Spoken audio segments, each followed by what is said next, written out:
Yo, what's up, dude? How you doing? When does this guy talk? 234. Are you using grid? No. I'm using proportions.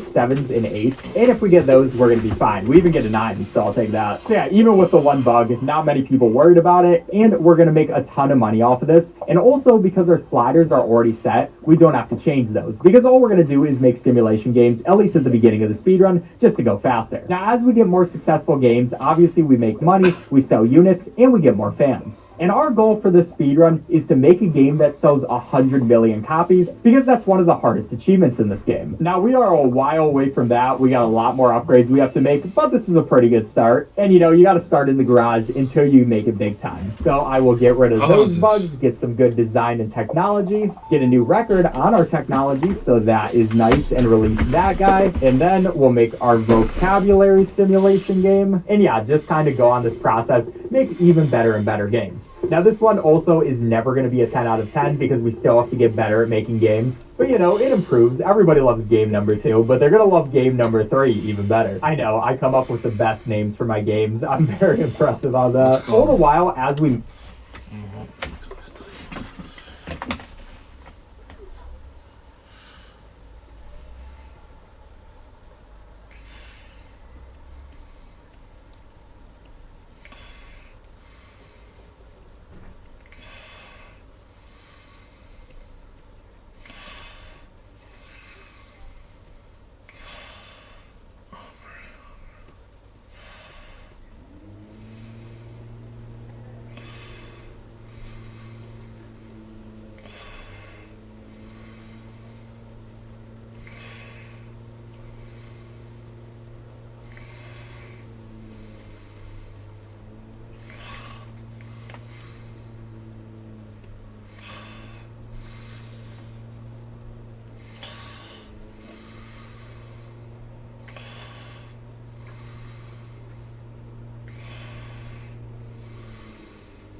make these games, you'll see we're getting a lot of research points, and those will come very important later. You can see we get a little article about us, people are going to get excited about it, and now we have 9 hype, which means this next game should start out a little bit more successfully. Now, I will wait again for these things to go away. We'll see if I can get any more design or technology too. Alright, looks like that is going to be it, but we have a hype game, we got some new records, and we can see this is releasing, and yes, we got 10s. Okay, that is exactly what we wanted. So when you get masterpiece games, that's going to sell a ton of copies. So we get all 9s and 10s, and this is exactly how we want to start the speedrun. Now, mostly just to get more research points, I might as well make some more games, but they're not going to be nearly as well received as my last one. Still though, it's not like they're not going to make me money, so I will take a little bit of extra research points that we'll get from this game making process, because we will really need those research points for later on. But our game is rank 1, now rank 2, so a little bit worse, but a very good rank. We will appreciate that. Our bank is hitting us up like, hey, we need your loan back.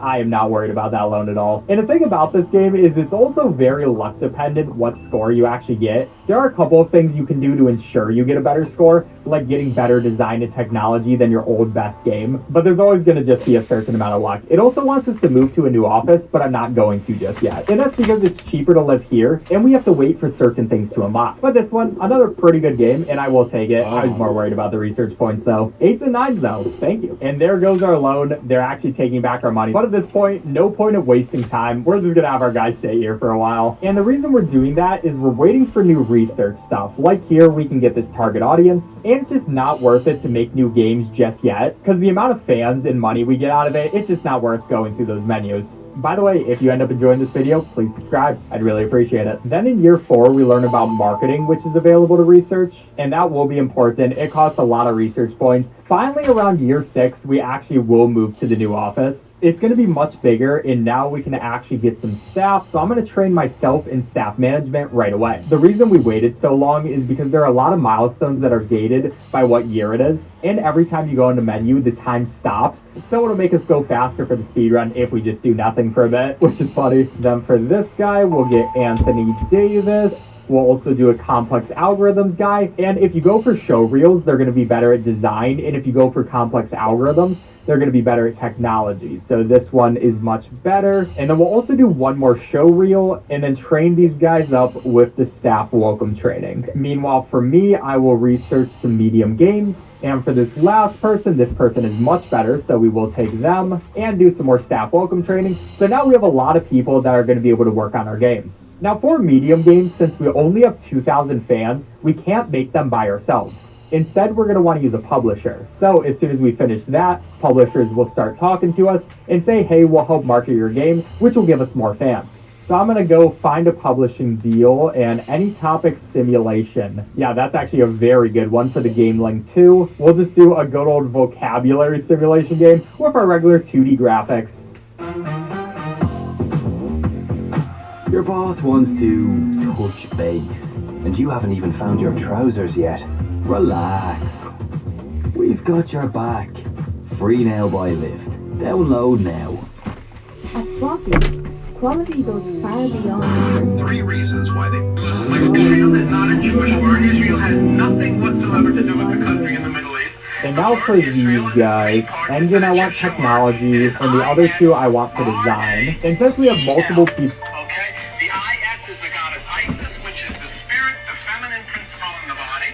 The RA is the mind, and the EL is the God impulse in you.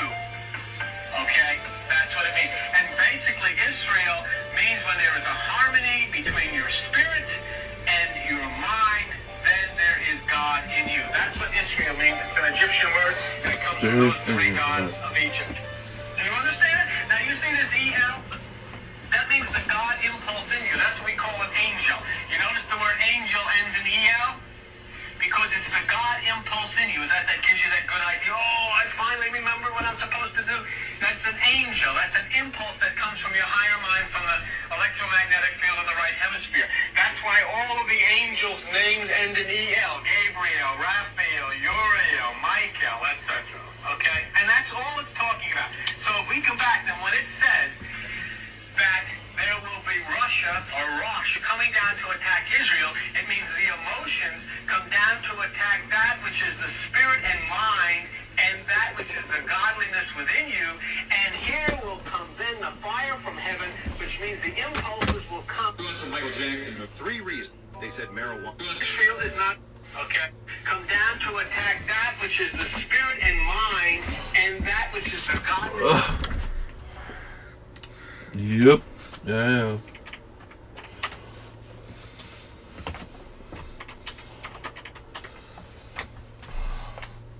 Working on this game at the same time. They should give us multiple things. Hey guys, you gonna work on this game? Okay, there they go. Now they should actually be able to help us work on this game, and it just becomes a lot easier. Then dialogue, it is design, this guy's design, and that one's technology. And the thing about these publisher deals is you do have to get your people to perform good enough to actually be able to have them be good. So maybe I should have waited a little bit longer till I started it, but if we have one bad one, it's not the worst thing in the world. I will also do a marketing deal. We'll do it in magazines and demos just to help make sure our game is actually successful. And yeah, now that the guys are a little bit more into our program, they're actually putting stuff in, but that's going to be fine. We got enough hype. And with this game, that is going to be some new records. It's going to give us some level ups, and we're going to see that our reviews, not too bad. We will take 8s and 9s, or I guess 7s. This is going to allow us to get some new fans. And now, since our guys are actually ready to make good games, we can make another one, which another any topic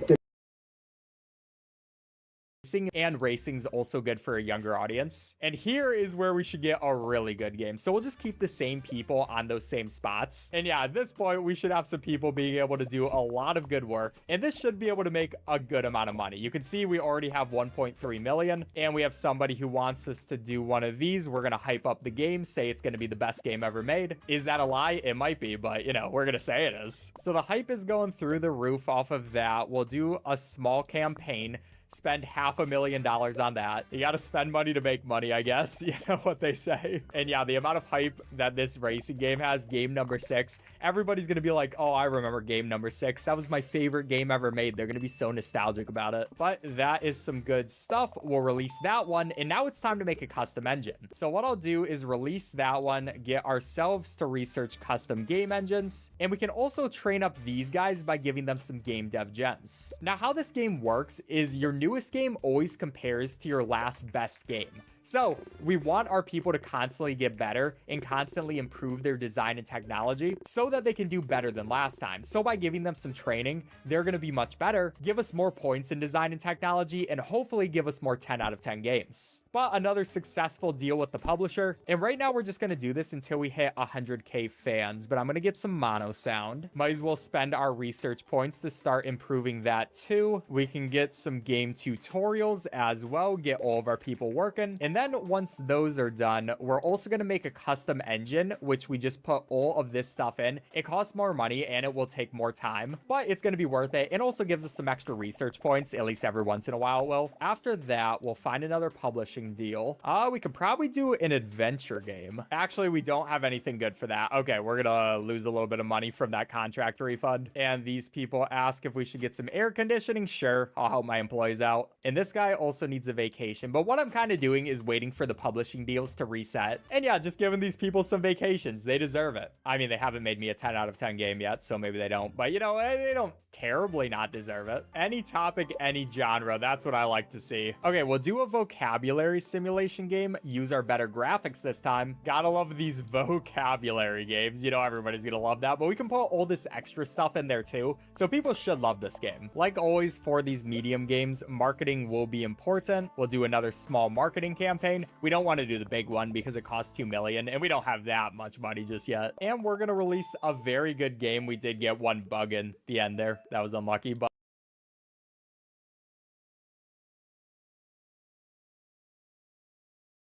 you know, pretty good game. Salary increase. I don't really care too much. Better dialogues. And that looks like a 10 out of 10. That is what I like to... Okay, just 110. You know, I'll still take it. That's a good score. Just somebody had to be a hater. Unfortunate. And government simulation, I feel like that one is pretty good. So we'll research a new topic for that. Our game is just going to sell so much. We're going to get a ton of fans on it. And that's really what we want out of all of this. So we can publishing deal that. It's going to make us buy a license, but that's fine. And eventually we're going to make other types of games. But I mean, just making these simulation games, it's working for me, at least right now. Also, a game convention. We do appreciate the game conventions once they come because they'll just help us build more hype. And I almost forgot to actually do a marketing campaign. We'll do another small one for that. And who doesn't love their government simulation games? New record on the technology. And as soon as that's done, I probably want to give these guys a vacation just so they don't get too tired. But what are you talking about? That was an amazing game. See, this is where the luck-based stuff comes in. Sometimes they're just not going to give you good scores. Still probably going to be good enough. And now I will train up my people again. Just going to do more game dev gems. That's what we'll focus on. Also, dedicated fans, let them be,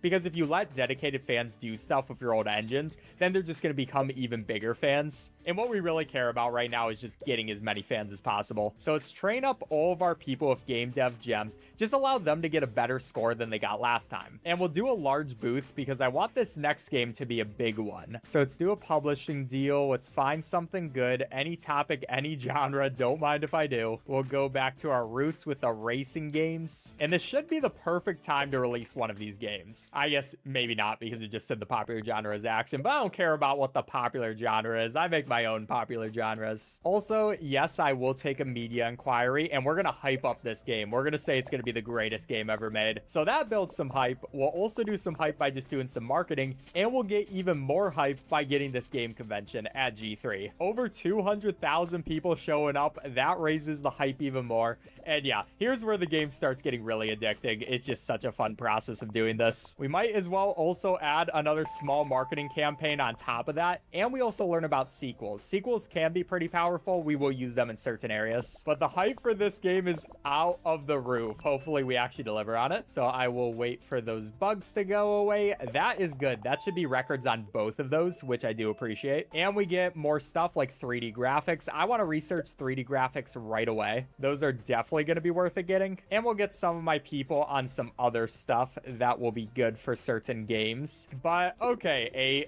so you're going to get an 8 to a 10 if you have a good game coming out. Probably worth the amount of hype we got. Good despite its name. Please stop saying that. It really hurts my feelings. But that is going to be a lot. We'll get those 3D graphics. And I want to start using those 3D graphics right away. So we'll put them into a new custom engine. And with a publishing deal, we can probably make an action game. Yeah, airplane action is apparently a really good combo. But our first 3D game, this is going to be a beautiful one. And also for action, we will want to switch up this, making the first one 100, then that one 80. Then for action game, 80 and 100 is still fine. We'll also put the better AI in. And action games are actually really similar to your simulation games. So again, we're going to keep those the same. Now, don't forget the marketing campaign. Just keep it a small one. New record on our design. And we give that person some more money. And I will also train these guys in some more game dev gems. Just always making them better. That is a very important thing. Now, I got some haters on this game this time, probably because I didn't actually train our guys before that. But giving them some more training now, we should definitely be able to get a very successful game next time. And we'll do this government strategy game, which strategy is also a little different. 80 and 100 there. Then this one's 100. That one is 80. And 100, 0, 80. So that is perfect. The worst part about making different types of games is switching up these sliders. So then I have to change them back later. It's sad, but you gotta do what you gotta do to make as amazing games as I do, like game number 11. And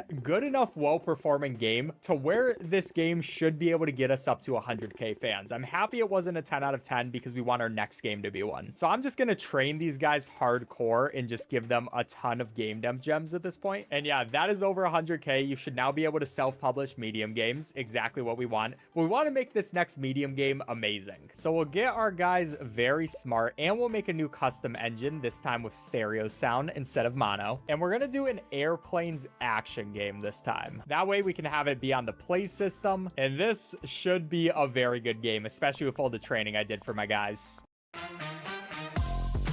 Move through Dublin like you own it.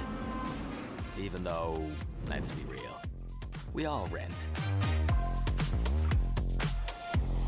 Free now by Lyft. Download now. Looking to sell your old iPhone? Swappy makes it straightforward. After all, it's handled by experts and trusted by millions. So changing up the sliders just like usual. I'm going to stop explaining myself when I'm doing this. Oh, and I do not mind a medium inquiry. This is going to be the most hype game of all time. We no longer have to worry about publishers. This is all us at this point. And I'm going to go ahead, spend $2 million on a large marketing campaign and also a sponsorship. Sure, we'll do it. I think I might as well also wait out until we can get the large booth at the game convention. So we're spending a lot on marketing this. Hopefully it actually goes well. But that is a beautiful amount of people showing up. We're all the way above 200 hype, and we get that done. I'll also let you guys go on vacation right away. New records on both of those. So everything, it looks like this should be fine. And yes, we got the 10s. Okay, that is what we wanted. You're always a little bit worried that you're not going to get all 10s. I mean, you're always going to get one person who gives you a 9, or I guess 2 this time. But as long as it's a couple of 10s, you're chilling. So now again, we get to wait a little bit, because here's where we just get to enjoy all the money that we get to make. And everybody's looking at the game and seeing, oh, everybody else likes this game. Now I have to buy it too. So it's going to give us even more sales. We're going to get over 1 million sales just with this one game. And that's exactly what we wanted. We do also want some more research points. So I am going to make a couple of game reports for these guys. That also tells you what's good or bad about the games you made. And, you know, it's not the most important thing in the world, honestly, because we do already know the stats ourselves, but that's going to be a bit of them. We can also do some contract work and hope that we get some research points out of those. Yeah, we might be failing this contract. We're right there. Okay, we actually got the contract. Now, at this point, it's really just about making more games and building up our audience. We'll get some more 3D graphics. We'll get some different other things that we can add, maybe some sequels, because those are always a good thing. And eventually our workers are going to ask to move to a new office, but you kind of just have to wait for them to do so. So I will go create our newest custom engine with some better stuff. We'll get ourselves a large booth because we're about to make a new game,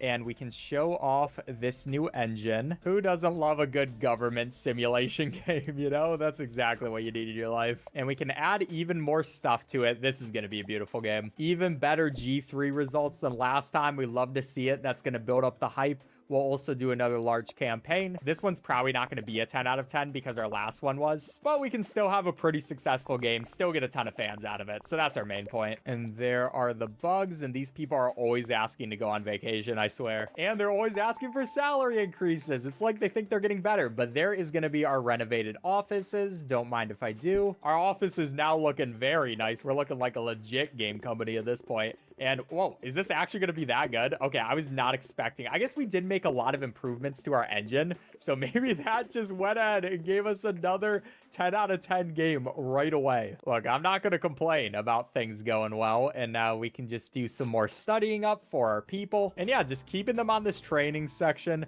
just keeping them doing what they need to do. Those are the most important things. Look how well this game is selling right now. It's probably hoping that the strong audience is everybody, and our government simulator was for everybody. I do want to get a new topic though. It's always good to get some more of those. I like dungeon games because you can do mature with them, and they can also still be a simulation game. You already know I love my simulation games. Oh, and someone wants to transfer me money. I'm not gonna get scammed like that. Okay, let's do the medium dungeon simulation. Make it PC because PC loves the rated M games, and this should just be a beautiful one. Now you might notice I haven't hired another fourth person yet, even though we can, and that's because we don't really need one until we're making large games. Medium games are not that hard to make, so yeah, we're just chilling with it. And also, what do we want to focus on? Artificial intelligence is important for the simulation games. And rumor, I will give you an interview. Wow, we are just getting all these interviews and stuff. I'm gonna take it. And I'm going to go ahead and do a large campaign for it. I have the money. I might as well use it. They said we're the greatest person of all time. And yeah, they love our games. At least that's what I read from it as I was speed reading.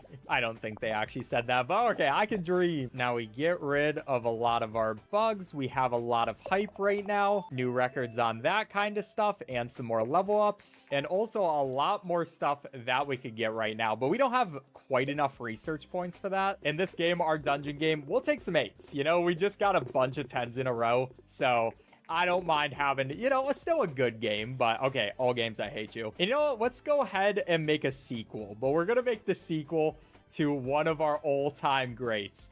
Game number 3, our vocabulary simulation game, baby. Now, sequels are good because everybody who loved the old game is going to be hyped about the new game coming out. So they'll be like, oh, that was my favorite vocabulary simulation game I've ever played. I gotta play this new one. So yeah, it just gives us some hype all on itself just because people are getting excited for a sequel to this. So sequels can be very powerful, but you do have to make sure that they're on a new engine than what the original one was on. And yeah, you just want to make sure they're actually going to be a real sequel. You want to wait a while to actually make a sequel. There are a couple things that you have to worry about with them, but it's not too much. And large booth for our vocabulary game. You know, this is going to be the greatest vocabulary game ever created. Yeah, the people at the convention, can we get over 400k this time? Oh, just didn't break it. Still a lot of hype out of that. And I could play this game for so long. It's just such a fun process of making more games, even though these people want more and more money from me. Let's go ahead and get some more additions to our game engine though. Is this gonna be a 10? You shouldn't have game. Thank you.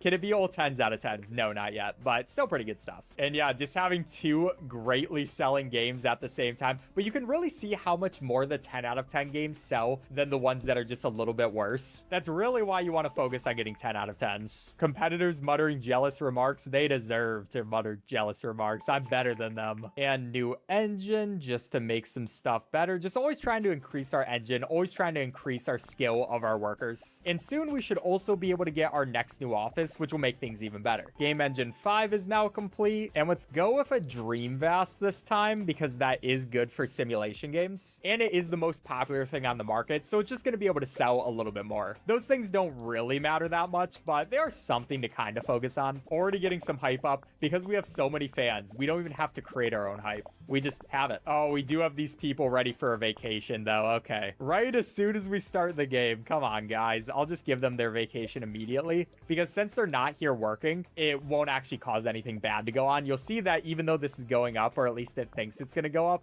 it should go back down since they're on vacation. Maybe not. Okay, there it went. Yeah, you see it's kind of like stuttering a little bit because those people aren't actually able to work on the things they're supposed to be able to work on. And a large campaign for that, of course. Gonna be a beautiful game. Getting our hype up again. And we do see the play system too. We will definitely want to make some games for that guy. But a good amount of hype, especially for something that doesn't have a convention or anything. And this is kind of a filler game in between our two games, so I'm not too worried about it doing well. Still got some new records out of it and some 3D graphics. I will definitely research that once we have the points available. And yeah, nice little filler game before we work on some more. Now I'm gonna generate some more game reports just to get some more research, and especially because I'm kind of just waiting at this point, because this year, once we get to a later month, we'll be able to move to our new office, get some more people working for us. And since we are waiting, it's time to get rid of some of our day ones. We're gonna fire all of our employees except for our first one because we do need to keep one employee, but they were costing me too much money. They kept asking for raises. Oh wait, I was looking into it. To move to the bigger office, you need 4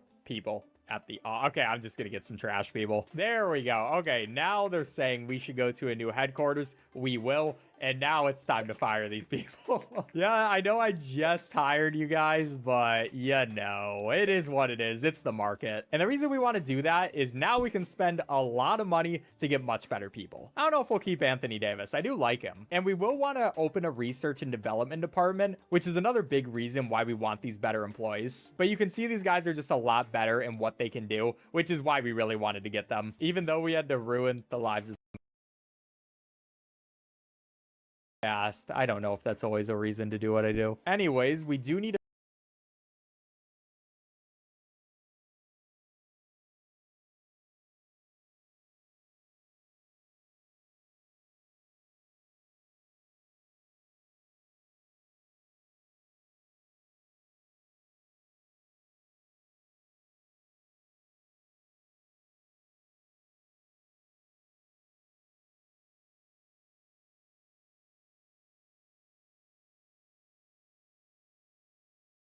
715 design person, so I will take Adam. And then we're just switching back and forth by people who are better at the technical side and people who are better at the design side. You know what? I'll keep Anthony Davis. That's my real day one. You gotta keep him. We will also research large games and hire Noah over here. That should be everybody. I don't really need a game convention right now. And now we have all of these people. We have a new super team. But for large games, again, we're just going to want to find publisher deals instead of trying to do it ourselves. So any topic, any genre, don't mind if I do. Oh wait, it needs to be medium, never mind. We'll do some quick contract work. That way we can get these people actually into the grind as well and get some more research points, because I do need to research another topic so we can actually do one of these. All right, we are not a good enough team for this just yet. We will be paying a penalty. Unlucky. But now I can research the UFO genre, and we're gonna end up doing a UFO action game. Okay, now we can finally actually get this team to work. We had to do a lot of training and stuff to get them up here. And we also have more people than ever, so I do want to put these people in the right spots. Technology,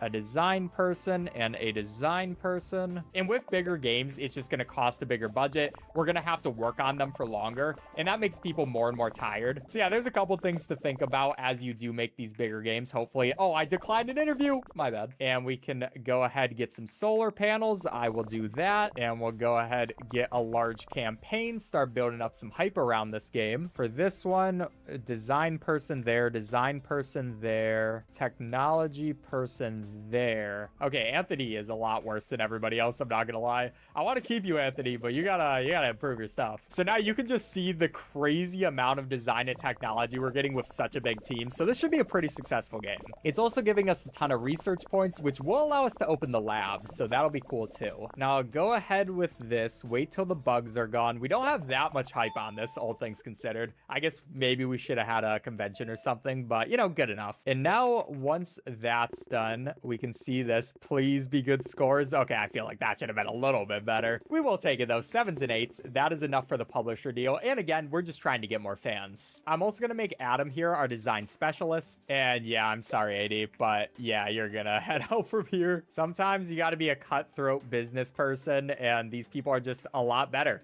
at what I need them to do. But making that person a design specialist literally is just to make the R&D lab. But we're not going to really do too much with it just yet because you need a lot more money to make it worth it. But it will be important later. So we'll keep that for now. We'll send all of these people on their vacations. And we have more than 250, so we can self-publish large games. That's actually perfect. These guys are tired, but aren't asking to be on vacation. I'm so confused. Whatever. Let's create some new games. Let's go back to another racing game. And back to simulation, move those guys a little bit. But yeah, we're really just at the grinding section of this game now, trying to get better games, trying to get a lot of money, and then eventually making our magnum opus, which is going to sell us 100 million copies. Oh, I'm also noticing my timers kind of covering the R&D lab. I'll move that over. And now everybody wants a vacation. Why now, people? Okay, we're going to have to do it. I was offering you a vacation earlier, but of course you wait till crunch time to tell me, hey, we actually want this at this point. All right, game 18 time. We're kind of bleeding through money at this point, so we definitely need something successful.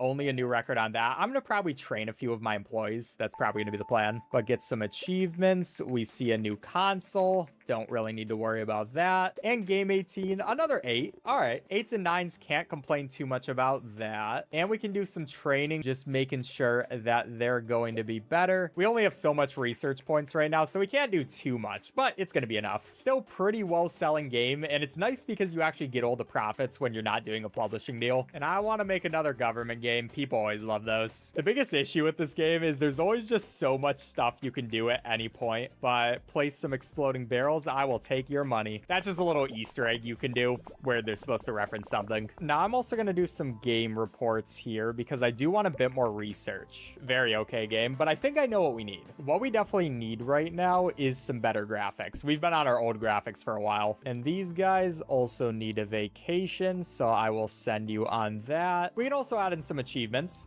Everybody loves those. This all together should be able to help us make a good custom engine. Don't need that mono sound. Sometimes I just click on it and I'm like, oh wait, never mind. But also these people, I knew they needed their vacation eventually. They were just kind of chilling with it for a second. So fine, you can take your vacation now because after this, we gotta go. We gotta get a 10 out of 10 game. But so this game, I think we do a sequel now that we're on a new engine. I'll do this vocabulary simulator game. And this should be exactly what people want with the red exploding barrels. Make sure we add in the achievements to the gameplay. Just gonna be a nice addition. And we also get an interview simulation. Dialogue doesn't matter, so we want to do level design. I'll also grab myself a large campaign, and I think I might have made this a medium game instead of a large game, but that should probably still be fine. Not every game has to be the biggest thing in the world. You got to make good games. That's all that matters. Oh, it still gives us new records. Was this a large game? I have no idea. And then this one, 9s and 10s, please.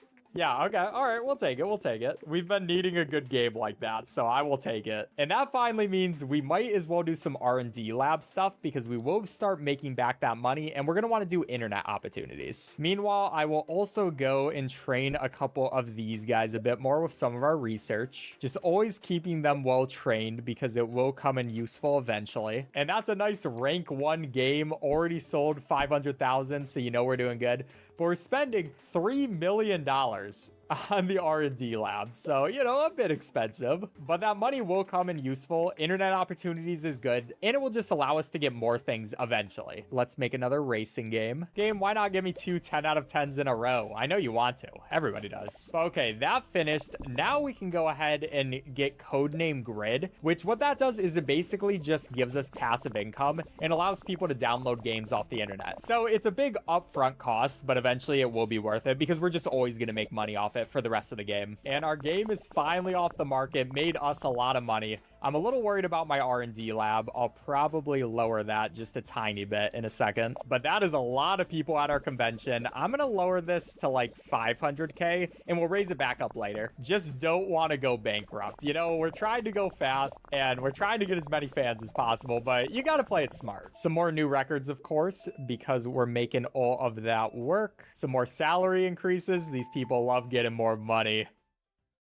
Obviously they do. What am I talking about? And yeah, you just had close to a 10 out of 10 game, so the game's not going to give you 2 in a row. We'll still be fine with it. I do want to increase my sound though, so we will do some surround sound for that, as well as basic physics, because I mean, some basic physics are probably fine. And then once that's done, it gives us even more research, and there's always so much stuff you can do for this game. We might as well give you some stuff, give you some more technology. You'll need that eventually. But you get done with one thing and then you're like, oh, here's 10 more things I can do. It's been a while since we've done a dungeon game, which I like. Can keep it in the simulation, can keep it on the PC since it's perfect for rated M. And our R&D lab is almost done with Codename Grid. It is just a lot of stuff you have to do for it, but some basic physics. You gotta appreciate that. And our real goal, by the way, if you're wondering what we're trying to do to get up to this 100 million, we want more than 1 million fans. So we're trying to get 10 out of 10 games to give us a bigger amount of fans. And we also want a huge amount of cash because that will be important as well. So it really just is making better games and then just slowly getting to that ideal. Also source code, I don't mind giving it away. Giving it away, all it does is give you more fans. So, I mean, it's not like it's a bad thing. And a large booth for our new dungeon game. People are going to love this dungeon game. Now, surround sound instead of the other ones.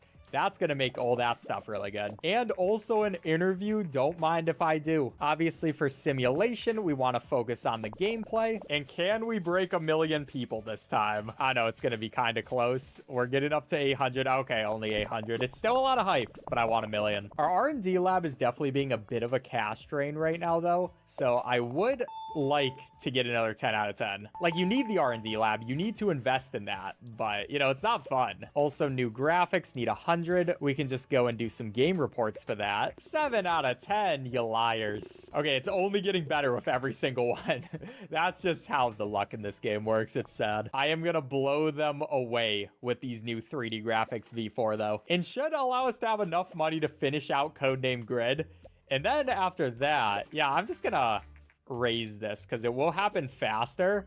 And once Codename Grid is done, we'll just get that extra money from that and probably be fine. You guys, meanwhile, can work on that. Yeah, this R&D lab is definitely a bit expensive to run every single month, but they're doing their work. They're doing all their work. Like, why are you on a green screen doing that? What is that for this? That's Codename Grid done though. That is beautiful. We don't really care about either of those projects right now, so I will let them get me some research just on a less degree than that. Because when they don't have a project, they just increase your research. It's pretty great. And we can have those people go on vacation. We can train a couple others, especially because we want this new game engine to perform really well for us. Also, Mbox 360 is a worthwhile thing to invest in. Oh yeah, you can see in the top right though, every month we get 300K from the grid income. So that is why it's worth it. It just kind of keeps you getting money even when you're not doing anything. And new engine, time for another sequel. Keep that on the PC, on our new game engine, give it those beautiful graphics. And this is just such a relaxing point now where you just get to watch the bubbles go up. Here, I'll let you enjoy the sounds.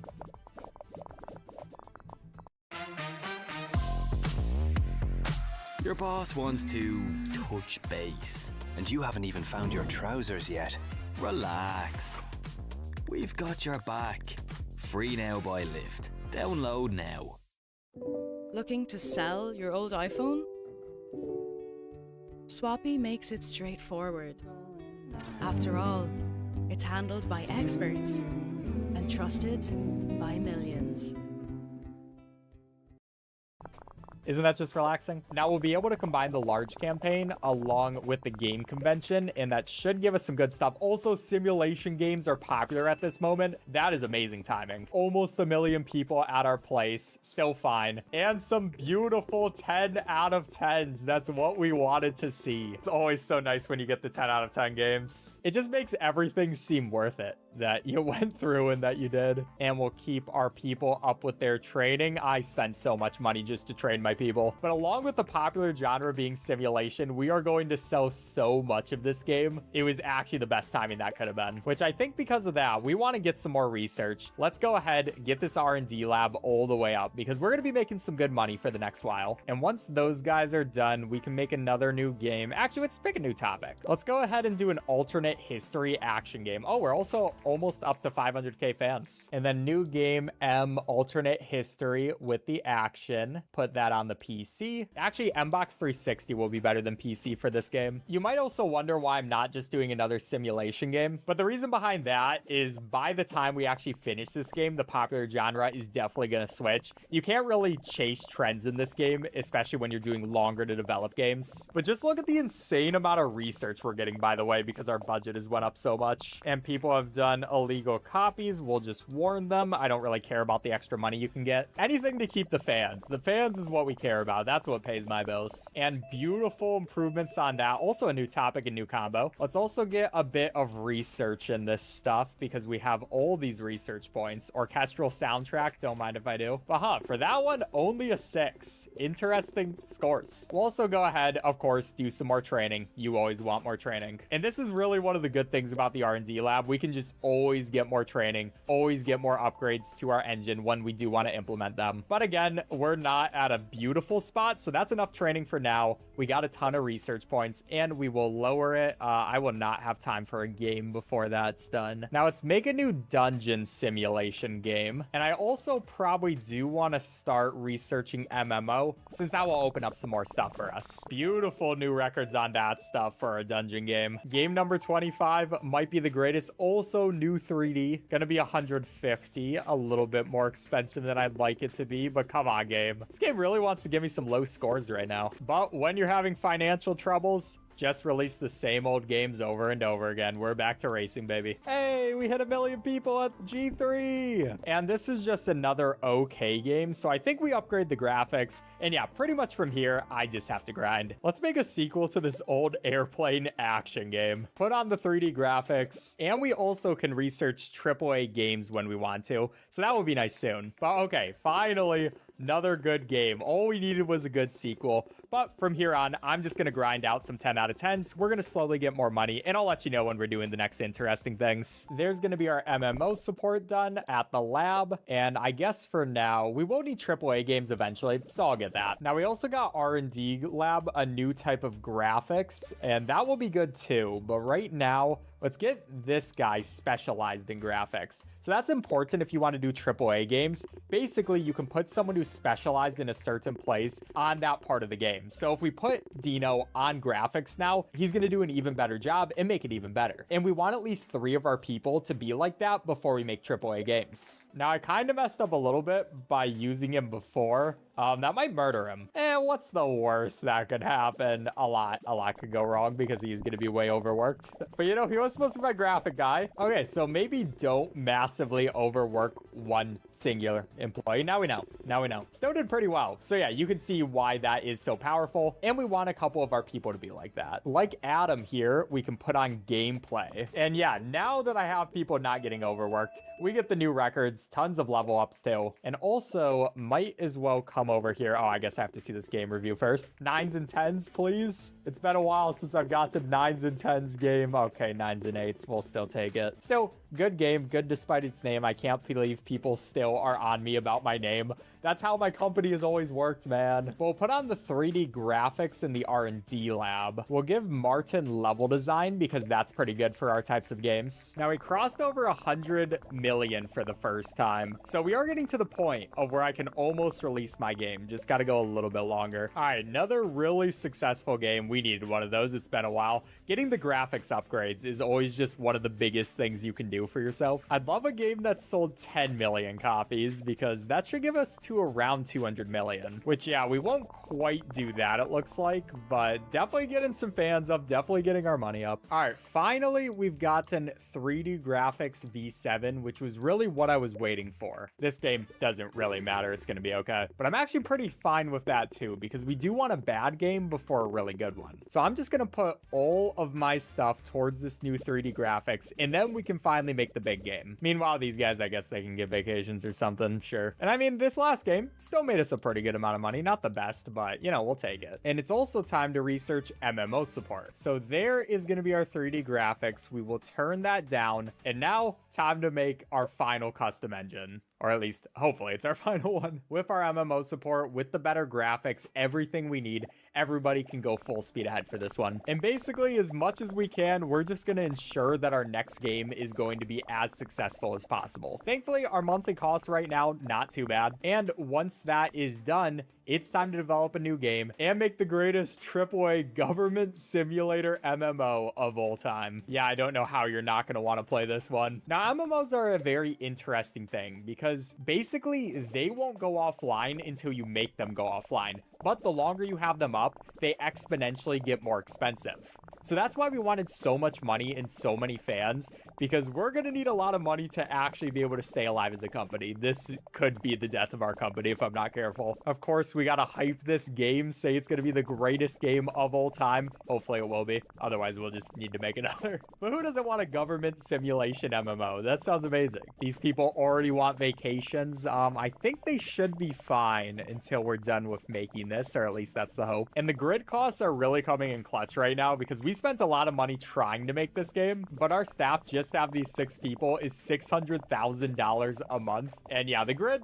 it takes at least a third of that, so I'll take it. Of course, we'll get our large booth. We got to build up as much hype as physically possible for this. And then as long as it's a 10 out of 10 game, or at least close to that, we should be good. Now, this is going to give us over 1.5 million people. Very big turnout. Our people are absolutely exhausted right now. Don't worry, guys. We're almost done. I guess I'll put you guys on vacation. I don't mind if this takes a little bit longer to be made as long as it's the best thing possible. We got 500 hype. We have 2 million in the bank. And hopefully this is what we will need. Just give me the 10 stars. I'd really appreciate it. I mean, it should be very much an increase on our last game just because we have those better graphics. Oh, come on, man. Okay, so something went wrong with this game somewhere, so we're gonna have to make another MMO. The good thing is we can just keep this online while we make the next one. So it's gonna make us money. You see it does have some server costs while it's going, and we can also research this expansion pack. So I will do that right now since we will need it soon. But it's just gonna make us some passive income, so we can just let that worry about that. Meanwhile, we'll train these guys a little bit more, and we'll just try to get an actual good performing MMO. This definitely does lower the amount of money that we would have liked to make, but that'll be fine. How about a dungeon simulator MMO? Maybe people will like that better on the PC. Now, as you can see in the top right, we are still making money off this MMO, but the server costs are raising. And yeah, that's just gonna happen forever. So you gotta balance that as you try to get 100 million. This one looks a lot better in terms of our design and technology, maybe because they were a little bit more rested. And now we can probably take this old one off the market since it's not going to make us much money. We want other people to come to our new one. I actually don't know if that actually affects it, but it might. And you all deserve a vacation after you gave me that score. That is one beautiful score. Okay, that is more like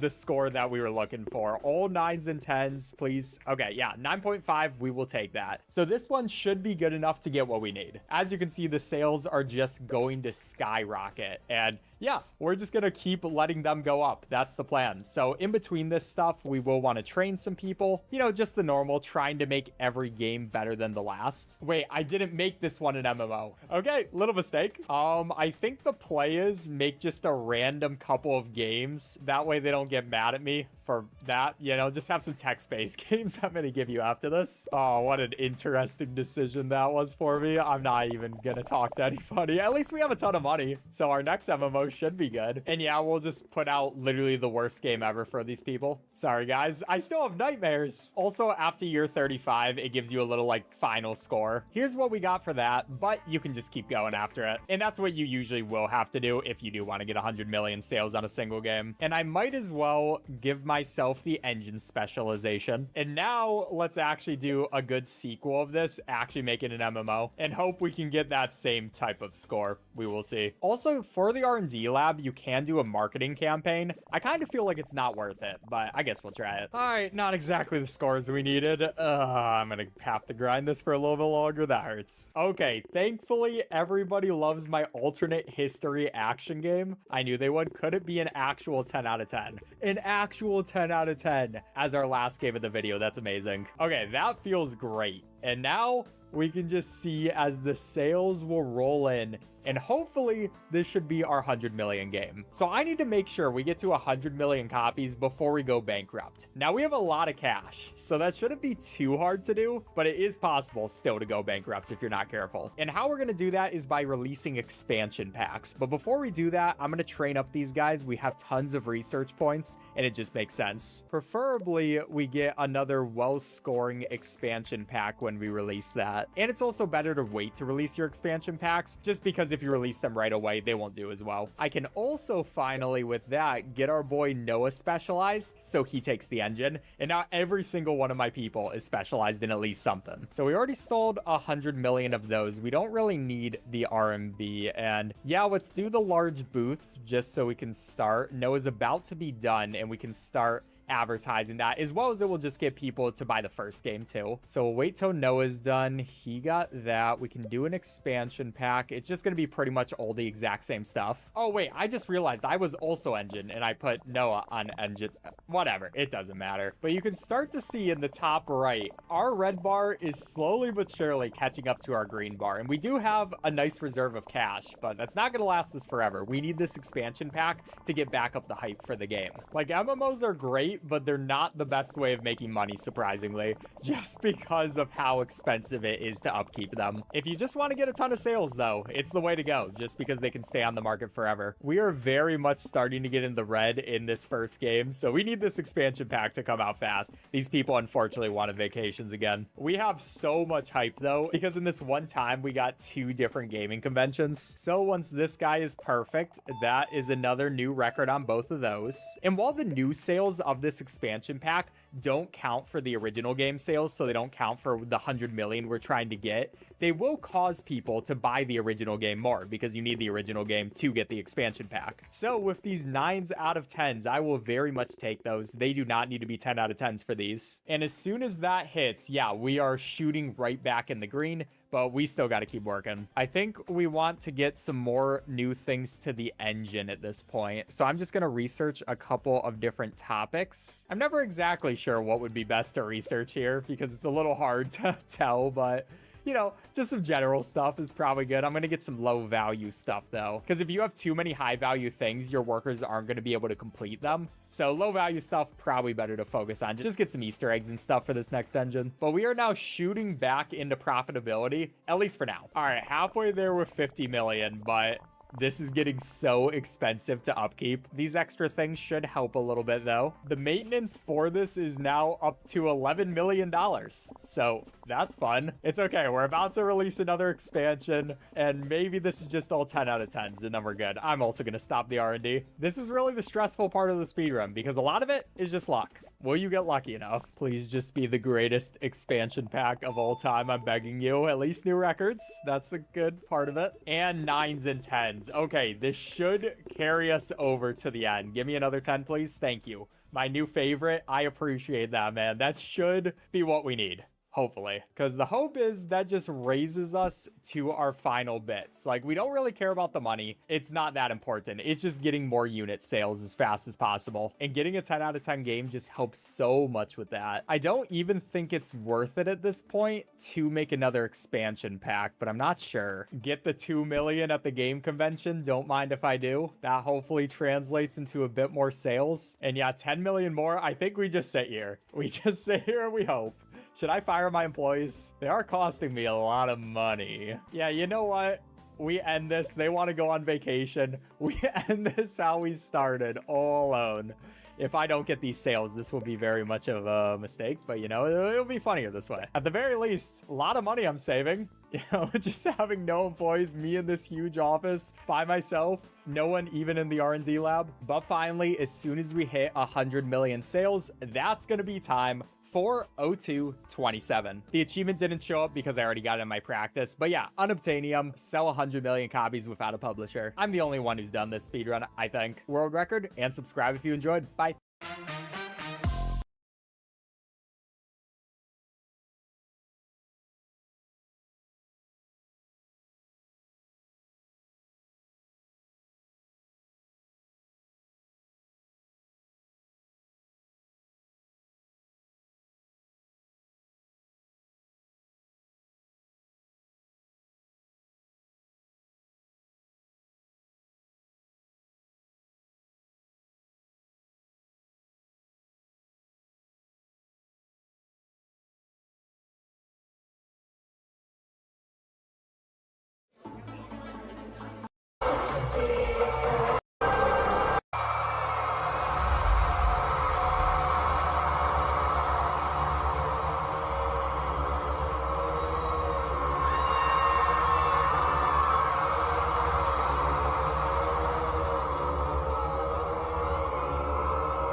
hey bro, నాకు ఒక్క విషయం మాత్రమే గుర్తుంది.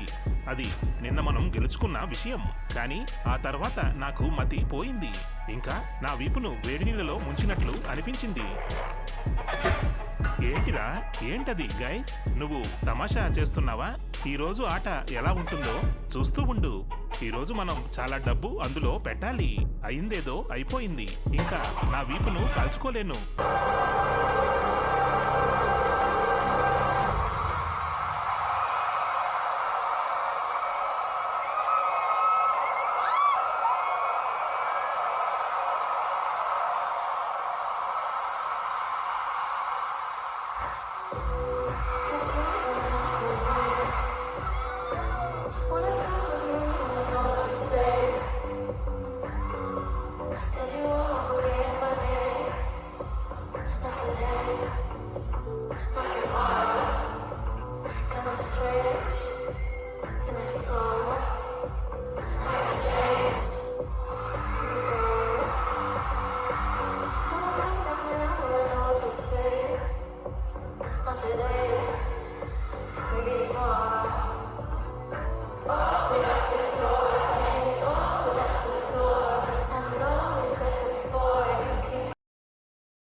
Don't worry, it'll all be fine. I'll also hire an employee to help out Big Gazette.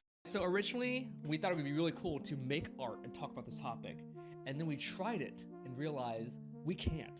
It is impossible. Can't talk and draw. Hey everyone, I'm an independent artist. And I'm a professional studio industry artist. Animation. That's a lot of fluff. Over the past decade, we've weaved in and out of both spaces, you know, working professionally, working creatively, social media, YouTube. The reason why I really wanted to make this now, there are a lot of new artists coming onto the scene, right? And they're raised with like TikTok. People romanticize either, oh, I can't wait to work on my favorite movie, or oh, I can't wait to do my own thing and work in my own studio. And I want to paint both pictures and the reality of both, and our day-to-day. You can kiss your freedoms goodbye when you join animation. And we have 6 topics to talk about: money, freedom, deadlines. We ended up axing deadlines. Loneliness, stability, and creative fulfillment. I got a lot to say on all those. I'm gonna paint the picture. You don't know who we are. We're art uncles now. My art daddy. Right now, I'm releasing my new art book, Symphony, directing an independent animated short. And over the years, I've worked with companies like Marvel, Blizzard, Riot, while building my own world online. You have mine written down. Yeah, oh, I thank know. you. Yeah, yes. Yeah, I'm currently working in animation as a storyboard artist. I've worked as a supervisor.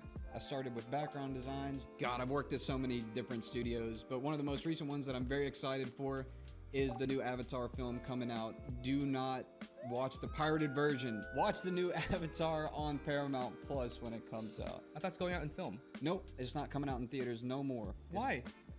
Because of freaking studios executives and stuff. Are you serious? And that's what we're gonna be talking about today. I actually contributed.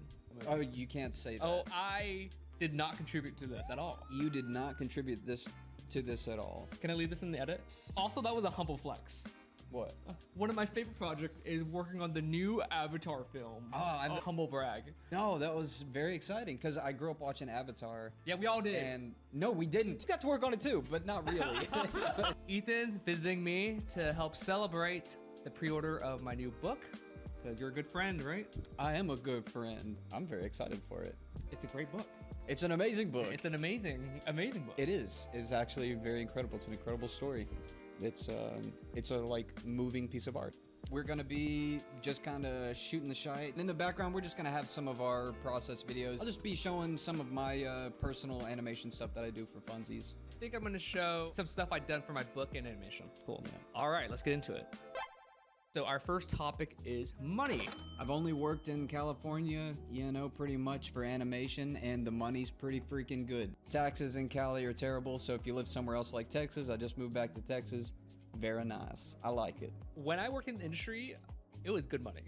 Yeah. Because there's always money in entertainment. No matter what happens in the world, everyone wants to escape. Entertainment will always have some budget. In the independent route, so a lot of successful creators can attest to this, but the first 2 years, you're gonna probably make nothing. The first 2 years is dedicated to like you experimenting and putting yourself out online and learning what you like to do. I didn't make anything, but I just like kept going. My mom helped pay my rent. The graph I see is usually this. It's like you go kind of red, and then you get like a viral moment here and there, and then you go like up here, and then you get really like depressed and like wondering like, do you really want to do this ever again? And then you might do all the way down here, and then okay, let me find my new beginning. Whenever I worked on YouTube, it was I would think I was doing more work working in YouTube than I was in animation and making less money. It's all a gig. It's all, you gotta work. When I first started animation, I didn't get paid that much. It's crazy, but all the kids these days are like,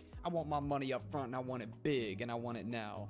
But I was never like that. I was like, I don't care what I get paid in the beginning. I just want to do the work. I just want to get better at the craft. And people respond to that. Now I'm making the big bucks, and big bang bada boom. In entertainment jobs, one of the highest paying jobs, mobile games. Tech companies funneling and making these mobile games that are cash cows, and they have so much money.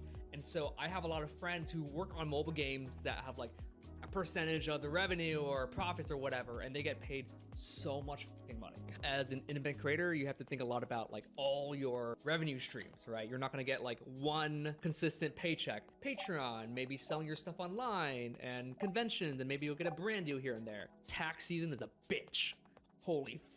We have to track down everything. It's like a mess. And so if you're thinking about going on the independent route, definitely keep track and be organized ahead of time. You do not want to be like me one year where, oh crap, I missed something and the IRS might audit you and you're like scared. Did I miss reporting one stream of income? Maybe a company in Japan hires you, and that's a whole different process because they have a whole different paperwork. But luckily for me, my mom is my accountant. Oh, hallelujah! Get a tax professional early on to help you with this stuff and be very organized, or else you're gonna suffer.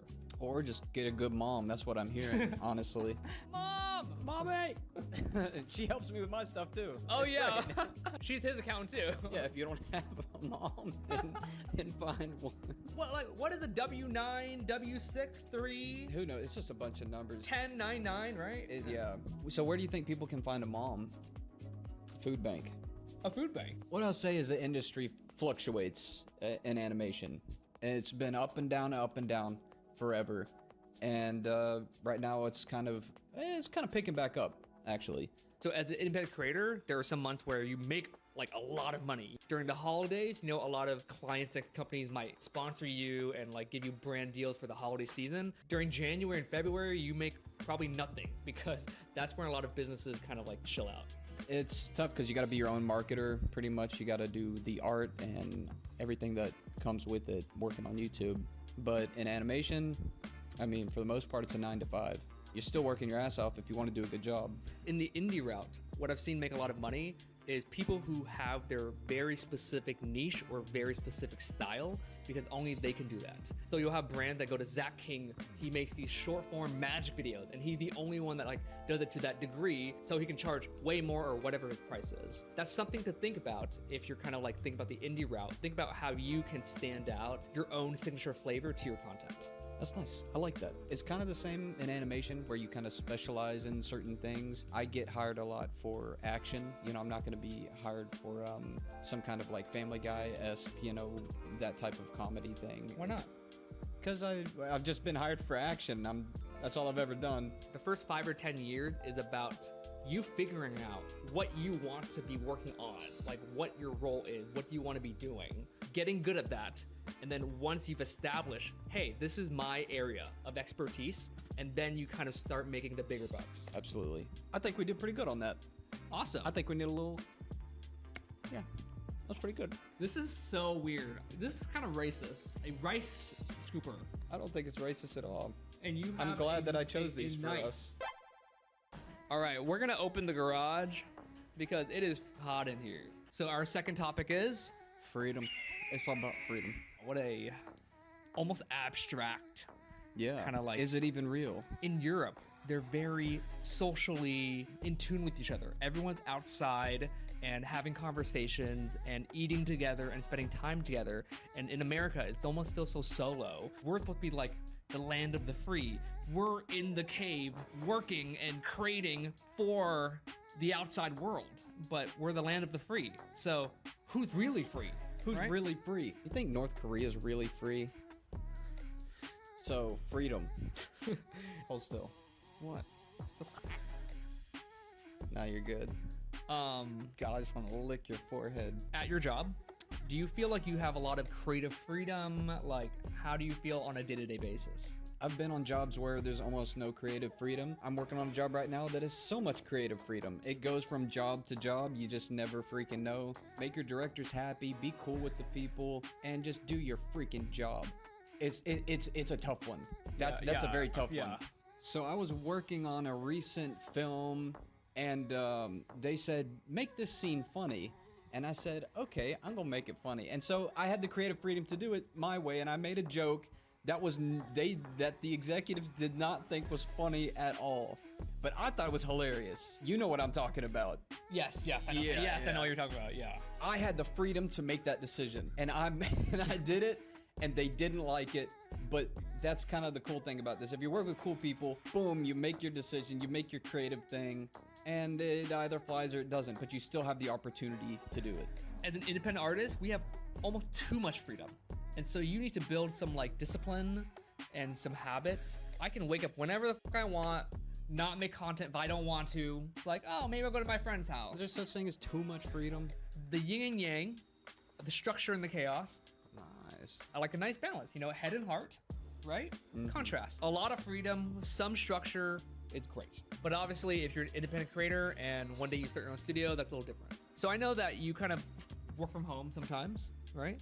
So how has that been like for you? Like, do you have a schedule, kind of working with a team off-site? Ever since COVID happened, the studio's kind of spread out and everybody's working from home. So that's been really chill. I get to like travel while working now. If you can do that, then do it. I think honestly, it's a mindset. The freedom is a mindset. Just like the old Buddhists would say that you can stick a man in a prison, but is he really in prison if his brain not in a prison? Something like that. It was like that thing. There was this big mafia boss, and he got out of the mafia after so many years, and then he started driving a truck, and he found out that he enjoyed that a lot better than the mob. And no, I've never driven a truck, and now I'm driving a truck, and it's the best thing I've ever done, driving this truck.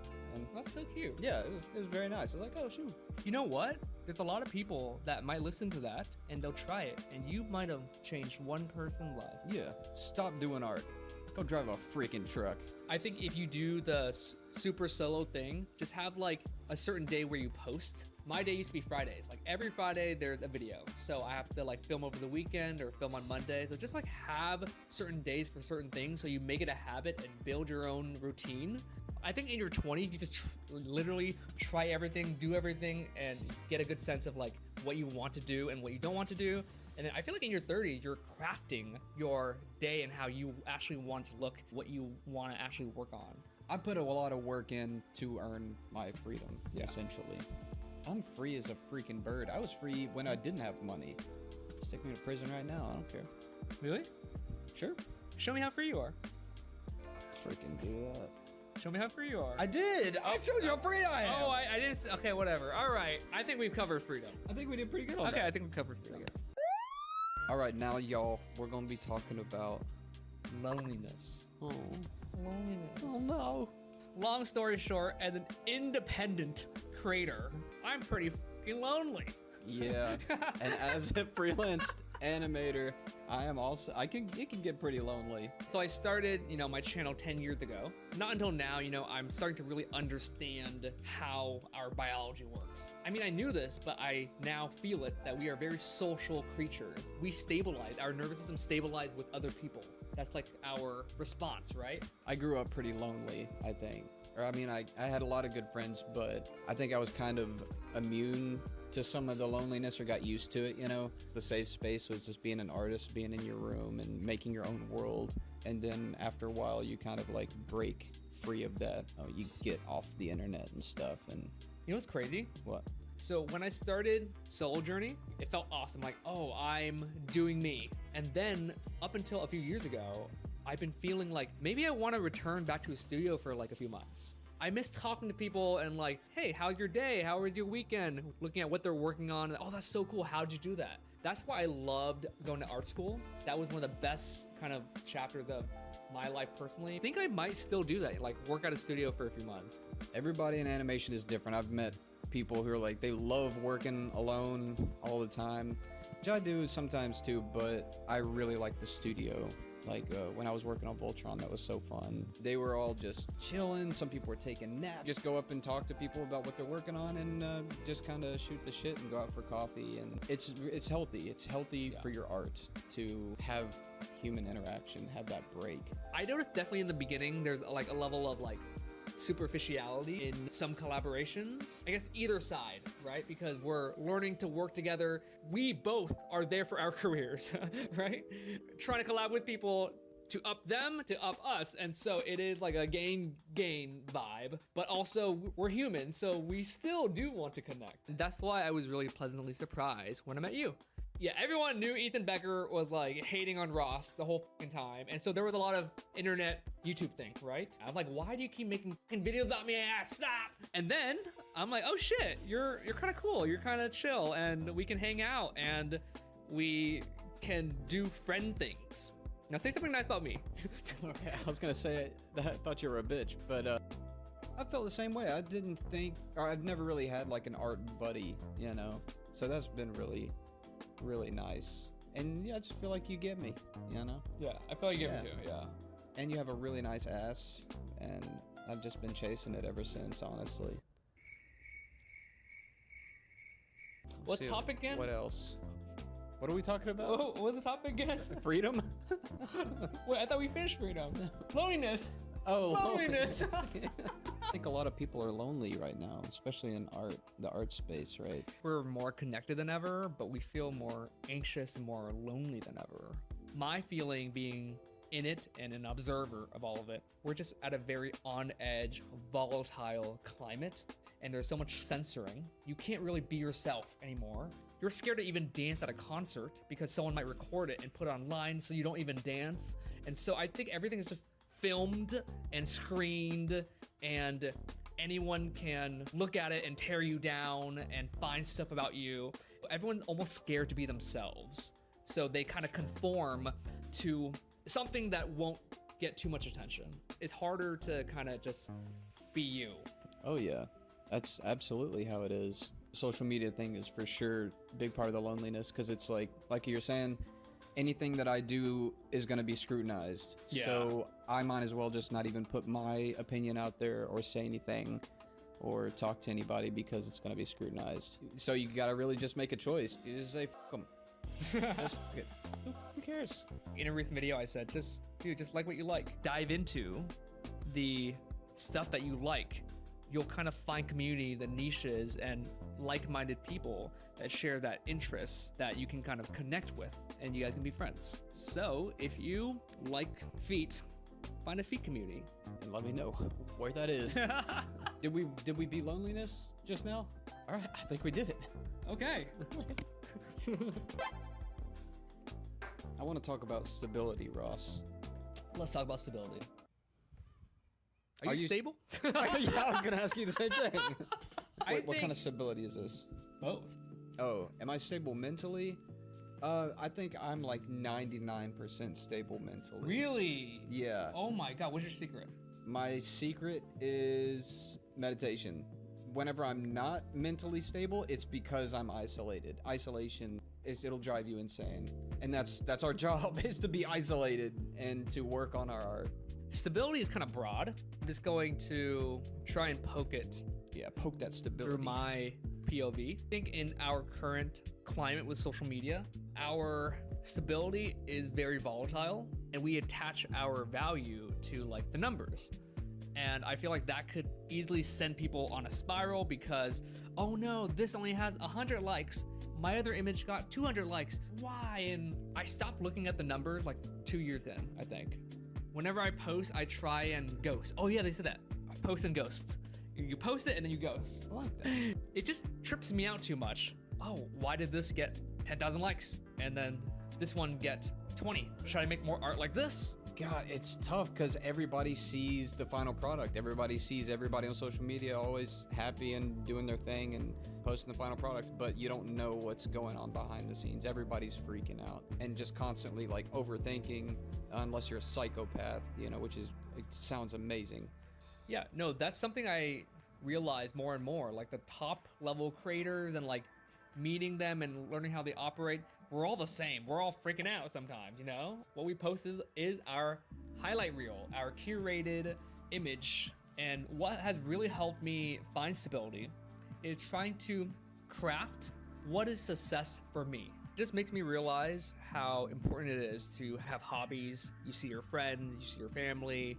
I think at the beginning, all right, I'm gonna put 110% into my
craft, the more I grind, the better I become, and the bigger I get or whatever. And honestly, it really burnt me out. I was much more productive when I had a more rounded life. I was able to recharge and like balance out. That helped me create better content. But if you'd have told me that whenever I first started, I'd just be like, yeah, okay, that's you. And like, and I'm still gonna do it. It's almost like you have to go through that in order to experience it. So burn yourself out as fast as possible, I think. Honestly, that's not a bad tip. Yeah. Like just burn out, and then you like down there you realize what's important. Absolutely. So the faster you hit rock bottom, the faster you realize what you want. Not bad idea, because people like villainize burnout. It's just all uphill from there. When is the most stable that you've been? Dang, that hit me actually. The most in pocket I felt was like before I came back on social media. I was working on the book. I had no agenda. Working your craft. Yeah, just working on making my book and my art, and then I would like go and see you, and we would just shoot the shit. And it just felt like I was like 13, hanging out with my friends and just like making dope shit, working on music, working on art. When you asked that, I realized that I felt more stable before I came back. Shit. It's okay. That's life. You weave back and forth. That's the tricky thing about nowadays with social media, right? Because like there is some truth that if you want to be successful in some way, an online presence is a very easy answer, right? How much social media online presence do you need to be able to function as a creator and as a human, you know? I'm gonna close the garage. Well, no, they're just about to... Oh. Stability in animation is always fluctuating. You know, if you got a lot of responsibilities, you got a family and stuff like that to take care of, then it can be very stressful. But if you're just kind of floating around, then it's great. I have a question for you, actually. What? I remember there was a period where you exploded on YouTube. You were making videos like every week. How stable did that feel? Because you were getting a lot of like traffic and spotlight. Did you feel the pressure to keep performing at that level? It was a lot of fun. I think I just focused on the fun. Didn't pay attention to anybody. Then just doing whatever I wanted to do and just being stupid. Then once you start actually focusing on the numbers or focusing on comments or negativity or whatever, then it gets to you. And I remember, oh man, I'd just be waking up, like my shoulders would be hunched and my teeth would be like grinding. I'd be like, oh, this ain't right. For what? You know, for what? I just had to focus on the craft and just do whatever makes you happy, you know? I find that very common. Like you start with fun. You're starting it, it's new, you're learning, there's no really expectation. And then once some success like coming in, it gets kind of like diluted because, oh, this works, then is this my formula? Do I want to be known for this thing? And then the comments are saying this, do I want to tweak my content? It becomes a mishmash. For me, it's always helped to just be interested and not interesting. Just be interested in every single thing that you do, just like a little kid with just looking around at everything, being like, holy moly, look at all this. And that's why I like storyboarding and animation, because if you do it the way I'm doing it, you're just always learning. You know, like I definitely don't know nothing. And as long as for sure that I know nothing forever and always, then I'm perfectly fine, because I'm always learning and I enjoy learning. Okay, Buddha. Buddha? Yeah. You call me fat? No, like What the hell? wise, and it's always smiling. Yes, but never working. Stability, I think we got it. I think we did a stability. Last but not least, creative fulfillment. Here we go. The thing that we all want. Everyone wants to be creatively fulfilled. You'll never be fulfilled creatively. Ever. No, I feel pretty creatively fulfilled right now. Yeah. Which it seems very nice. It seems like you're doing it. Really? I mean, yeah. We're working. I know. Oh, thank you. Raspberries. Bye. My mom brought us raspberries. Yeah. That's so good. Wow, I'm fulfilled. You know what I find is like the sweet spot? You're working on something that you can do, but it's a little bit of a challenge. Oh, it's like, yeah. For example, I'm really creatively fulfilled directing my animation right now. It's causing me to like get better. I'm constantly being a little bit challenged, not too challenged and it's not too easy, just enough for me to be locked in. When did you feel the most creatively fulfilled? I don't know. When I work on music, maybe it's really fun. But whenever I just do like stupid, silly animation stuff, like the quick animation bits that I do on my Instagram, those are really fun because it's like no pressure, no stress. I know there's a lot of people out there that do want to work stuff on Avatar and Batman or like the big IPs, and they think that that is gonna creatively fulfill them. So you are on these jobs, and how do you feel? You just, again, you gotta enjoy the process because what you create there, 99% of it's not gonna end up on screen. A lot of the stuff that I made is not gonna end up on screen. You just gotta make something that you think is cool in the moment. It's stressful because in the studio environment, you're like, man, I gotta make these people happy and do this, and I gotta make sure everything is this or that. Do whatever you think looks cool for the most part.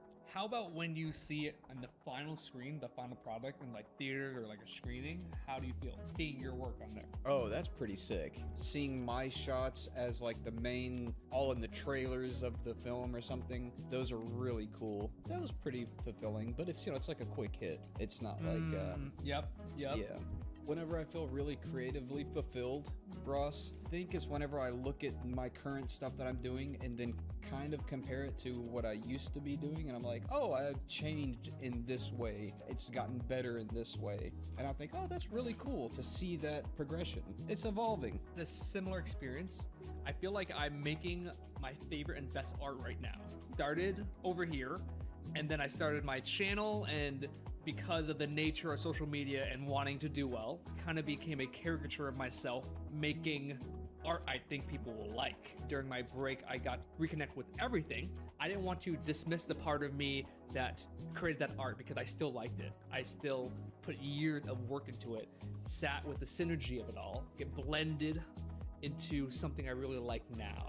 I don't know if this goes without saying, but I need the fundamentals. Like, I can't just be drawing with a freaking crayon and being like, look, I'm making spaghetti art or whatever. That just doesn't cut it for me. Like, I need the fundamentals, the foundation, the years of the grueling work of the figure drawing and all of that to finally get to a point where I can be like, yes, I'm doing it. I'm crafting a thing that I'm envisioning, because a lot of people jump into it without trying to figure out the fundamentals of the thing, you know. Work your ass off and enjoy working your ass off. Did you enjoy working your ass off in like school and stuff and learning all your fundamentals? I loved working my ass off in school. Every assignment was different, and so I didn't know how I would be challenged. Oh, I get to do this now. Now I get to do this. It was never like, oh, now I have to do this. You know, Ross, when I feel really creatively fulfilled, actually, it's whenever I'm struggling to create something and I'm like trying to make it look sick or make it look how it looks in my head, and it's a struggle, and then suddenly all the hours of work and it snaps into place. And it's like almost like I'm working for those moments where it's like, yeah, you know? Those are like fun little boosts, little bursts, little slams. What about you? I want to do like Avatar. What can I do? You can do voices. Oh, I would love to do voices. Show me a voice. Zuko! Is that Zuko saying his own name? It's like a Pokemon. Overall, I feel very creatively fulfilled. Right now, I do feel creatively fulfilled. You look like it. Really? Yeah. What does that mean? You just freaking look like it. What does that mean? I don't know. You look good. I don't know. What about me? All right. Creative fulfillment. Who did it? That was good. I had a good time. That was fun. Should we do more of these? We'll see. Like, do you think so? I've never done a video like this, and so I hope you guys like enjoyed it. Yeah. Let us know. One of the main reasons why I wanted to make this video is because I was once where you guys were. You know, I was this 15, 16-year-old, starry-eyed, couldn't wait to get a job at Blizzard and work on movies as a concept artist, and I just wanted to paint a more realistic picture of what it actually is after doing art for over 15 years and being in this position. Also, I'm sure you guys know I am currently running an art challenge to celebrate my new book. Let's go! Where everyone has to create a character portal, and you can check more info on that. Ethan is also gonna make a character portal, right? I am. You are? Yes, I'm very excited. Go through the portal. It's gonna be a big old ass. A really nice one. You can't do that. Why not? I have creative freedom. I'm free. I can do whatever I want. The portal itself is gonna be an ass. My first art challenge in like 4 years, and so join in. You have a school, right? Yes, Project City. I gotta teach class tonight, baby. We're doing our own contests and stuff like that, and I'm teaching everybody, and we got some great teachers over there. We just have a good time. Students are great, always learning and working and twerking, and this is great. I love the school. Project City's fun. Join. I hope you guys have a great day. Stay hydrated. Get some get some sleep. Make some art. Don't stress too much. Have some fun. I'll catch you guys later. All right. Bye. Bye-bye. Bing bong boo. How do you say thank you in Vietnamese? Come on. Oh, wow, that was like under the breath. Like that could have been anything. Yeah, but that's Vietnamese person would understand. Cám ơn. Again, cám ơn. Come on. Lost your marketing performance? Next. Look behind your cookie banner. CookieBot by User-Centrics helps you hit your targets with quality, consented data. It's just click, click, click, and done. Start for free.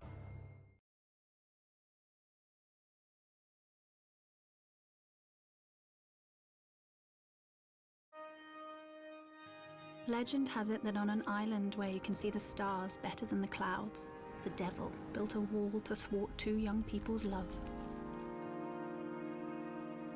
The two lovers met every day on a remote path where no one could see them. That night, like so many others, they walked nervously to see each other. But this time, they came up against a huge basalt wall. The fiery young man wanted to pass, and when he couldn't, he shouted, "I'll give my soul to get through." And after a moment's silence, he shouted again, "I'll give my soul and my body to get through." The earth began to burn, and the wall opened up. On passing through the gap, and just before he touched his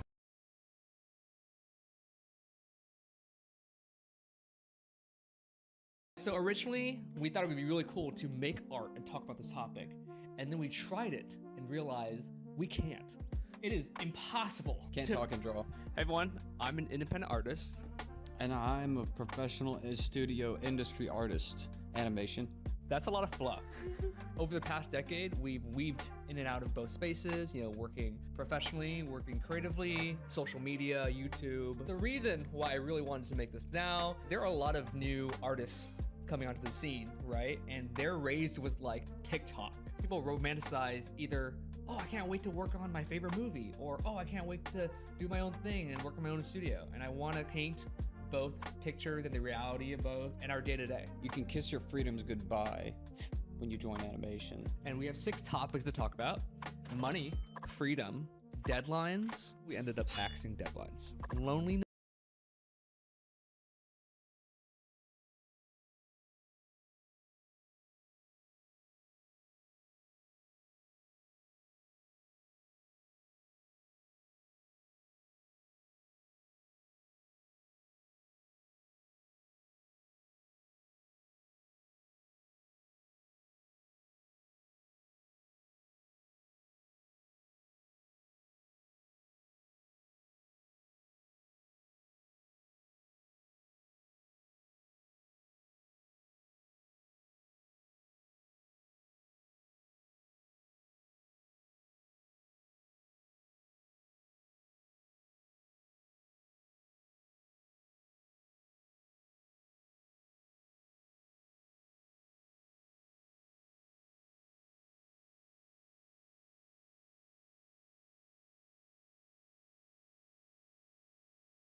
smoothness, stability, and creative fulfillment.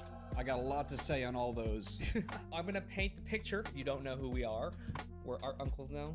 My art daddy.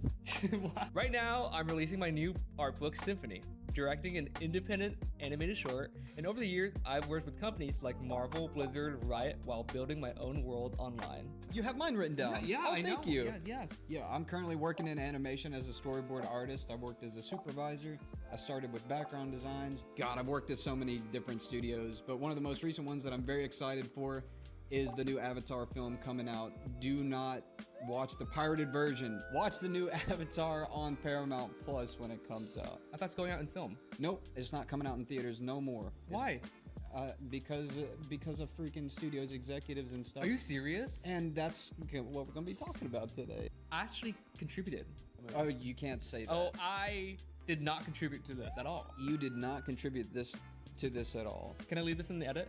Also, that was a humble flex. What? One of my favorite projects is working on the new Avatar film. Oh, humble brag. No, that was very exciting because I grew up watching Avatar. Yeah, we all did. And no, we didn't. We got to work on it too, but not really. Ethan's visiting me to help celebrate the pre-order of my new book because you're a good friend, right? I am a good friend. I'm very excited for it. It's a great book. It's an amazing book. It's an amazing book. It is. It's actually very incredible. It's an incredible story. It's a like moving piece of art.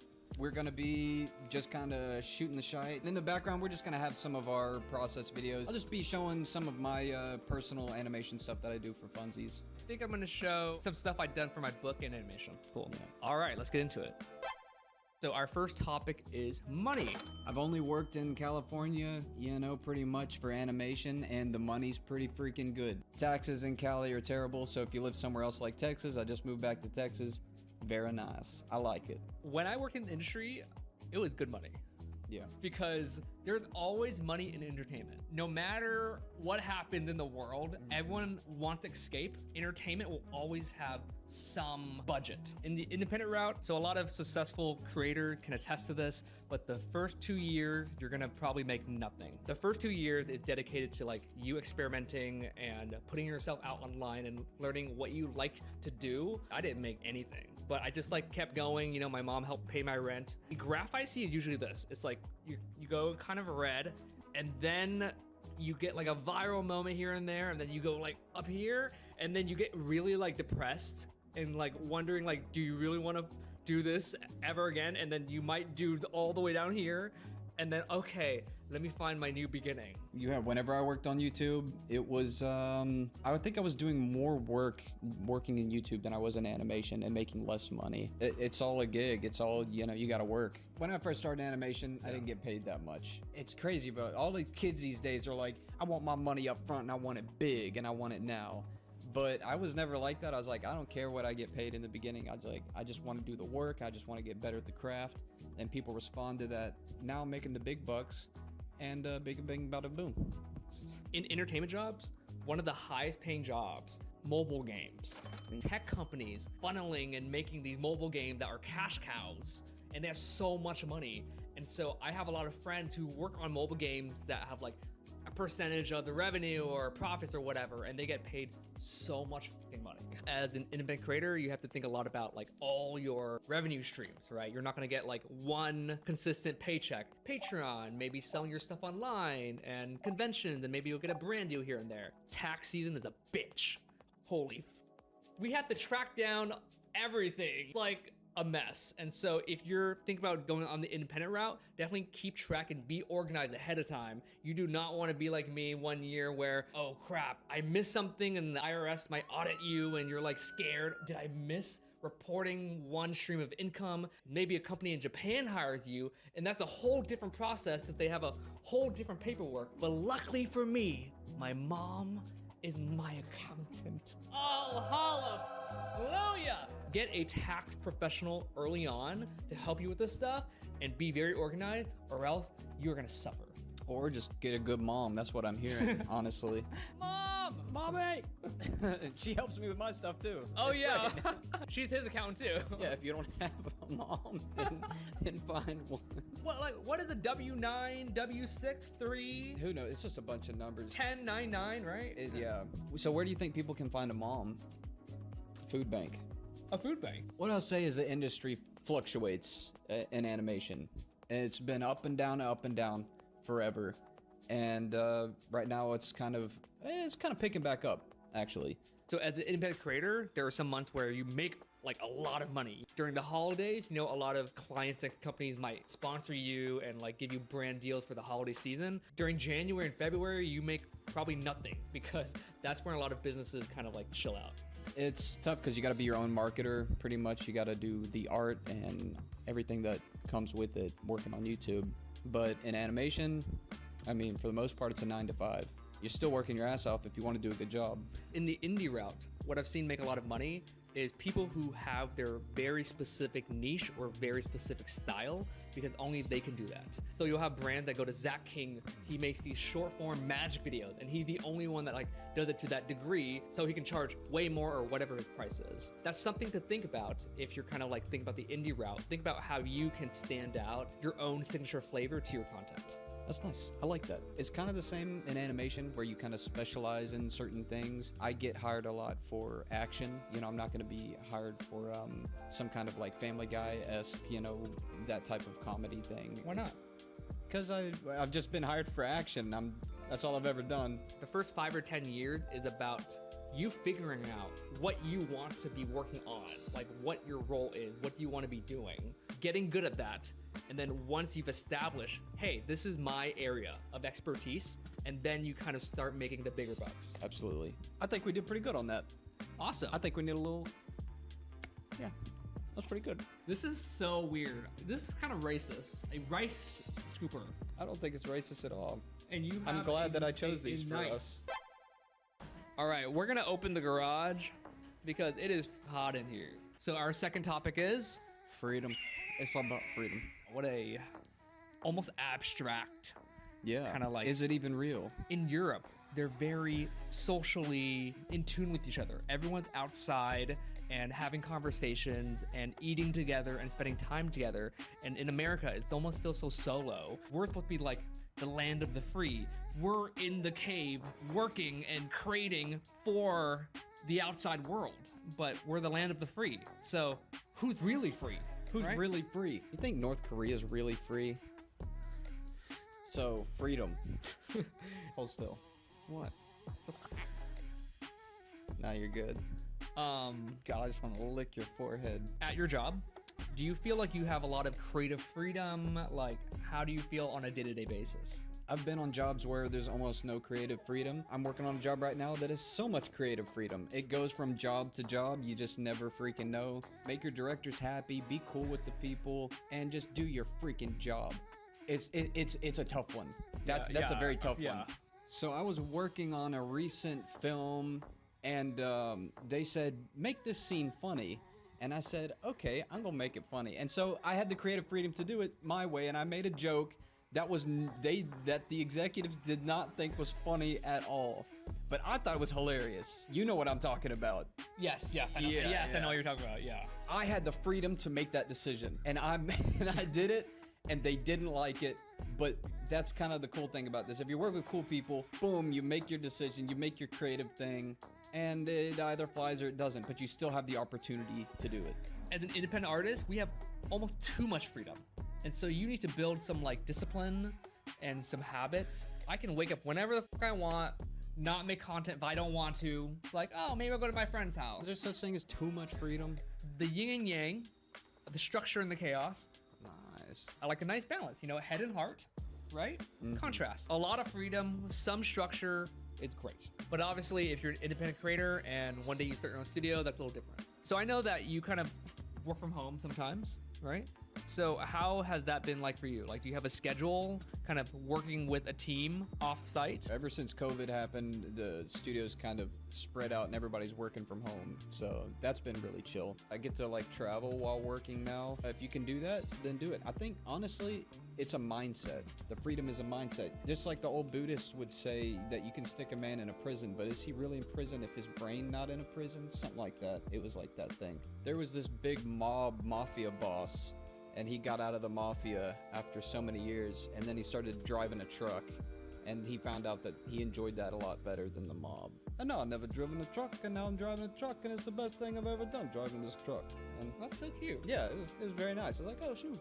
You know what? There's a lot of people that might listen to that, and they'll try it, and you might have changed one person's life. Yeah, stop doing art. Go drive a freaking truck. I think if you do the super solo thing, just have like a certain day where you post. My day used to be Fridays. Like every Friday there's a video. So I have to like film over the weekend or film on Monday. So just like have certain days for certain things so you make it a habit and build your own routine. I think in your 20s, you just literally try everything, do everything, and get a good sense of like what you want to do and what you don't want to do. And then I feel like in your 30s, you're crafting your day and how you actually want to look, what you want to actually work on. I put a lot of work in to earn my freedom, essentially. I'm free as a freaking bird. I was free when I didn't have money. Stick me to prison right now, I don't care. Really? Sure. Show me how free you are. Freaking do that. Show me how free you are. I did! I showed you how free I am! Oh, I didn't. Okay, whatever. All right. I think we've covered freedom. I think we did pretty good on that. Okay, I think we covered freedom. All right, now y'all, we're gonna be talking about loneliness. Oh, loneliness. Oh no. Long story short, as an independent creator, I'm pretty fucking lonely. Yeah, and as a freelance animator, it can get pretty lonely. So I started, my channel 10 years ago. Not until now, I'm starting to really understand how our biology works. I mean, I knew this, but I now feel it, that we are very social creatures. We stabilize, our nervous system stabilize with other people. That's like our response, right? I grew up pretty lonely, I think. Or I mean, I had a lot of good friends, but I think I was kind of immune to some of the loneliness or got used to it, The safe space was just being an artist, being in your room and making your own world. And then after a while, you kind of like break free of that. You get off the internet and stuff. And you know what's crazy? What? So when I started Solo Journey, it felt awesome. Like, oh, I'm doing me. And then up until a few years ago, I've been feeling like maybe I want to return back to a studio for like a few months. I miss talking to people and like, hey, how's your day? How was your weekend? Looking at what they're working on. Oh, that's so cool. How'd you do that? That's why I loved going to art school. That was one of the best kind of chapters of my life personally. I think I might still do that, like work at a studio for a few months. Everybody in animation is different. I've met people who are like, they love working alone all the time, which I do sometimes too, but I really like the studio. Like when I was working on Voltron, that was so fun. They were all just chilling. Some people were taking naps. Just go up and talk to people about what they're working on and just kind of shoot the shit and go out for coffee. And it's healthy. It's healthy for your art to have human interaction, have that break. I noticed definitely in the beginning, there's like a level of like superficiality in some collaborations. I guess either side, right? Because we're learning to work together. We both are there for our careers, right? Trying to collab with people to up them, to up us. And so it is like a gain vibe, but also we're human. So we still do want to connect. And that's why I was really pleasantly surprised when I met you. Yeah, everyone knew Ethan Becker was like hating on Ross the whole fucking time. And so there was a lot of internet YouTube thing, right? I'm like, why do you keep making videos about me? Stop. And then I'm like, oh shit, you're kind of cool. You're kind of chill and we can hang out and we can do friend things. Now say something nice about me. Okay, I was gonna say I thought you were a bitch, but I felt the same way. I didn't think, or I've never really had like an art buddy, So that's been really nice. And yeah, I just feel like you get me, Yeah, I feel like you get me too, yeah. And you have a really nice ass, and I've just been chasing it ever since, honestly. What topic again? What else? What are we talking about? Oh, what's the topic again? Freedom? Wait, I thought we finished freedom. Loneliness. Oh, Loneliness. I think a lot of people are lonely right now, especially in the art space, right? We're more connected than ever, but we feel more anxious and more lonely than ever. My feeling being in it and an observer of all of it, we're just at a very on-edge, volatile climate, and there's so much censoring. You can't really be yourself anymore. You're scared to even dance at a concert because someone might record it and put it online, so you don't even dance. And so I think everything is just filmed and screened, and anyone can look at it and tear you down and find stuff about you. Everyone's almost scared to be themselves. So they kind of conform to something that won't get too much attention. It's harder to kind of just be you. Oh yeah, that's absolutely how it is. Social media thing is for sure a big part of the loneliness, because it's like you're saying, anything that I do is going to be scrutinized. Yeah. So I might as well just not even put my opinion out there or say anything or talk to anybody because it's going to be scrutinized. So you got to really just make a choice. You just say, f*** them. Who cares? In a recent video, I said, just like what you like. Dive into the stuff that you like. You'll kind of find community, the niches, and like-minded people that share that interest that you can kind of connect with, and you guys can be friends. So if you like feet, find a feet community. And let me know where that is. Did we beat loneliness just now? All right, I think we did it. Okay. I want to talk about stability, Ross. Let's talk about stability. Are you stable? Yeah, I was gonna ask you the same thing. What kind of stability is this? Both. Oh, am I stable mentally? I think I'm like 99% stable mentally. Really? Yeah. Oh my God, what's your secret? My secret is meditation. Whenever I'm not mentally stable, it's because I'm isolated. Isolation it'll drive you insane. And that's our job, is to be isolated and to work on our art.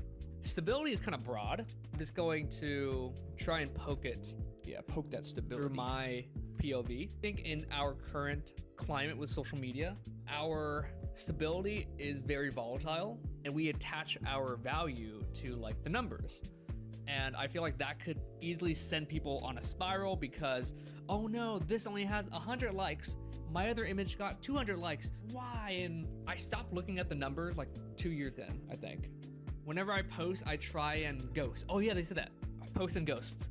You post it and then you ghost. I like that. It just trips me out too much. Oh, why did this get 10,000 likes? And then this one get 20. Should I make more art like this? God, it's tough because everybody sees the final product. Everybody sees everybody on social media always happy and doing their thing and posting the final product, but you don't know what's going on behind the scenes. Everybody's freaking out and just constantly like overthinking, unless you're a psychopath, you know, which is, it sounds amazing. Yeah, no, that's something I realize more and more. Like the top level creators and like meeting them and learning how they operate, we're all the same. We're all freaking out sometimes, you know? What we post is our highlight reel, our curated image. And what has really helped me find stability is trying to craft what is success for me. It just makes me realize how important it is to have hobbies. You see your friends, you see your family. I think at the beginning, all right, I'm gonna put 110% into my craft. The more I grind, the better I become and the bigger I get or whatever. And honestly, it really burnt me out. I was much more productive when I had a more rounded life. I was able to recharge and like balance out. That helped me create better content. But if you'd have told me that whenever I first started, I'd just be like, yeah, okay, that's you. And like, and I'm still gonna do it. It's almost like you have to go through that in order to experience it. So burn yourself out as fast as possible, I think. Honestly, that's not a bad tip. Yeah. Like just burn out and then you like down there, you realize what's important. Absolutely. So the faster you hit rock bottom, the faster you realize what you want. Not bad idea because people like villainize burnout. It's just all uphill from there. When is the most stable that you've been? Dang, that hit me actually. The most in pocket I felt was like before I came back on social media. I was working on the book. I had no agenda. Working your craft. Yeah, just working on making my book and my art, and then I would like go and see you, and we would just shoot the shit. And it just felt like I was like 13, hanging out with my friends and just like making dope shit, working on music, working on art. And when you asked that, I realized that I felt more stable before I came back. Shit. It's okay. That's life. You weave back and forth. That's the tricky thing about nowadays with social media, right? Because like there is some truth that if you want to be successful in some way, an online presence is a very easy answer, right? How much social media online presence do you need to be able to function as a creator and as a human, you know? I'm gonna close the garage. Well, no, they're just about to... Oh, stability in animation is always fluctuating. You know, if you got a lot of responsibilities, you got a family and stuff like that to take care of, then it can be very stressful. But if you're just kind of floating around, then it's great.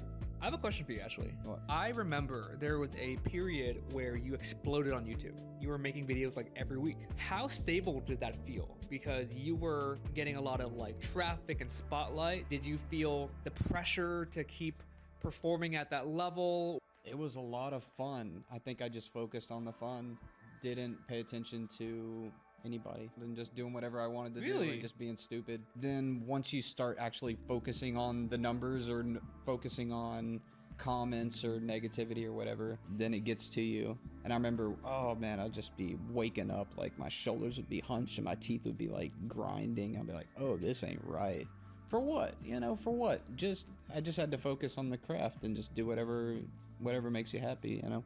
I find that very common. Like you start with fun. You're starting it, it's new, you're learning, there's no really expectation. And then once some success like coming in, it gets kind of like diluted because, oh, this works, then is this my formula? Do I want to be known for this thing? And then the comments are saying this, do I want to tweak my content? It becomes a mishmash. For me, it's always helped to just be interested and not interesting.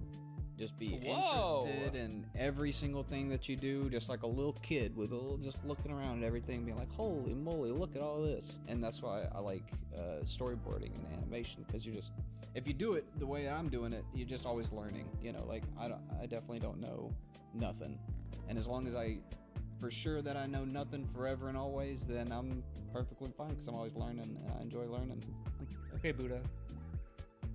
Buddha? Yeah. You call me fat? No, like What wise, the hell? wise, and it's Yeah. always smiling. Yes. But never working. Stability, I think we got it. I think we did a stability. Last but not least, creative fulfillment. Here we go. The thing that we all want. Everyone wants to be creatively fulfilled. You'll never be fulfilled creatively. Ever. No, I feel pretty creatively fulfilled right now. Yeah. Which it seems very nice. It seems like you're doing it. Really? I mean, yeah. We're working. I know. Oh, thank you. Raspberries. Bye. My mom brought us raspberries. Yeah. That's so good. Wow, I'm fulfilled. You know what I find is like the sweet spot? You're working on something that you can do, but it's a little bit of a challenge. It's like, for example, I'm really creatively fulfilled directing my animation right now. It's causing me to like get better. I'm constantly being a little bit challenged, not too challenged, and it's not too easy, just enough for me to be locked in. When did you feel the most creatively fulfilled? I don't know. When I work on music, maybe it's really fun. But whenever I just do like stupid, silly animation stuff, like the quick animation bits that I do on my Instagram, those are really fun because it's like no pressure, no stress. I know there's a lot of people out there that do want to work stuff on Avatar and Batman or like the big IPs, and they think that that is gonna creatively fulfill them. So you are on these jobs, and how do you feel? You gotta enjoy the process, because what you create there, 99% of it's not gonna end up on screen. A lot of the stuff that I've made is not gonna end up on screen. You just gotta make something that you think is cool in the moment. it's stressful because in the studio environment, you're like, man, I gotta make these people happy and do this, and I gotta make sure everything is this or that. Do whatever you think looks cool for the most part. How about when you see it on the final screen, the final product in like theaters or like a screening? How do you feel seeing your work on there? Oh, that's pretty sick. Seeing my shots as like the main, all in the trailers of the film or something, those are really cool. That was pretty fulfilling, but it's, you know, it's like a quick hit. It's not like, Yep. yeah. Whenever I feel really creatively fulfilled, Ross, I think is whenever I look at my current stuff that I'm doing and then kind of compare it to what I used to be doing, and I'm like, oh, I've changed in this way. It's gotten better in this way. And I think, oh, that's really cool to see that progression. It's evolving. This similar experience, I feel like I'm making my favorite and best art right now. Started over here, and then I started my channel, and because of the nature of social media and wanting to do well, kind of became a caricature of myself, making art I think people will like. During my break, I got to reconnect with everything. I didn't want to dismiss the part of me that created that art because I still liked it. I still put years of work into it, sat with the synergy of it all, get blended into something I really like now. I don't know if this goes without saying, but I need the fundamentals. Like, I can't just be drawing with a freaking crayon and being like, look, I'm making spaghetti art or whatever. That just doesn't cut it for me. Like, I need the fundamentals, the foundation, the years of the grueling work of the figure drawing and all of that to finally get to a point where I can be like, yes, I'm doing it. I'm crafting a thing that I'm envisioning, because a lot of people jump into it without trying to figure out the fundamentals of the thing, you know. Work your ass off and enjoy working your ass off. Did you enjoy working your ass off in like school and stuff and learning all your fundamentals? I loved working my ass off in school. Every assignment was different, and so I didn't know how I would be challenged. Oh, I get to do this now. Now I get to do this. It was never like, oh, now I have to do this. You know, Ross, when I feel really creatively fulfilled, actually, it's whenever I'm struggling to create something and I'm like trying to make it look sick or make it look how it looks in my head, and it's a struggle, and then suddenly all the hours of work and it snaps into place. And it's like almost like I'm working for those moments where it's like, yeah, you know? Those are like fun little boosts, little bursts, little slams. What about you? I want to do like Avatar. What can I do? You can do voices. Oh, I would love to do voices. Show me a voice. Zuko! Is that Zuko saying his own name? It's like a Pokemon. Overall, I feel very creatively fulfilled. Right now, I do feel creatively fulfilled. You look like it. Really? Yeah. What does that mean? You just freaking look like it. What does that mean? I don't know. You look good. I don't know. What about me? All right. Creative fulfillment. What did it? That was good. I had a good time. That was fun. Should we do more of these? We'll see. Like, do you think so? I've never done a video like this, and so I hope you guys like enjoyed it. Yeah. Let us know. One of the main reasons why I wanted to make this video is because I was once where you guys were. You know, I was this 15, 16-year-old, starry-eyed, couldn't wait to get a job at Blizzard and work on movies as a concept artist, and I just wanted to paint a more realistic picture of what it actually is after doing art for over 15 years and being in this position. Also, I'm sure you guys know I am currently running an art challenge to celebrate my new book. Let's go! Where everyone has to create a character portal, and you can check more info on that. Ethan is also gonna make a character portal, right? I am. You are? Yes, I'm very excited. Go through the portal. It's gonna be a big old ass. A really nice one. You can't do that. Why not? I have creative freedom. I'm free. I can do whatever I want. The portal itself is gonna be an ass. My first art challenge in like 4 years, and so join in. You have a school, right? Yes, Project City. I gotta teach class tonight, baby. We're doing our own contests and stuff like that, and I'm teaching everybody, and we got some great teachers over there. We just have a good time. Students are great, always learning and working and twerking, and this is great. I love the school. Project City's fun. Join. I hope you guys have a great day. Stay hydrated. Get some get some sleep. Make some art. Don't stress too much. Have some fun. I'll catch you guys later. All right. Bye. Bye-bye. Bing bong boo. How do you say thank you in Vietnamese? Come on. Oh, wow, that was like under the breath. Like that could have been anything. Yeah, but that's Vietnamese person would understand. Cám ơn. Again, cám ơn. Come on.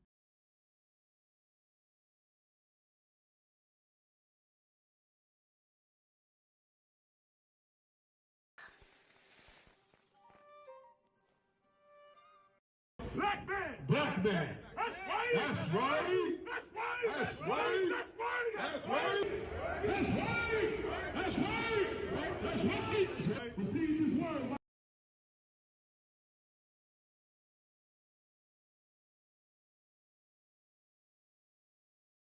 That company will eventually turn things around. Yeah.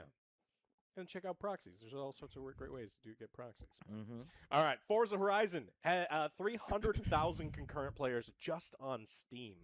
Is crazy. Damn. Game has been a lot of fun. We've been having a great time with it. Oh and my God! plus it There's being so on many Game things Pass, you can do in it. Yeah. Game Pass. It's like what, right. $21 right now? Yeah. Yes. Not where we want it to be, but better. It's still lower than it was before. Yeah. Yeah. On PlayStation as well. Yes, I Don't forget definitely it's wanna- on PlayStation. definitely want to do it for a month. Yeah. Play the shit out of Horizon. It's going to be on PlayStation. Yeah. I mean, It's on PC and Xbox right now. Yeah.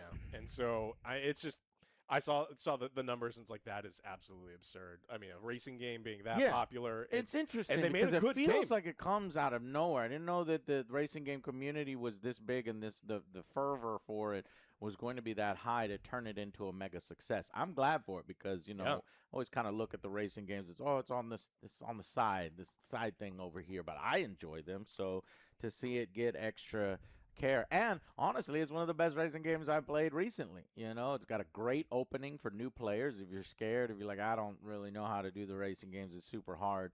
Trust me, it is super hard. But there are so many options in there to make it a lot easier. Or And just- me and Joe have those options on. Yeah. And just do You goofy turn stuff. them off, and me and Joe are The goofy always like stuff. doing the goofy stuff, or we're ranking 11th and 12th in the races against our friends. We don't know how they're doing it. Out of 10 Some racers, of them I have don't know how you do wheels. it. Some of them have wheels. I'm going to blame it on that. Yeah. But some of them They're have cheating. controllers, and they still kick our They're ass. cheating. They're doing something. They modded their games, man. No, yeah. Oh, what The they're game's a ton of fun. People really enjoy it. We put out a video where you can watch OJ as the fastest. One of the best cars. Check it out. racist. Yeah. So. In the world, Alex. In the whole world. Joe wants to be, you make the joke. Make the joke, you Fastest cowards. races. The fastest races in the world. In all of Japan. Oh my God! You can race Gundams. You can do funny cars or Steve Urkel's car, which we have more of. I Which is still want check out the game. fast. That car is fast. Yeah. All right. Valve is being sued by the state of New York. We talked about this a little bit, but I wanted to tell you about some of the things they said in court to justify the fact that, you know, the loot boxes are good, Joe. Remember we learned from EA that it's very fun. It's very fun. And you know, Very fun to waste your money on kids 0.1% drop rates. So what they said is people enjoy surprises, Joe. I am surprised. My money is gone. Yeah, and they equate loot boxes to gambling is nonsensical. So when you have a very small chance to win, but you put in A lot of stuff, money to like win. money, and then there's a chance Has you get nothing something to do of- with gambling. Yeah, Wow. and then Okay. unlike EA, there's an entire secondary market where you can sell all of these things for real life money, Which is real lucrative. bad. Which could be real lucrative. Right. And then Valve also takes a percentage of all those things, so they're incentivized to keep things artificially high.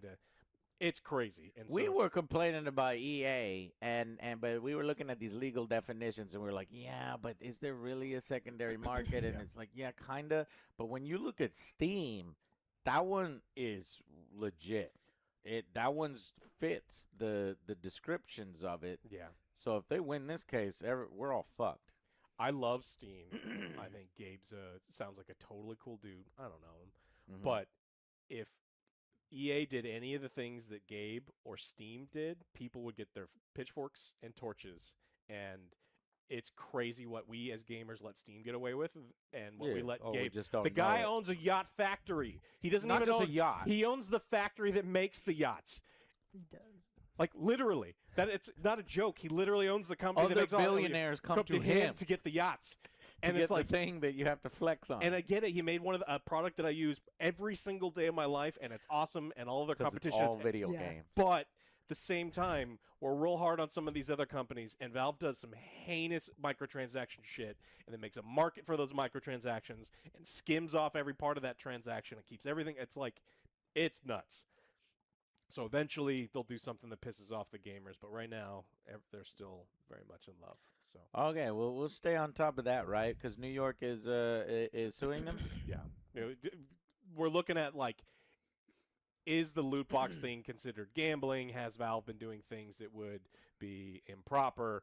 The answer is yes, but they've got a lot of money, so the result will probably be no. Okay, so we'll see. Well, Epic, their big competitor, has revealed the Unreal 6 is coming out. Feels like Unreal 5 just kind of recently. Why are we out. announcing Unreal 6 when Unreal 5 is not like fully going with stability and everybody fully understands it and making really optimized games? We're not there yet. This is better. We're not there This yet. is Unreal. better, though. 6 is higher than 5. Bro, slow down. No, you got. What are we doing? And they Constant. announced it with Rocket League, Joe. What? Why have all games? But Rocket why?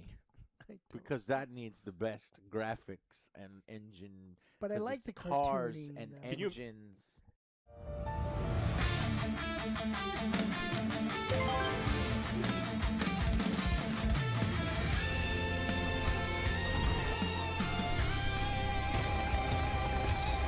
Can you imagine Rocket League with like the hyper realistic graphics of some of like the new racing games that we're getting? It would be absolutely insane. I still wouldn't play.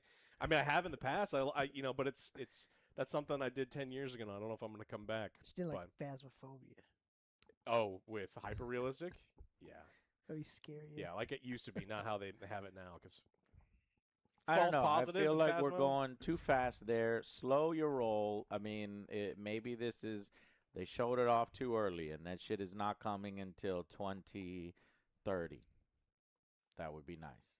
I don't really need. I'm not clamoring for Unreal Engine 6 if I haven't even really fully experienced the depths that we can reach in Unreal Engine 5, and there's been such poor performance and dropped frames with a lot of the games that are running Unreal Engine 5. Like, a lot of the claims that I'm just telling you what people have claimed is Okay. that Unreal 5 is stable. It's just hard to optimize, and so smaller teams have difficulties doing so. But that's a problem with the engine anyway. So let's move on to 6 is kind of the idea. That 6, they think of 6 as like 5.5, where The fix. It's kind of like because 5 still looks incredible. Like there's some games made in 5 that are like unbelievably good graphics. Is that why they're like featuring psionics, like more indie thing? Like, hey, it's going to be very easy to do because the Rocket League guys are doing it. Yeah. And it's not Ubisoft or EA doing it with the massive resources they have.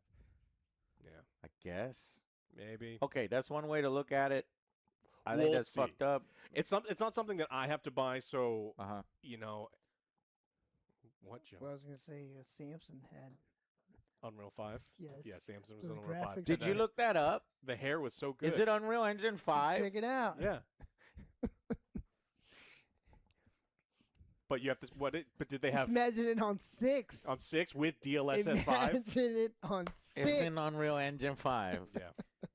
All right, Joe, we're going to Unreal Engine 6. Let's go to 6. This one thing that you showed me, we're going to 6. God damn it. They used it. You know what, Joe? I think, god damn it, we got to get a fucking Samsung video. They used it. Let's cut together our best highlights from Samsung and do a... Highlights. Yeah. I don't think we have a lot. There's a lot of like sad low bits lights. where you guys got stuck in a building for a long period of time or did the Oh, same boy. mission Cops. 45 times in a row. Makes Yeah. sense. Noise. Just having too much fun playing good games like Lego Batman and Forza. I gotta go back and fucking do this. Yeah. Okay, Unreal Engine 6. Let's go. It's Thanks, happening. Joe, for ruining everything. Well, the news that everyone knew was coming and we were talking about for a long time, Star Citizen has finally done it. It has hit $1 billion. Put your hat on. Finally did it.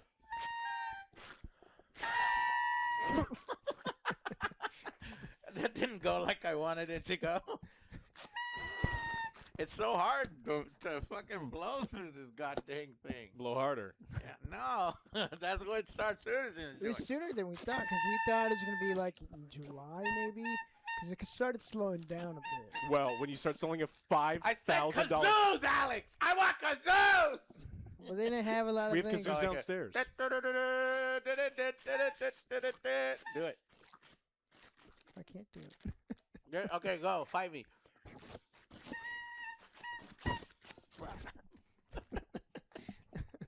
Oh, God. Why are we celebrating this? They hit a We thought it would be billion! funny. They hit $1 billion. And you're right. $1 billion for an unreleased game selling $5,000 ships that don't even work or not functional right now. They're theoretically digital 5,000. ships because they're not even in the game. And And they're better than yachts, according to the team or the community that said we could flex on these instead of flexing on real boats. Yeah. Women don't like real boats. Did you know this, Joe? They like, Apparently not. what is the name of the fucking ship? Oh, the Odin? The goddamn Odins. That's what women really want. Yeah. Some organizations That's how bought diluted several. some of the Star Citizen community is. I'm not joking. Yeah, they met them in real this life. happened to me and Joe in real life. Yeah, that was so long ago that the biggest the ship at that time is like a little tiny piece of shit compared to what they're selling now. Probably. Yeah. So you're absolutely right, Joe. They sped up the financing real quick because they did a couple things. One, they wiped all the servers and wiped all the ships that were not paid for by real money or through other ways. So people who had been playing and wanted to continue to play had to spend money to continue to play in this alpha. And then they released a $5,000 or $5,900 if you use store credit ship. And some organizations allegedly bought several. People were bragging like, "Oh, me and my group, we bought a whole bunch of these things." And there was a limited number, so there were people that wanted to spend $5,000 but that couldn't. Apparently could not. Wow. So they could have this even had fucking game, more money. They're coming back. They're gonna sell more of them, or even better, they'll be like, "Let's just make a completely different ship." Bro, if you make a 5,000 a piece on a digital product and Theoretical it digital sells, product. theoretical 'Cause digital it's not, it product, it's doesn't exist coming. I believe that So part. sad. They're gonna make another one. Yeah. And then it'll be not the Odin, but it'll be the Loki, and it'll be bigger and better, and they want 10,000 for it. Guys, Yeah. I You gotta I start don't know. small. It'll be This- 7,000. I never thought we'd be here. Like I Small. saw this dream. I had a dream of the greatest, Wing Commander open universe thing, And you said, I'm going to support Chris this. Roberts is coming back, and I was going to support this. That You was did support it. 14 You years did. ago. You I did. could You have got your a card. fully grown child mowing my lawn instead of spending money on services mowing my lawn. I need a child to mow my lawn. I could have 3 children mowing my lawns and maintaining my house by the time Star Citizen still hasn't come out. Yeah. Still hasn't come out. Yeah, we I still mean, have child labor. You could build your own child labor workforce in the amount of time it took for Star Citizen to make $1 billion and still not be released. Yeah, and then we still don't have a release date in sight. They do. They No have, release date in sight. They have claimed that they're near the end 14 years. for Squadron is coming. Not this year, though. No, well, we don't have anything we don't have any dates, but they're All like, hey, right. we're almost done. So far. Isn't that why people have children to mow their lawns? And get them beers and do whatever. Get them beers from the fridge. Just go get me your beer. children get Go- you beer go from wash fridge. dishes. And wash the dishes. Don't forget to wash. Wash dishes. Oh, the laundry? Yeah. Yeah, look in here. Holy So- shit. 1 billion. The estimations 1 and based on billion. some of their financials, we know that they spend around 100 to 130 million a year in development costs for this game. So if you take that by 14 years, all that money's gone. It's gone. And so And one the of cons. the things that we talked about months ago and that we all have said is they're going to have to continue to ramp up their fundraising efforts because they're actually spending money faster than they're earning it. Even though they've raised $1 billion, they're spending more than that. And so But Alex, they're currently on alpha version 4.8.0. What more do you want? It's alpha version 4.8. yeah. Yeah. Look at how stable is it, Joe? Are people really enjoying the stability of this new stability? The people in our community who play it, they're like, yeah, don't play it right now because there's a lot of problems. So, in case you're wondering, 4.8, how many alpha versions has that been? There's been 43 major alpha releases. Yeah. 43. Wasn't the game originally supposed to launch in 2014? Well, yeah. It's been 14 years. What year is it, OJ? I don't. It's been too long. The era breakdown. The 1 era. There's 2 major passes. This is the initial phase. Introduced the very first playable flight module, Arena Commander. That's when I did it, and it was like chugging at 5 frames per second. I was like, "What the fuck is this?" There's some red flags. Yeah. I pieced out, and I don't think I've returned to it. We returned to it one other time. Anyways, that allowed backers to test flight basic starfighters. The 2.0 era. I didn't make a mistake. 7 major patches. This marked the true birth of the persistent universe, first introduced in patch 2.0, giving players access to a small portion of space around the gas giant Crusader, basic space stations, EVA movement, and multi-crew ship mechanics. Era 3.0, 25 major patches here, spanning from late 2017 to 2024. This was the longest and most expensive era in the game's history. It delivered procedural planetary tech, city planets. Like, is fucking Star Citizen older than the Angry Joe show? It's about this. It's like about the same, I think. You remember, or did I back it before I had my show? It started in like 2011. Yeah, it started in 2008. Oh, so no, it's not older, right? Wow, then the Angry Joe show is older than I thought it is. And then 4.0 era, 9 major patches to date, starting with the Alpha 4.0. This current cycle, multi-system exploration, adding Pyro and Nyx, and server meshing tech. Meshing's cool. And capital ship class operations, and $5,000 ships. Yeah. Funding outside of normal means has slowed, and we've been talking about it for years now. And so they had this real glut of fundraising, and then things slowed down, and then they. So while we're celebrating this $1 billion milestone, it's a little deceptive because you think, God damn, they got $1 billion, motherfuckers are rich. They probably have $0. But they're They probably have $0. They collect. And how is that possible, Alex? Because $100 million to $130 million a year spent making this. They have a huge team. So the situation is not as rosy as it seems. It may be dire. It may be they need to release the fucking game so that they'll get the normal sales coming in from Squadron 42. You buy the box set, you get the thing, and then the pertinent universe, you'll get the constant microtransactions. This is imminent. Yeah. And funding, while it did reach $1 billion just now, it's, like you said, kind of getting smaller and drying up month to month. You can only milk the cow so many times. And so there are new people. How many teats are on a cow? There's plenty of teats on this cow right here. What? No. Well, this is the player base of Star Citizen. Oh. That's not Joe. So it'd be a pig. I was like, Joe no. only has 2. They do as add, far as I know. They add hundreds of new accounts every single month. People are excited. Look, I am still excited to play Star Citizen when it comes out in 2045.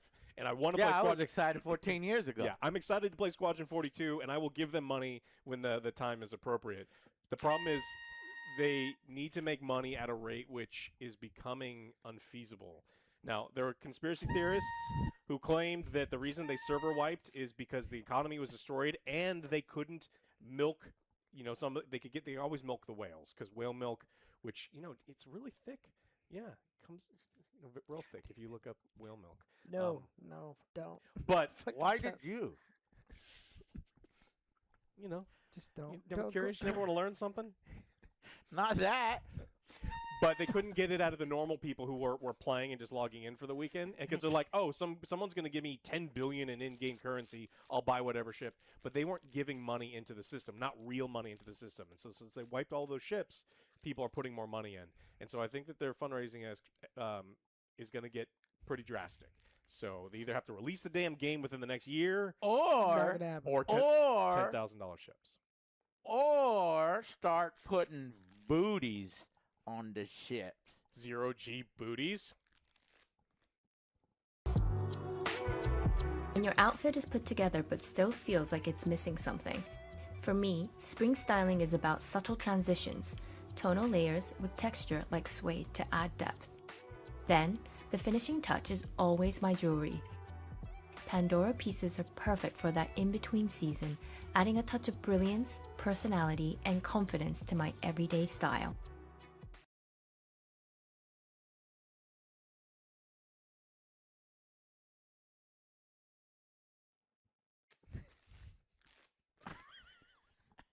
Put them chips in bikinis like Marvel Rivals does.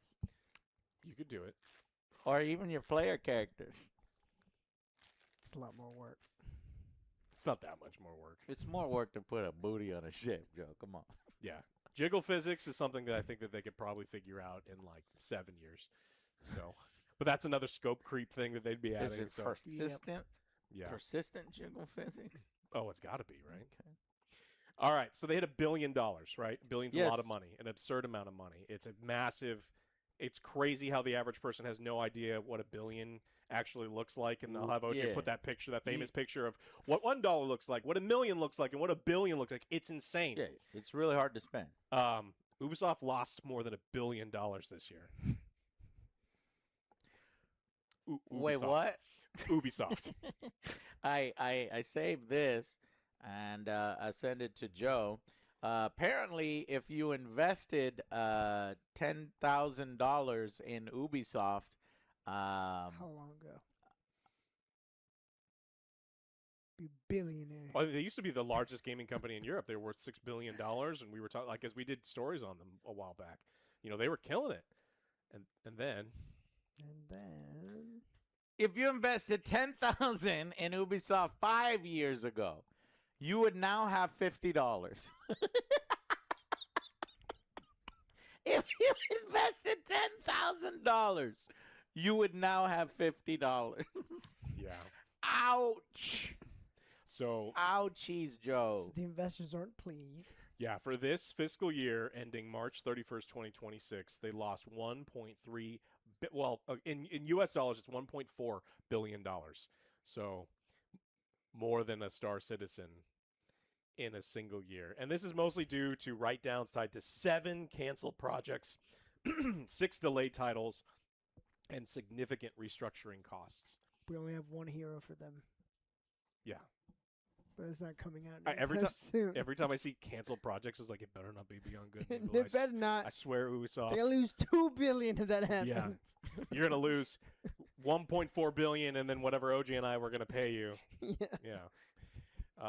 So, you know, Rainbow Six Siege is doing well for them, but y'all aren't going to pay them shit. I was going to pay them. You're going to play on my play my own. Motherfucker. Yeah. Oh, you're going to buy it? Okay, good. Yeah, so it's a real bad year. So as much as Star Citizen's raised, Ubisoft lost that. Because their sales, that's fucking crazy, their man. sales weren't what they wanted. Well, they had all these projects, and they were going to make all these games, and then they played their own. Creed 1, Shadows. Yeah. And they played some of the games that they're working on, and they're like, these are terrible. We need to cancel them. And they eat all that cost, and you can get up to $1 billion pretty quick. So, of course, the CEO said, this past fiscal year was one of decisive action for Ubisoft. We initiated one of the most ambitious transformations in the company's history, building a more focused, agile, and disciplined organization that is capable of consistently delivering high-quality experiences to players through a sustained release cadence while supporting value creation over time. Shut the fuck Which is up. nonsense.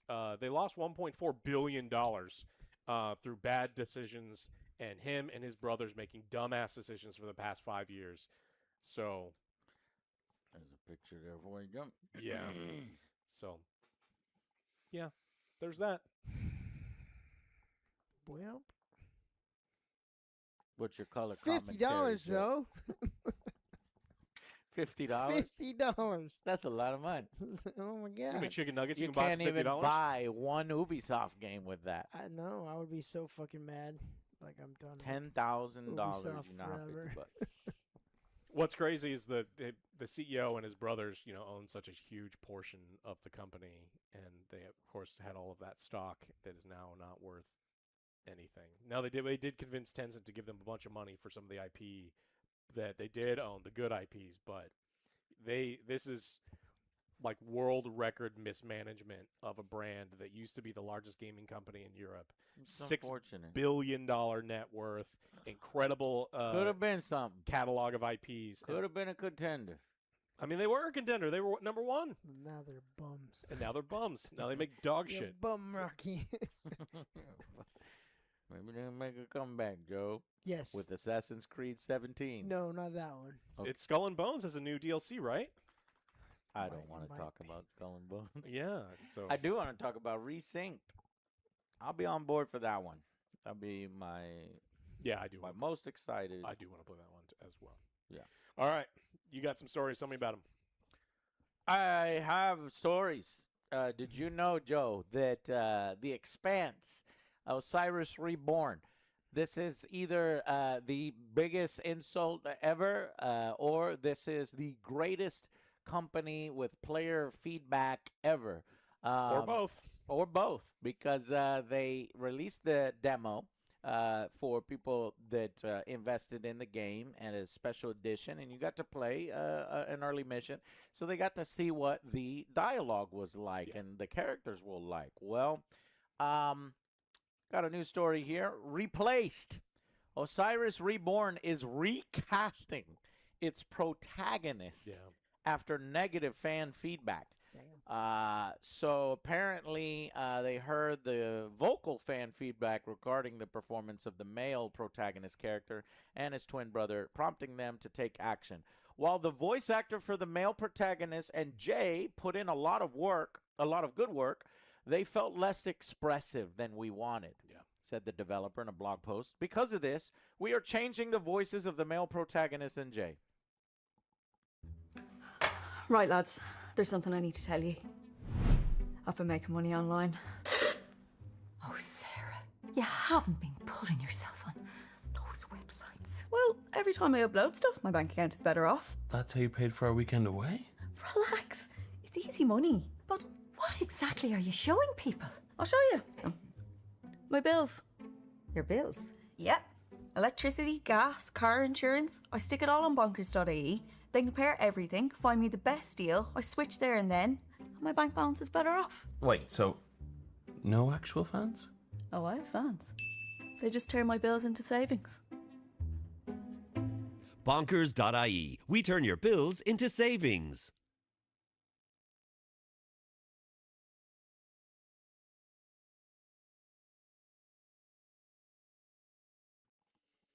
Damn, man, that guy's like, can I just redo it? Can I redo it? Nope. They're like, get out.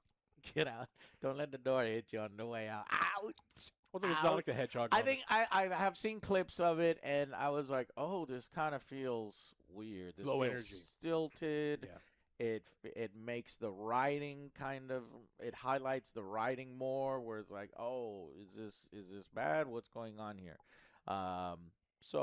But I kind of look at it as Owlcat Games actually listening to fan feedback and willing to make major changes. And spending money to do so. And It's spending not, money. It's not cheap to redo all of these things. I kind of respect it. I do. I do. It just sucks that, it's like some people, oh, how the fire and the iron. It's like, hey, man, the guy didn't get the job done. It's not their liking. Some voice actors are good for certain characters. Some voice actors aren't. And, So I like this. It's like I said, it's a Sonic the Hedgehog moment where people are Right. like, yeah, no, man, this ain't it. We need to rethink it. And then they're like, fine. The fans are who make us all of the money in the first place. Let's listen to the fans. And I think it's a good choice. So Yeah. I'll respect it as I well. wonder if that guy's going to put him on blast. We better have made him sign NDAs so he doesn't go crazy. No, I mean, if you're, you have to be real careful with these people. These voice actors want to not piss off the. He can always just say that it was the director, right? The director's like, no, he had me do it, subtle. So. Yeah, no. So I just like the initiative. We want to make the best game possible, and we think this is going to make the game better, and we're going to spend money to make the game better, where other companies would just be like, no, leave it.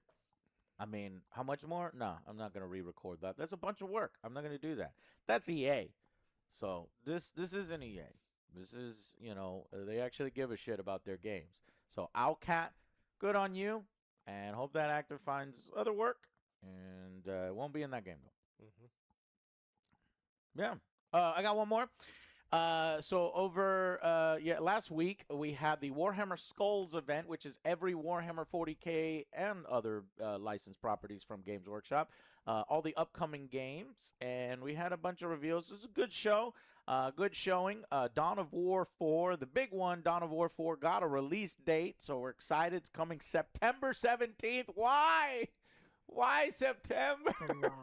No. A lot of games in September. No, because there's too many games in September, and I want this game to do well. Yeah, it looks really Buy this game. Support this game. We're going to be doing multiple videos on it and Warhammer Wednesdays where we play it.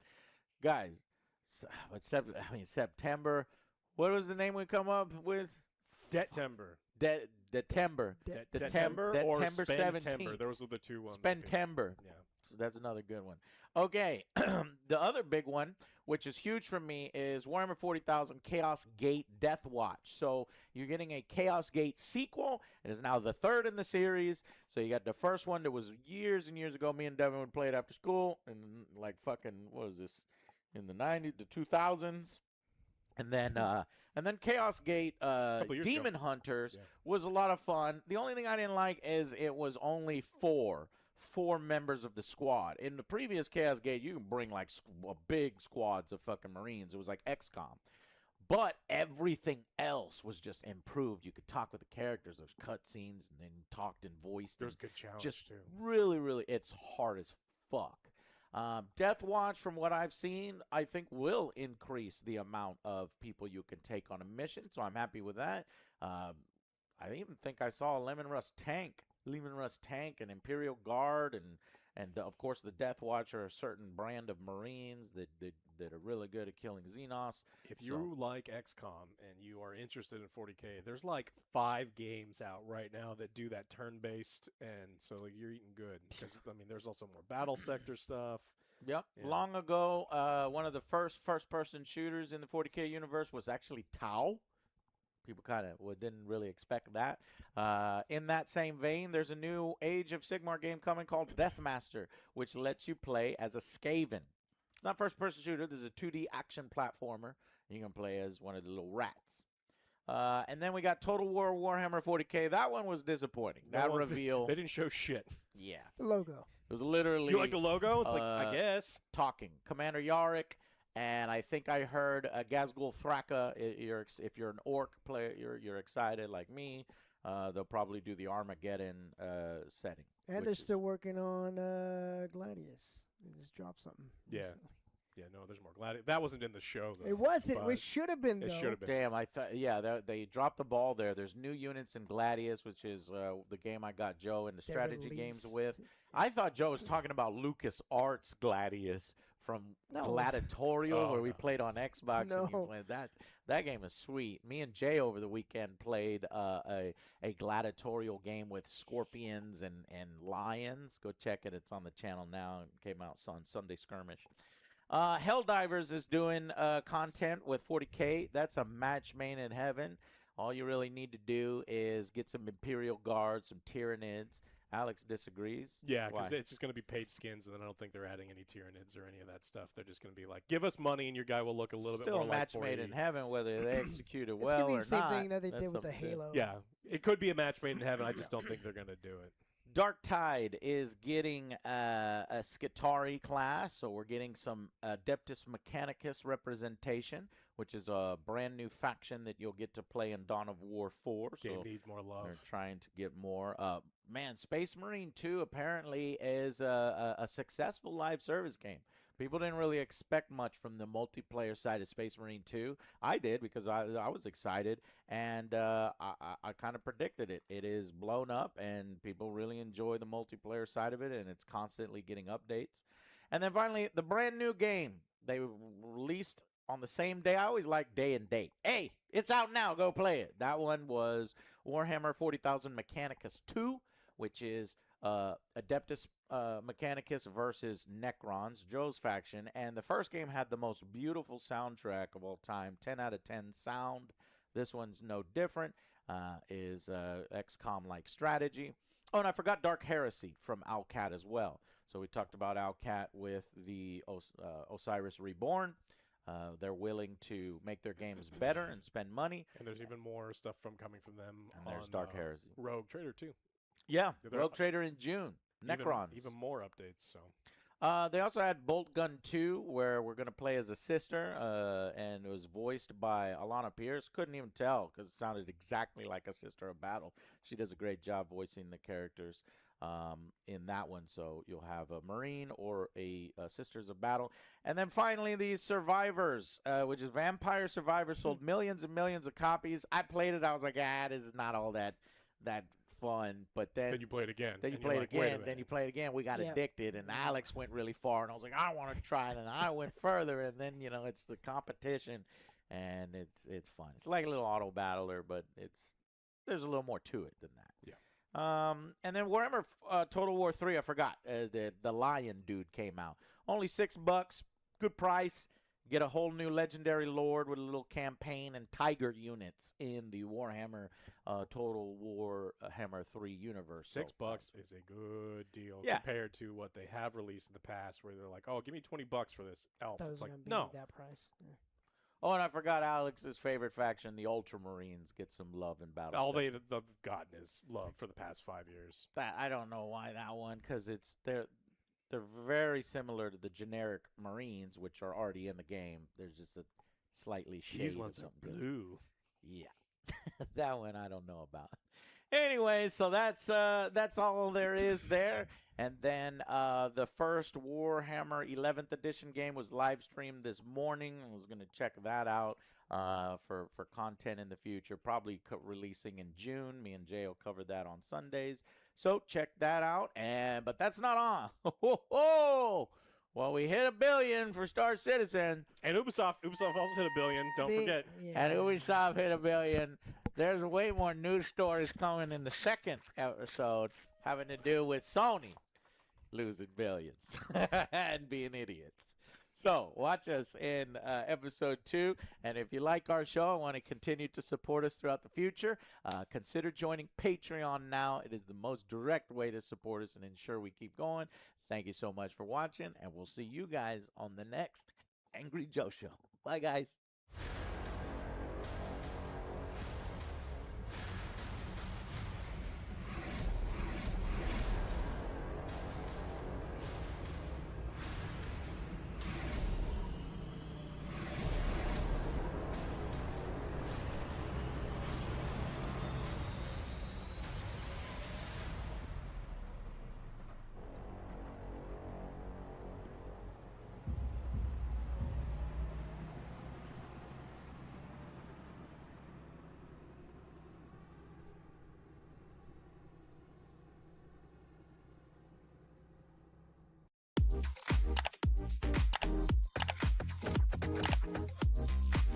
These refurbished AirPods are from Back Market, and honestly, just look at them. Like all products in Back Market, they're professionally refurbished and they work exactly how you'd expect. They connect straight away and the noise cancelling is perfect. And let's not forget the Back Market promise. It gives you best in-class refurbishment, 30-day free returns and 1-year warranty on your product. Buy from Back Market and get everything you love about new for less.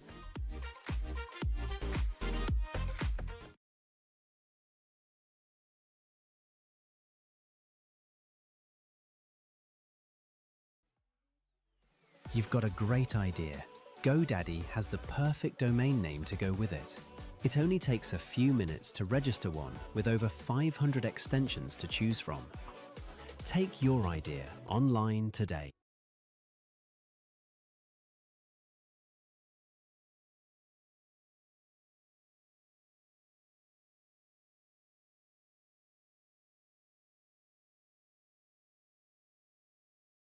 What is emergence? You could try to say, well, if you knew all about particle physics and a theory of everything, then you could predict, a human being, but of course you can't. I suppose emergence is the question of how does this complexity that we see in the world emerge or appear from the simple underlying laws. In a sense, almost everything's emergent. I mean, clearly, we observe.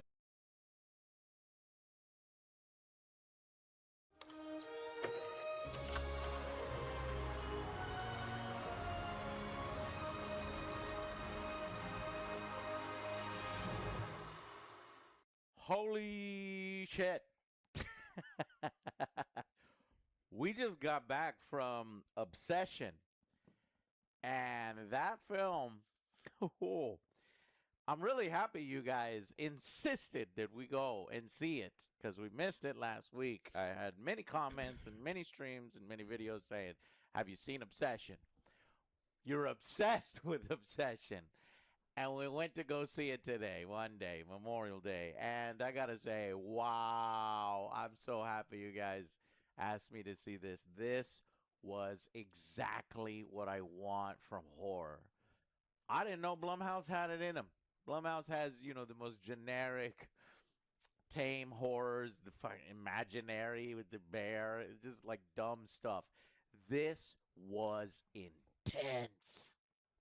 The performance from the girl, my God, that's like Oscar worthy. You know, she went through so many different emotions. She truly gave it her all.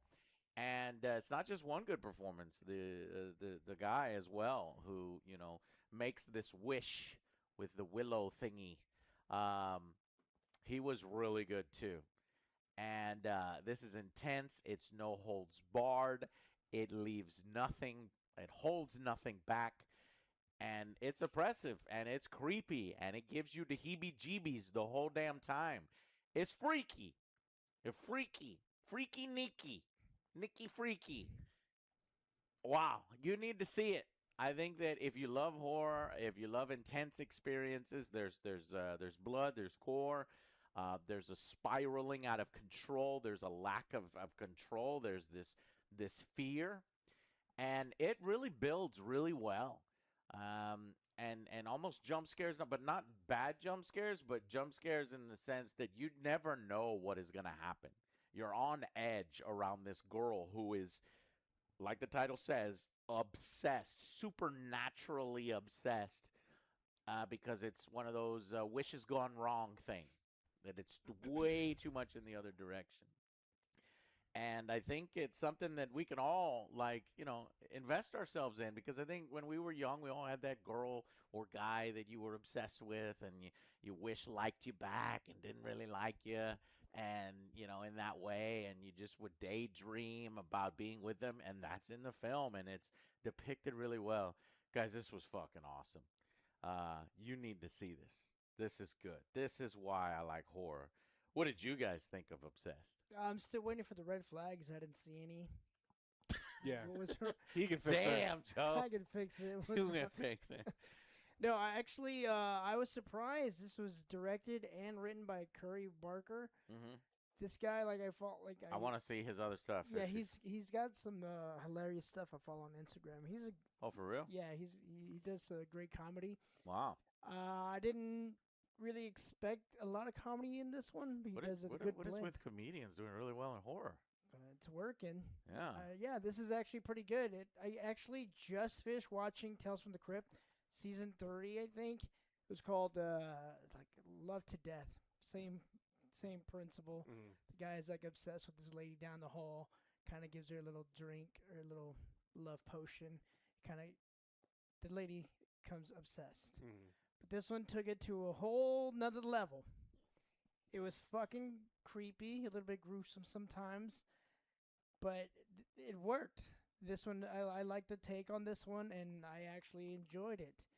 At first, I was like, I don't really want to watch this movie. I thought it was going to be like... Yeah, don't be like us, where it's like, yeah, man. I thought it was going to be like... Blumhouse, nah. Yeah, I thought it was going to be like some kind of creepier, like romantic film or something. Mm. But it's like, okay, no, way off. Yeah, I mean, I think it was kind of like you, where it's like, look, I've seen this isn't an original premise. This is something that we've seen in Tales from the Crypt and other places where it's like someone does something screwed up, and it's the monkey's paw wish that goes the wrong way, especially with love. But I think this is an interesting enough take on it that even if you've seen this before, no matter where you've seen it, it's great. And they don't do some of the things that I was terrified they were going to do. You know, I don't want to spoil anything about this movie because I want you to go see it. But like, there's some tropey things that have happened in other versions of this trope where you're like, oh, that's less satisfying. And it's like, no, this plays it and it goes all the way. You know, it's foot down on the gas the entire way. And then characters don't have this crazy turn. Like, they are who they are, and they act the way that they should act throughout the entire movie, and I think that was really nice.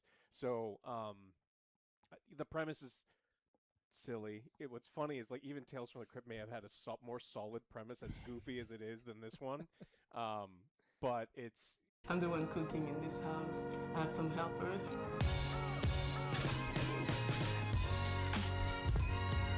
You know, it's still a wonderful watch, and I think you should definitely go see this one in the movie theaters. It's not...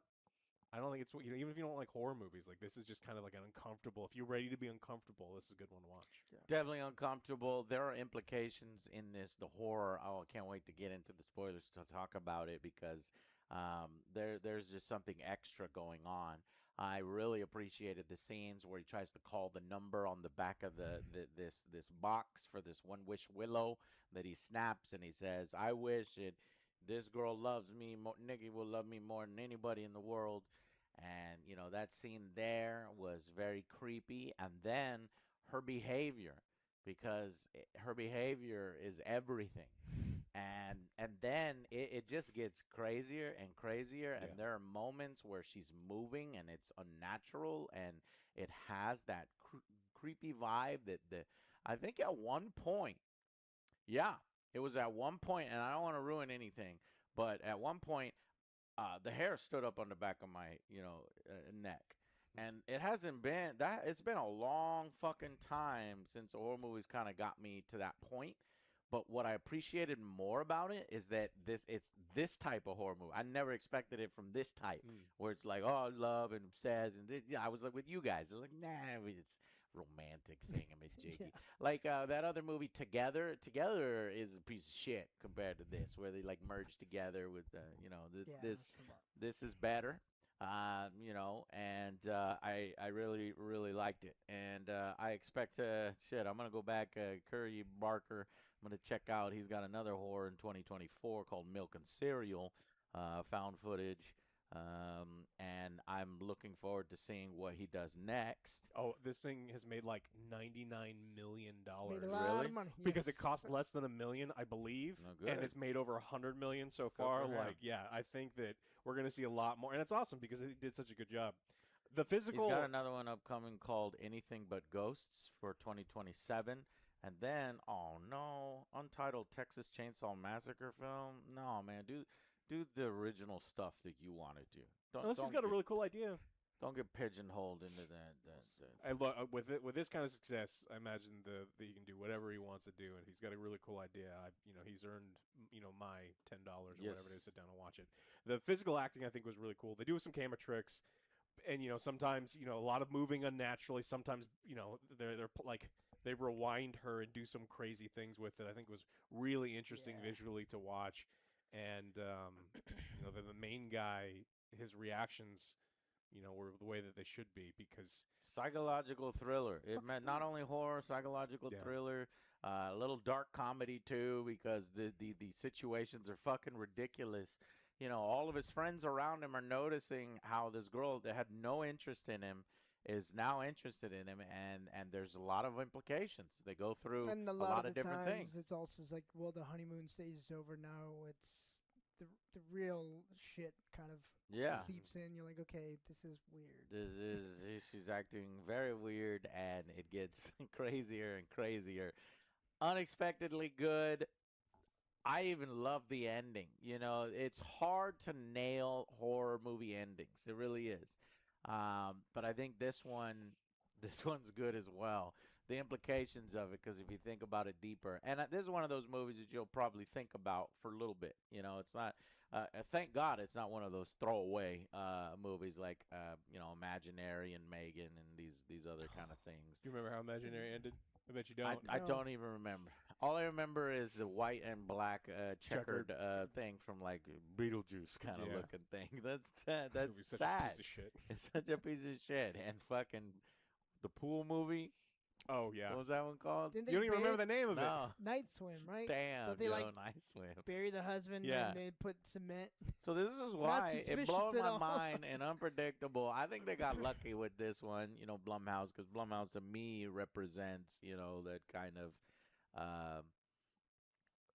cookie cutter horror where they It's don't want turned to into press it. that. It's turned into that, and hopefully It didn't used to always be that way. So yeah. and So hopefully they this come is back around. good. They're coming back. So as long as they do more projects like this, then I'm very, very into it. So everybody puts in their best performance. Like Alex said, everybody acts within their character. There's nothing that really knocks you out of the experience. So many films, like you're like, wait a minute, it's something like that. But there's always a reasonable explanation for it. There's one moment that's a little telegraphed, but that's not necessarily a bad thing, because you already know that there's this potential that something could happen here. Yeah. Please kind of stop this. Please stop, and it builds that tension, and so the audience is expecting it and stuff. And I see here, Rotten Tomatoes, 95 critics, 95 audience. This is unanimous. Go and see this film, really. I love horror, so I can't wait for Backrooms. And if Backrooms wasn't coming out this week, which I think it is, because there's nothing else coming out, I don't think, then see Obsession. Fuck it, see Obsession and Backrooms if you haven't seen it. Like, you've already seen, most of you have already seen it. You told us to go see it, so we wanted to share our opinion with you and then talk about it in spoilers with the creepy heebie-jeebies. Yeah. If you haven't seen it, this is my opportunity to tell you, badass seal of approval. Go check it out. Let's go to final verdicts. I'm going to go with an 8, almost a 9, but I'm going to stick with an 8. Good acting all around, like we mentioned. I love the tension, had some good tension, not a lot of jump scares. The jump scares were valid. They did build up to the tension. Right, they weren't cheap. Nobody was acting dumb. Everyone was acting their part. It's like, hey, you told me this, and this is what's going on. Don't you find that suspicious? Yeah, normal conversations. And I actually didn't mind the ending as well on this one. Nice. I'll tell you how the There other is one no ended. after credit and no mid credit there scene. should be. Wish there might have been some here, but that's just me. I'll let you know how the Tales from the Crypt one ended in spoilers. You can compare it. Okay, you know it. I haven't seen it. I'm gonna go with a 9. I liked it a lot, and then I didn't have a whole lot of expectations. Again, this is a pretty common story that the whole you wish for something and be careful what you wish for. Satan owns a curio shop and you pick the wrong thing, or the crypt keeper. There's. But they did it in such a good way that it doesn't have to be something that you've never seen before. He's just such a great take on it, and they had the opportunity to really fuck it up at the ending and do this Hollywood thing, and they didn't. And it's the harder, more uncomfortable ending, and it's the right ending for me. And so, super solid 9 out of 10. Hell yeah. I'm going to go 10 out of 10. And the reason why is this is the best within its little subgenre of what you're talking about, like this obsession, the wish, be careful what you wish for. I can't think of a better one right now, and this one's fresh. It takes that old concept, makes it fresh, makes it exciting. There was a lot of tension. It delivered on the things that I wanted to see from it. And great performances. They got the right actors and actresses for this. She did wonderful. She deserves to be praised. And she's tiny. Yeah. You see her her stature. She's like 5 foot nothing, and I'm fucking terrified of her. You know what I mean? And she's really close to you all the fucking time because she wants to be with you all the time. And you always wanted this. Right? Joe, you always wanted it? There's something wrong with you, Joe. It's fine. There's something goddamn wrong He can with fix you. her. I didn't see any red flags at all. What are you talking about? You're seeing the red flags from the dude. If the dude had just been into it the whole time, then he'd be fine, right? I don't know if you can keep that up for that long, Joe. Yeah. Disturbing, but in a good way. And I think everybody's going to enjoy it. I'd be surprised if you didn't. I'd be so curious to see, like, what kind of horror are you into that this wasn't doing it for you. But, yeah, great. So, and I was thinking of things to pick at, but, I can't find any. And I liked it. It was really tight, too. Apparently, it's an hour and 48 minutes. I didn't feel it. I felt that it was just the right amount of length. Sure, would I like to see more in the fucking lore of how this thing happened? that would spoil. I don't want. I want some mystery. Yeah, it's like why the and fuck that's does this gonna get toy work? explored in a Yeah, motherfucking sequel. You don't make $100 million on a tiny butt. I know you're gonna say don't, Joe, but you don't make. No, this budget was $1 million. Yeah. You don't make $100 million, Joe, probably by the end of this whole thing, and not make a sequel. Yeah, and look what happened. Megan 2. Yeah, they're gonna make it an action. Well, comedy. they made a huge mistake by switching genres. So as long as you stay within the genre, I would be willing. In rare cases, the same people are involved. And they have a good story. I agree. Yeah, I either want to know significantly less about the story because I don't think you want to think about it too much, or I do want a sequel. Like I also gotta say, and another 10 out of 10 for me is, and I'll talk to y'all in the spoilers about the certain things we can't reveal. I could say the soundtrack was really good, the sound design was good, and the cinematography. She's constantly in shadows, and her eyes are glowing from light, and it's well executed. Well shot, even though there's darkness and you're trying to see and you're like, oh, I don't want to see. Kind of stuff. So 10 out of 10, guys, go fucking see this, and thank y'all everybody to whoever made us go and see this. There was one particular commenter that I thought I took a screenshot of his name to give him a shout out, but then I don't think I did. I don't think I can find it. Maybe I'll find it in the spoiler section. But thank y'all so much. Everybody who left us comments and told us in the stream to go check it out, because this was fantastic. Capstone Pictures, T-Shop Production, Bloomhouse Productions. Well done. Looking forward to more. Go see it. Enough said. If you want to discuss spoilers, for those of you who did see the film and want to know what we thought of the various crazy-ass scenes, don't spoil it for yourself if you haven't seen it. But if you've seen it, come join us in the spoiler section. If you're a millennial, you remember this, your dad's wallet? It's like thick and overstuffed, but it lasts forever. I feel like this is the modern day version of that, except this one is thin, it's minimal, it's easy to use, it's high quality materials. For Father's Day, this is one of the easiest wins. They'll actually use it every day, and now it's backed by their lifetime warranty.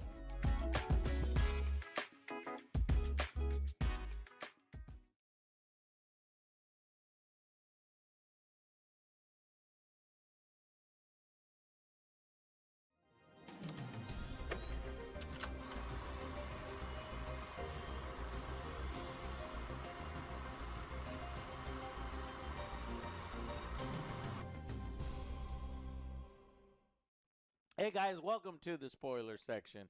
Why don't I let y'all take it while I look up. Tell us about Tales from the Crypt.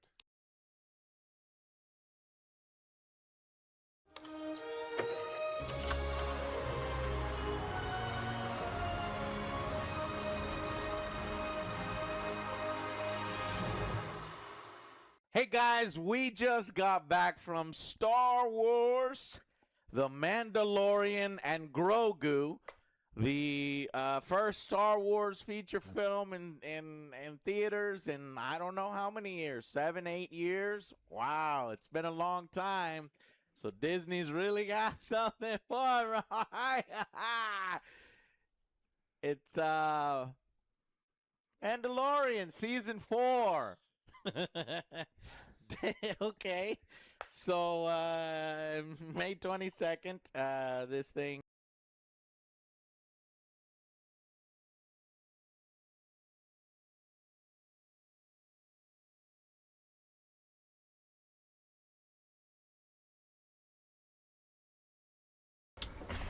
So, it's the other show. Extreme closest and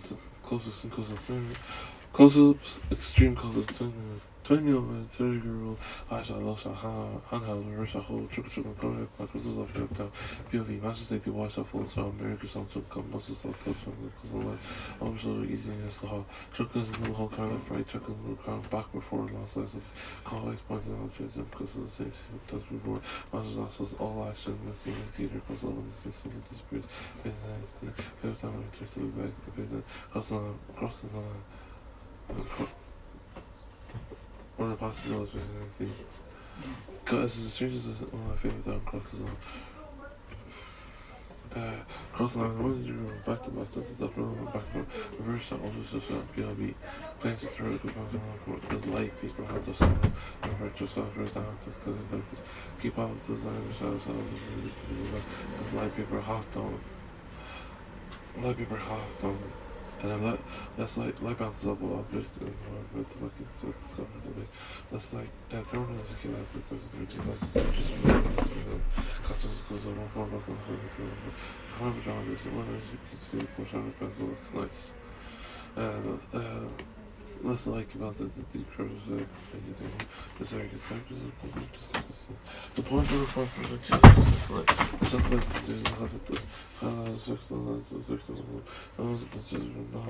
the actually flat and then it goes the page stage around it goes an upper girl or you're gonna start to go like stage flat line from directly from both of the side of the stage and one goes to the upper girl and three quarter tops on one best gives lots of my help to some of the top very beautiful light. This is game message sorry. Top very beautiful light. This is game message sorry. Top back rid of very good gracefully. Crisscross is bad to have never have light equal buses is the fun. Crisscross is bad never have light equal buses. All flat people have X's and making business for half an hour back. Here's those nice shadows and the vehicle over silhouette the personal because the bus design by silhouette frames light directly from backside top the sky top of like over the natural very good.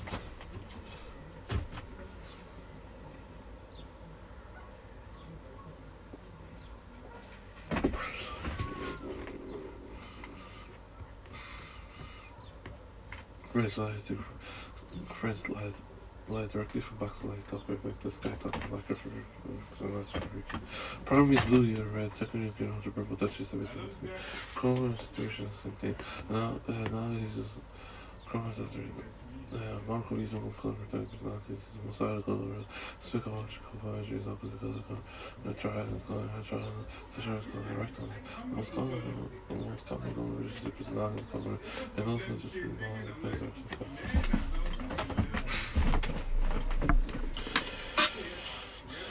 Enough said, son. 100.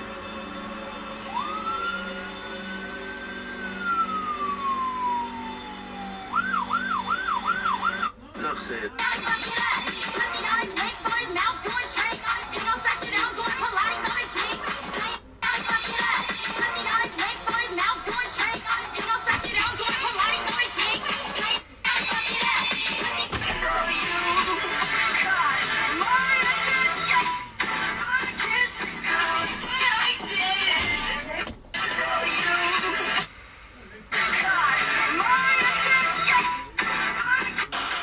Asking me how to do this move. What happens if you start Patana oil today? Day 0.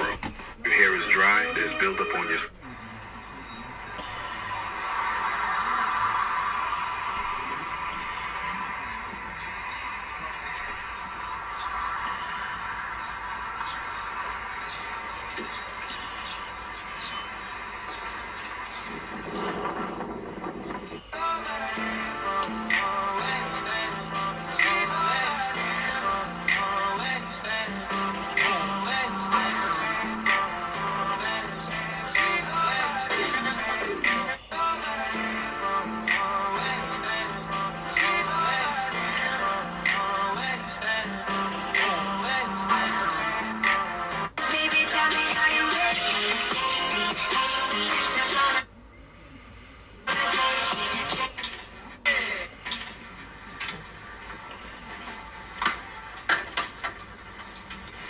What do you want?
ever so known to love. Make your wildest dreams come true. I got voodoo, I got hoodoo, I got things I ain't even tried. And I got friends on the other side. He's got friends on the other. You can read. And one better way to stay active is to do it with Q-bells. It's quiet on the inside, but when you make it back to that court, and then... Yeah, small.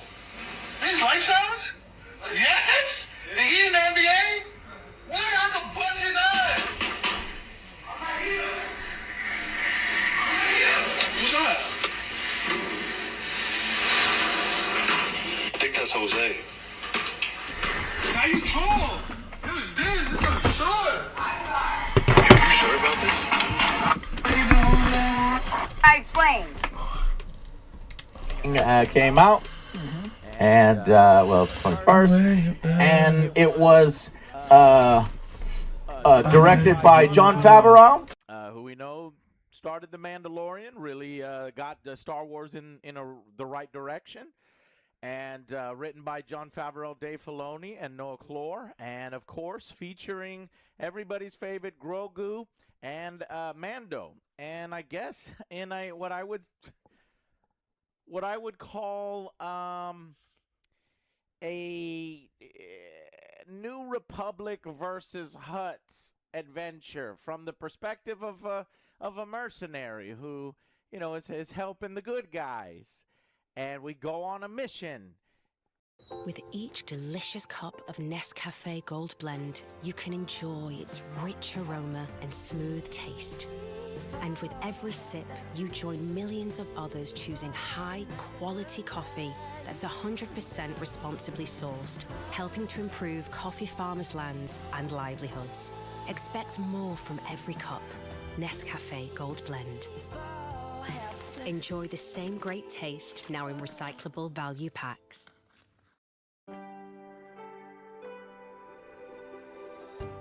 ESB Networks is delivering electricity to 2.5 million customers here in Ireland, while also helping advance Ireland towards a clean electricity.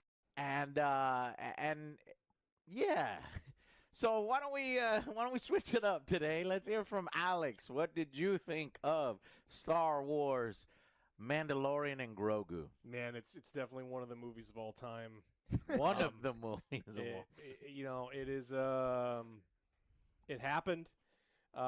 It's not bad. I'm not going to be one of these things like, this is a bad movie. This movie has no weight. It has no tension. It's inconsequential. It is really just 3 episodes just kind of smashed together. It's not bad because like The Mandalorian is cool. There's a cool action scene that opens this thing up. Yep. There's a terrible second act that is boring. And if you can just stare at Grogu doing cute stuff for 30 minutes and like that's worth your ticket, what's fucking wrong with you? But then you're going to get your money's worth, and then it finishes. But this movie is not special. There's not a time where you get the tingles. You're going, yeah, good guys, or Star Wars is back. No, look, it's the best Star Wars movie we've had in 10 years because they've been dog shit for 10 years. But it's not a bad movie, but it's not a good movie. It is 3 episodes horribly smashed together. This is the guy who fucked up Lion King so bad it took one of the greatest Disney movies of all time and turned it into something that's not watchable. The Jon Favreau. And he's on his game again, making a movie that happened, that inspires nothing. It inspires nothing in fucking anybody. Everyone will be like, this is okay. Yeah. So you did it. You didn't make a bad movie. That's huge for Star Wars. Star Wars has been making nothing but bad movies for a long time. And you didn't do that. But you also didn't make a good movie. You didn't make it a movie that anyone was going to remember. It's not going to change the culture. It's not going to do anything other than be like, that guy's cute. I like the green guy. It doesn't even deepen the characters. There's not a single new thing that we learn about the characters, and I was hoping that they might delve a little bit more into that, other than that by the end they're even more on the New Republic side and the good guy side, which we already knew.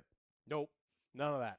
But I will say that I had a lot of fun, and I was, you could tell that they didn't have a TV budget. They kind of did whatever the hell they want. There was a special effect in nearly every shot. You kind of have to when you have a Jabba the Hutt, when you have a Hutt slithering around, and I never really thought the Hutts looked right. You know what I mean? Remember when Han Solo, they redid all that CGI in the special edition with George Lucas? I like the and live he action wanted dude. to- With the where he pops up and terrible steps on the tail. song. And then that one as well, Joe, but that was a different, that's different special edition. Talking about the slugs, they're kind of hard to do in live action and make it look realistic. So we have a jacked slug here, and it's just an out there idea, right? He's a gladiatorial fighter, and he's battling, and so you're going to need a lot of CGI for it, and they do it here. There's a lot of CGI here with the robots. I actually really appreciate there's a sequence that's almost stop-motion animation, like old school Star Wars. I was like, hey, I really like that, whether it was actually stop-motion or they were just kind of being nostalgic with the style. I was like, I love this. You know, I've always wanted to see, you know, Teenage Mutant Ninja Turtles come back and just use the fucking suits instead of goddamn CGI. That's kind of what you get here towards the end. So I say this is a feel-good movie. This is one of those popcorn pleasers that you can go out and you can have a good time. Yeah, it's low stakes. Yeah, it means nothing, and it's absolutely correct. It is inconsequential. It really is a side adventure. Yeah. And, you know, you could skip by it and never notice in the grand scheme of things. And it just puzzles me then why this happened, why this was the movie that they're like, yeah, let's green light this, let's put this in theaters. Because for me, I have memories of Star Wars being fucking massive. Like, you go to midnight, everybody's at lightsabers. When we went to Phantom Menace, Joe, like, fucking, that shit was insane. Like, it was lines out the door. People were camping. None of that shit this time around. You also Now, have the that theater was packed. the iconic movie with Darth Maul showed up. You had that here. Yeah. But, like, on this movie, you have nothing It memorable. feels like there's no hype There's building no this memorable at moments all. or nothing. Like, meh. So we're looking, the movie is tracking at about 80 million domestic, 160 million global. That would mean it beats Project Hail Mary's 141 to become the third biggest opening of the year. Tied with China's Pegasus 3, which scored 160. The biggest opening of the year goes to Super Mario Galaxy Movie with 372 million, and Michael with 217 in second place. So it's not the worst. It's not like an abject failure, but if you put it on the Star Wars scale, then yeah, we're doing a lot worse, because Star Wars movies, they don't do $500 million. They do $1 billion. They do multi-million dollars up there. This is tracking on par with Solo, a Star Wars story. This one, you know, has the labor or domestic 4-day weekend to help out, and we'll see how this does. But I was just confused at how it came back. So, Joe, what do you think of the film? Honestly, I agree with Alex. At the beginning, I was like, okay, this is actually pretty good. I don't know what's going on here, but as soon as, like, because we saw those mixed reviews, and then once we turned in our second bounty, it went downhill from there. We go, like, he gets captured. I'm like, oh, okay, well, this is kind of, it's cutesy for cutesy's sake. It's like, it's for the family. You're gonna have an. It's got something for everybody in the family. They didn't risk anything with this. They played it super safe, but too safe, because if you're gonna bring out a Star Wars movie, you just played it too safe. Like, that's not what we want right now. And like Alec was saying, like, we had the cutesy moments, and it was just not for me. It's not really what I was looking for. I wanted some more action, some more of the fallen Empire stuff. Kind of see some more of that stuff. Yeah. But I didn't really like the bad guys as well. The Hutts. The Hutts was a big, like. The I didn't twins, really care about the cousins twins. or cousins to They were the big baddies of the now-dead Jabba. movies. There's no stakes in this movie, no nothing, no tension. A lot of this stuff could have just been. But Joel, like you said, Baby season Grogu, 4. I can't believe Baby Grogu is put in danger. But Did you ever believe that he was in danger for a single second? Can't Never. put this boy in danger. Oh, the green screen. Man, it'll probably still kind of show up. Yeah. But even for season 4, it would be like, it's fine. Oh, out of batteries. It's been there for like years. It's been there for years. We haven't brought this guy out in 7 years. We're pushing. Holy shit, it works. Hey, Second Life. There we go. He comes to life. I see what you're saying, Joe, and I mostly agree with you. It's hard not to. I think I enjoyed it a little bit more because I was just in the right mood for it, and good mood, and wanted something fun. I wanted something light. It's fun. It's light. The boys are right. There's an interlude, and it turns into the Grogu and Anzelians show. I had to look up what those guys were. The little engineer guys. I thought they would bring back Babu. Babu. Yeah. Babu Freak. You know, he's got cousins in this film, I guess. And, you know, they basically take over the film while Mando is sidelined for a little bit, and they kind of take it over. And so it turns into... It's got something for everybody. That's for the little kids. Yeah. Your mom is in the theater. Your grandma's in the theater. It's something for everybody, and it's enjoyable. It's an enjoyable watch. I just wouldn't spend $50 plus the cost of drinks and popcorn. I mean, Right. like 3 tickets to go see this when honestly it's 3 episodes of Mandalorian.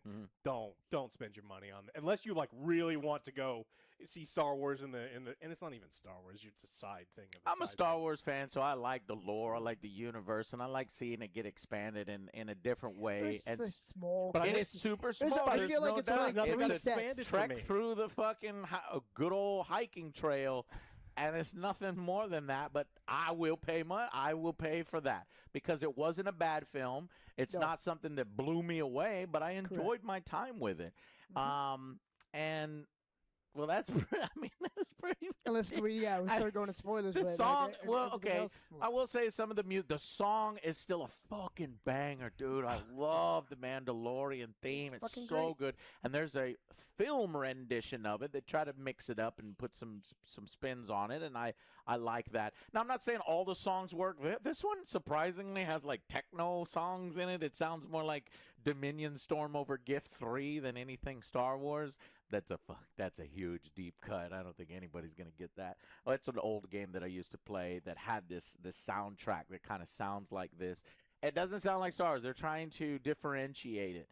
And it has a lot of the underworld. So you do see a lot of cities that, you know, George Lucas always wanted to do this TV show where it's got the underworld and you have this, it's like, wouldn't call it Blade Runner, but you see like, you know, the cities and stuff and the way it's run. But here, it's all surface level. There's nothing deep at all. We go on a mission. You know, the mission goes awry. We fix the mission. Guess what happens at the end? You got it. And then we're good. But fun time and something you could take the family to.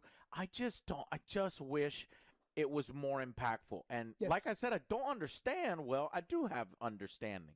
It says here, originally the plan was to continue The Mandalorian Season 4, but that plan shifted in the 2023 WGA writer's strike and the actor's strike. Quote unquote, I think this is from John Favreau said, I wrote Season 4, and then we went into the work stoppage. And as we came out of it, that's when Lucasfilm was like, well, first let me say, the film feels like it's a corporate product that it's like, we're going to lose the license. Let's make something. Put something out there. Make sure that the little green guy's in it. Put those cute guys from the other film that everybody liked in it. Sell them toys. You know, have them fly a ship. The ship blew up, sir. You didn't see the show? I don't care. Put the ship in it. Just buy them a new ship, you know, and then get it out there. And there's people that love Star Wars enough and are passionate enough, and set designers and creators and costume designers, that they love Star Wars. And what they've made here is adequate. But it doesn't feel like a vision that goes like, I need to tell this story, and so many people are going to gravitate toward this, and they're like, that's my favorite character. You know what I mean? And this is just a corporate product. Okay, now I read the quote, the work stoppage, and as we came out of it, that's when Lucasfilm was like, we haven't had a movie in a while. Could you do something with these characters? Is there something there? He's literally spilling the tea and telling everybody. Director John Favreau told comicbook.com, I looked at the scripts. Dave looked at the scripts. It was not a movie. So we had to start from scratch.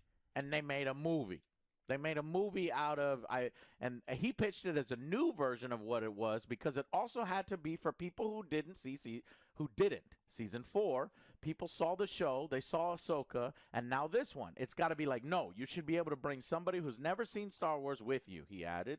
So it had to be a standalone adventure, but you also want to have enough subtle stuff that it relates to Ahsoka season 2.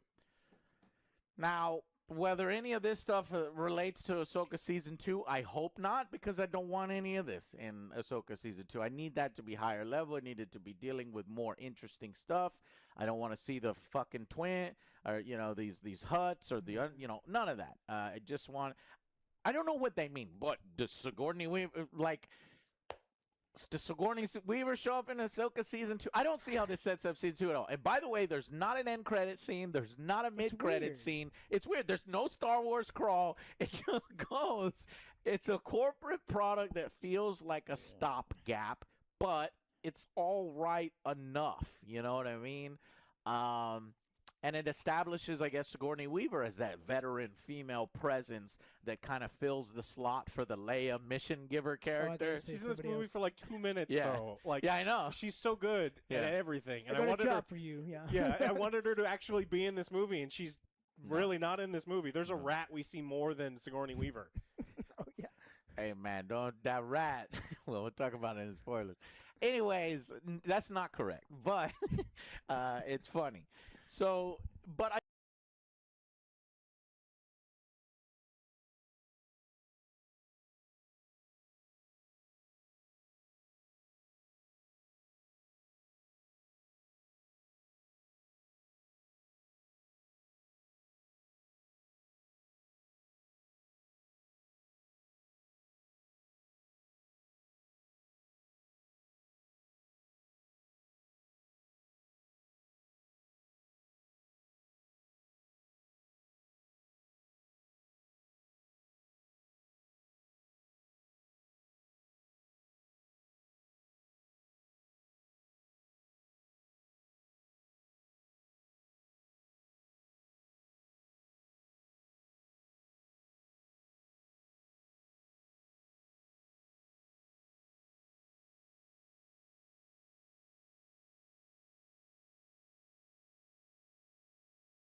I do appreciate that they're concentrated on Mandalorian Grogu. There's not a fucking ton, and we're cutting between 7 different storylines. It's very focused on just those two, and that's what does make it end up feeling smaller scale, more focused, and I think that works to its advantage. I just wish that it had more oomph to it, so I could say run out and see this. For right now, I said, man, check this out when you're free. If you enjoy Star Wars a lot like I do, and you want to be immersed in the lore, and you want to see a little side story, what's going on with the Hutt's power base? You know, because there's three main factions in Star Wars. You had the fucking Rebellion, and you had the Empire forever, but there was always a third one, is the Hutts, which is kind of the underworld. So you get a little bit of that here, but it's not much. It doesn't really deepen the lore or explain anything at all. Yeah. So, what? It looked nice. The sets were great. The special effects were good. Honestly, I don't think X-Wing, the sets were good. I think, the sets were good? Andor had better sets and everything, because we only really had like 3. Well, I mean, it's hard to compare the locations. Like, can you give me an example? We only had those 3 locations: the New Republic, the little island. We saw the bar. Yeah, we saw the bar. We've seen that before in the TV show, so it's very small scale. Okay, maybe reuse. Okay, so then we go to the Hutt's planet where the gladiatorial games are. Yeah, and then that underworld that we saw briefly. Yeah, Blade Runner planet. But that's it. The inside of the Hutt's HQ with the tunnel and the worm tunnel. Yeah, a worm tunnel. It's almost like an organic mountain, because when chunks of it are being blown up in the climax, there's you could see the worms are crawling all throughout. Yeah, I still have to side with Andor had more. It looked like it had more production or more sets that looked better than this film. So I'm not saying it's bad, but I'm saying that one looked better. But you're gonna.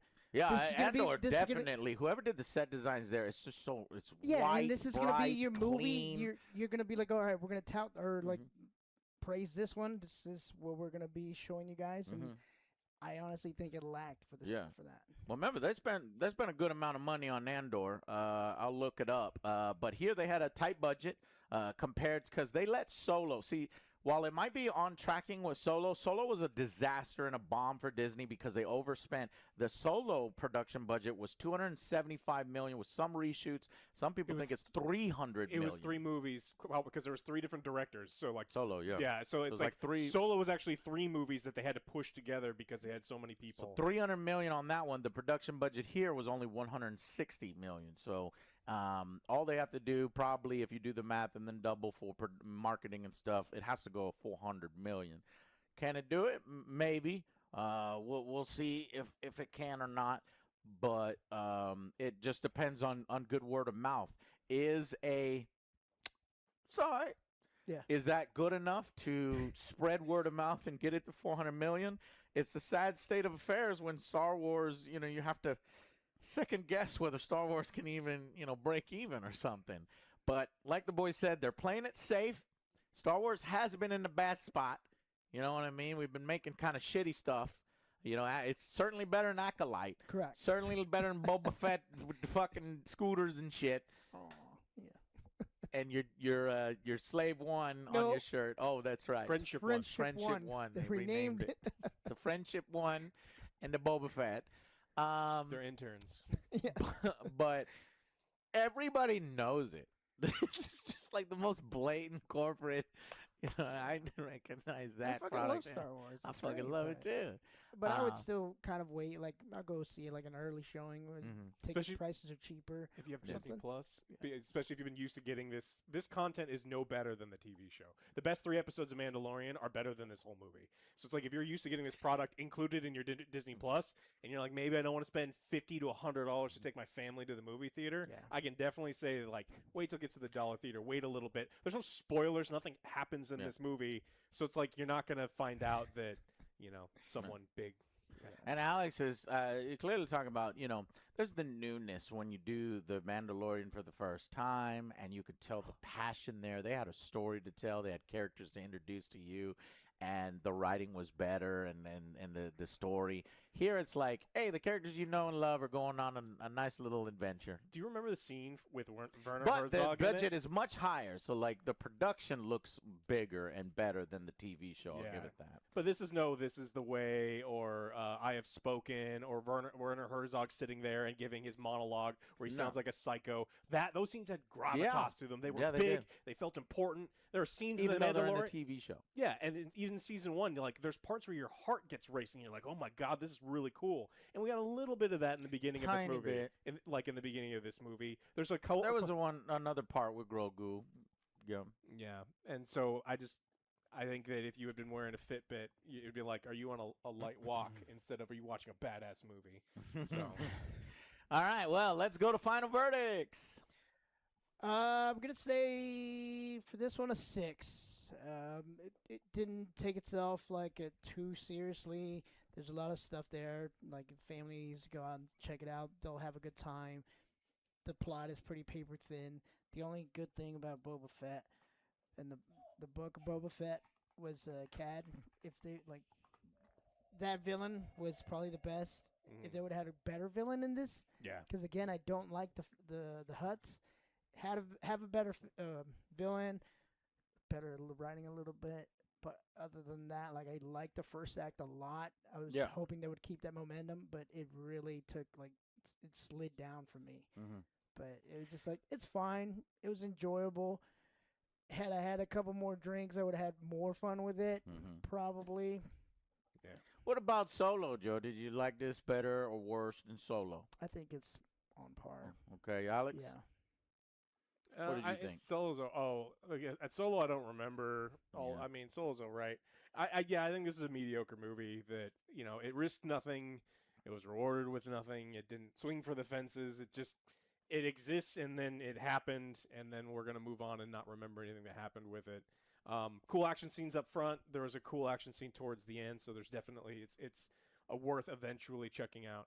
I just don't see that the vast majority of people can justify going to the movie theaters, especially with a family, to go see a movie that's a corporate product that doesn't expand the lore in any way, without compelling villains, with 2 cool action sequences, an extended cute sequence, and it's like if that's enough to bring your entire family and spend $100, and it's for $100. Hey! I mean, just we spent $30 on fucking pizza. God damn it! Well, then plus the cost of our tickets, and we brought our own snack. Don't tell them, but we brought our own snacks in the movie. Going to the movie theater is fucking expensive, and this movie is not worth going to the movie theater with a big family unless you are a massive Star Wars fan. I wish they had expanded the lore. I wish the Hutts were compelling. They're not. I wish Jeremy Allen White had a voice modulator, because I don't think his voice for Rada Hutt was any good. And I like him as an actor. Who was that? He's in The Bear. He's a great actor. The lead guy, the chef dude or whatever? Yeah. Yes. Okay, cool. But so, he's great, but the Hutts have this crazy menacing voice. It's just weird hearing him, the Hutt with the English instead of yeah, and it's just it's a normal kind of voice. It's just kind of silly. So what's up, dudes? It's like, wait, what? I wish it was that deep, but it's not even that deep. Yeah. So he's just a bro. Yeah, I guess. So I agree with the 6. I think you can enjoy it, and I think you will enjoy it. But I think that we've been seeing this content for free for long enough that I don't think you should go out to in the theater and pay for it. Okay. I think it's better. It's better than Solo in parts. I don't know. I like.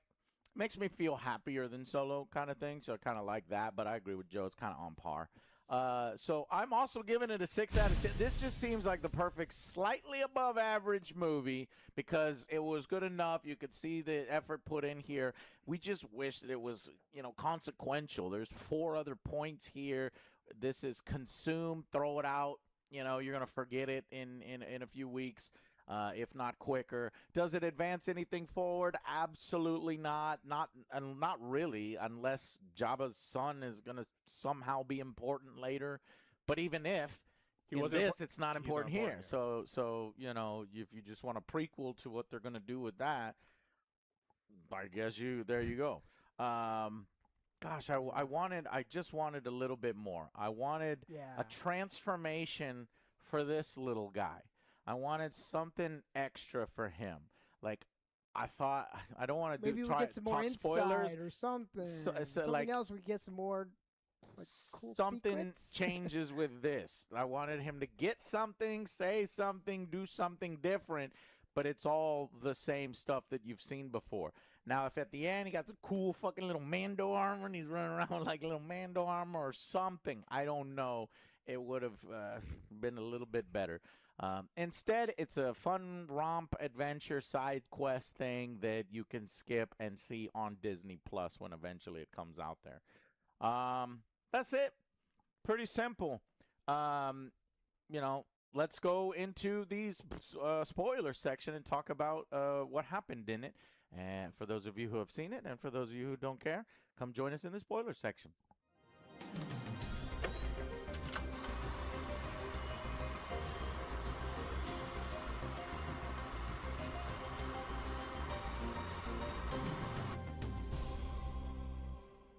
This is the best gift on the planet. If you want the performance of stainless steel, the versatility of cast iron, and the convenience of non-stick, then you want...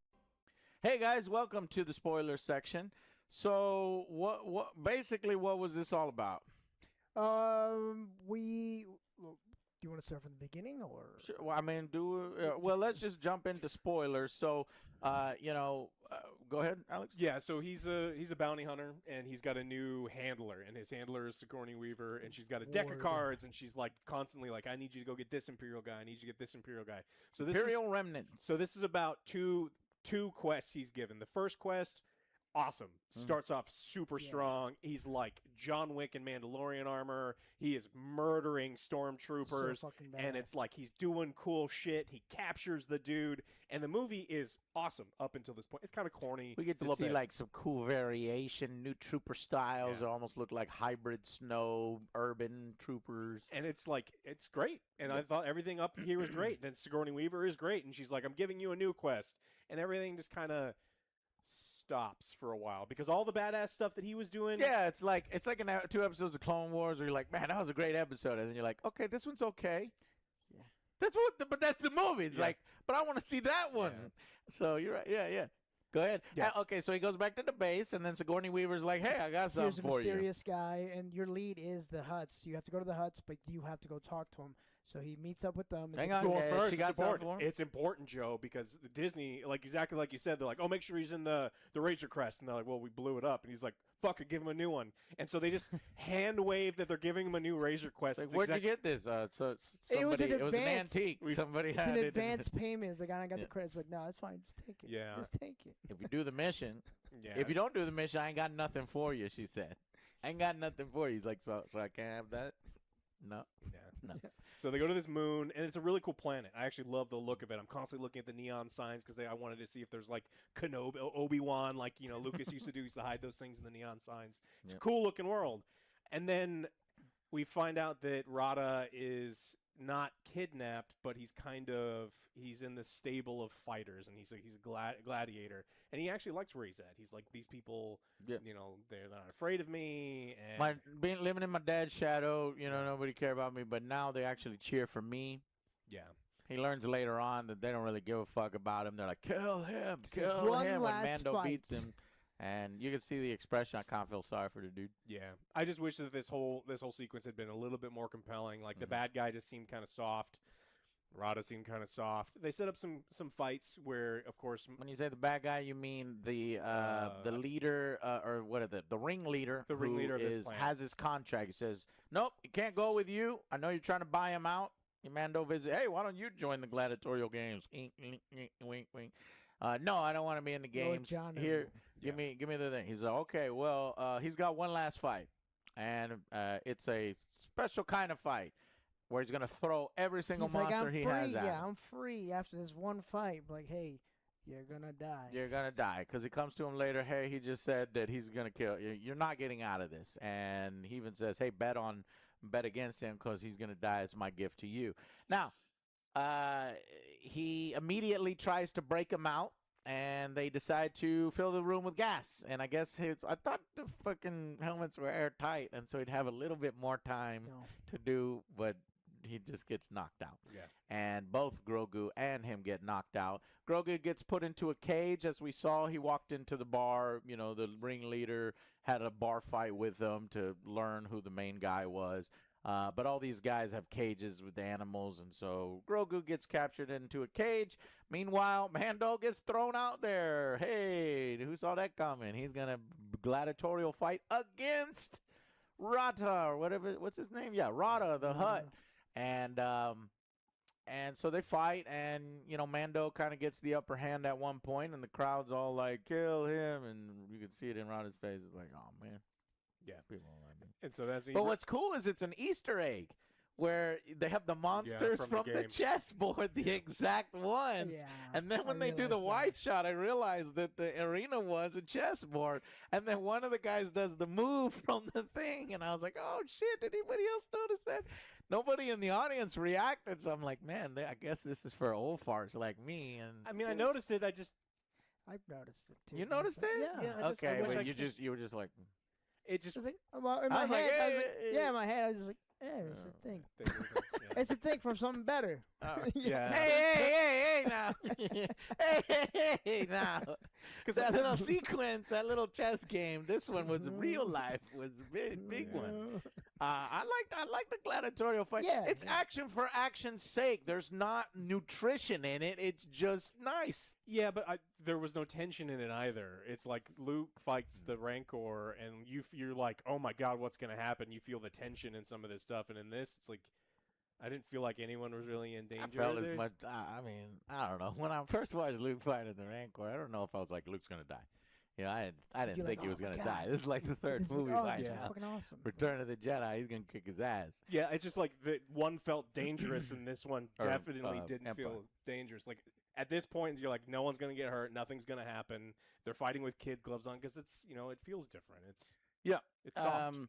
So they fight in the games, but during the games, the laser cage gets destroyed by one of the shocking creatures and throw it into the lasers and just shuts everything down. Everyone escapes. And the fucking creatures escape. I love it. Now, it's Star Wars. You don't get the gruesome. Some of the creatures look pretty fucking horrific. Like this one that squeezes your head. And I thought he was gonna do something, but he just like keeps tossing throwing people back. He's tossing people because it's Star Wars. Like, it would scare the kids too no, much. it would have fucking But ripped my the Star crowd. Wars, it would rip heads off. There'd be blood splurting everywhere. Be eating everyone. That'd be awesome. They couldn't do it, so it's a little tame. But they get out. There's a fucking cool chase sequence with Rada gets out. He jumps in a fucking big ass land speeder. They chase him. Grogu is the first one to be like, get in his little baby crib.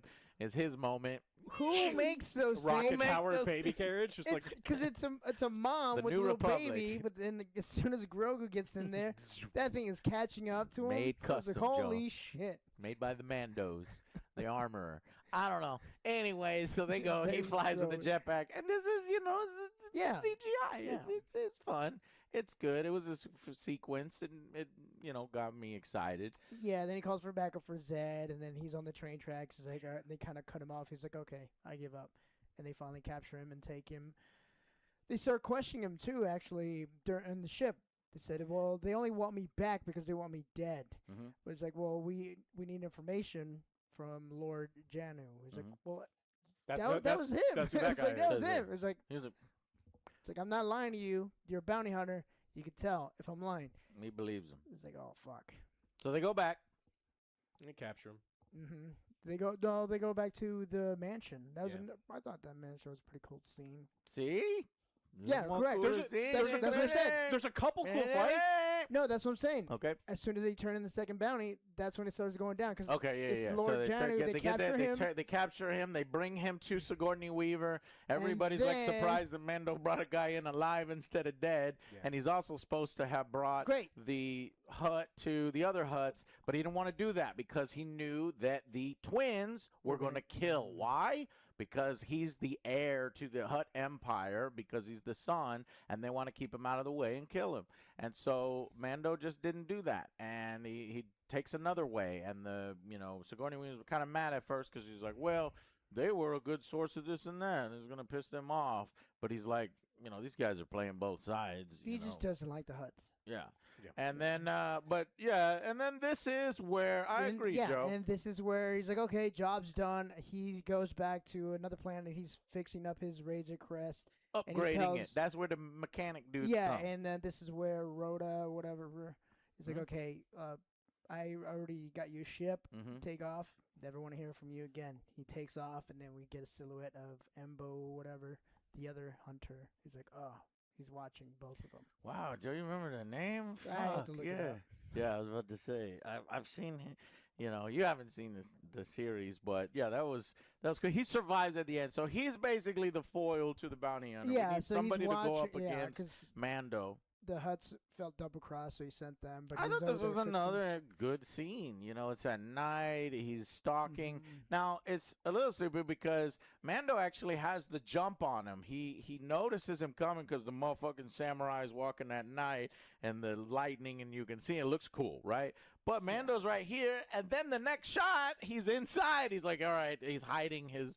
But I get it. He's got to protect his friends, and he's. And we wouldn't have a movie. Yeah, we wouldn't have a movie because then it'd just be Yeah. fighting, and Mando would win probably that distance, or maybe not. Maybe Mando is on the high level that we think. You know that what's his name? Embo and Cad Bane was on. I'm curious with Mando. You know, he does. You know, eventually. Well, that's another series. Okay. Anyways, so what now? He gets captured. He gets captured. He does get beaten by Embo, who drops down. He gets the jump on him, but he uses his hat as a shield and then manages, and I thought this was clever, he uses specific weaponry and gadgets and equipment that, you know, disrupt Mandalorian armor. You know, because if you fucking blind them in their helmets and they don't take their helmets off, I wish that effect would have been pushed a little bit more, that's how you can kind of take care of him, but, you know, it comes across. And he captures him, and he takes him to the fucking twins.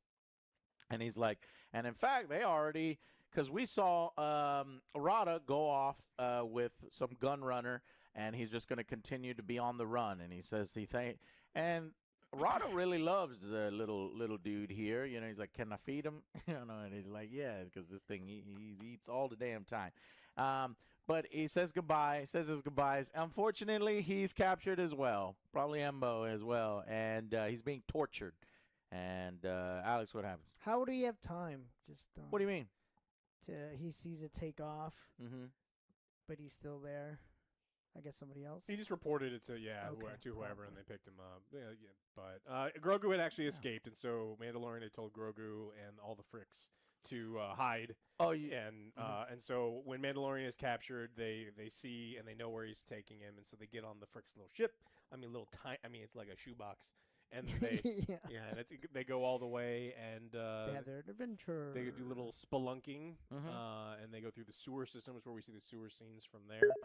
And then Mandalorian, the Mando is dropped down into the pit, and there's all these like little snake dudes that he's got to, and he easily dispatches these all creatures. I think I've seen an action figure of them, and I'm like, oh, that's crazy that they made these guys.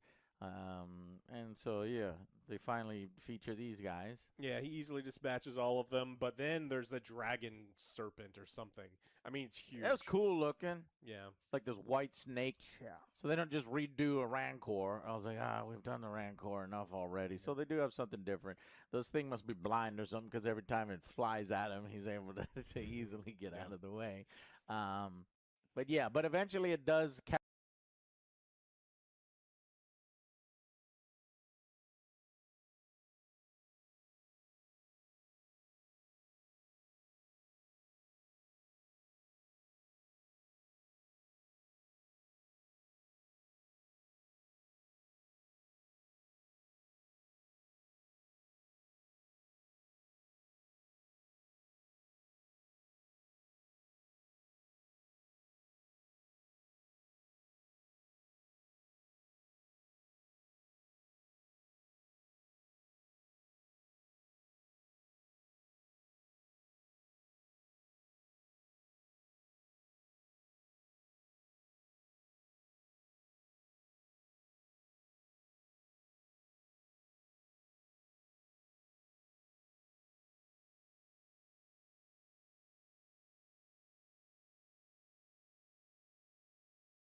catch him with one of its teeth, cuts him, poisons him. We've got a problem because even if he wins against this thing, the poison's going to get to him.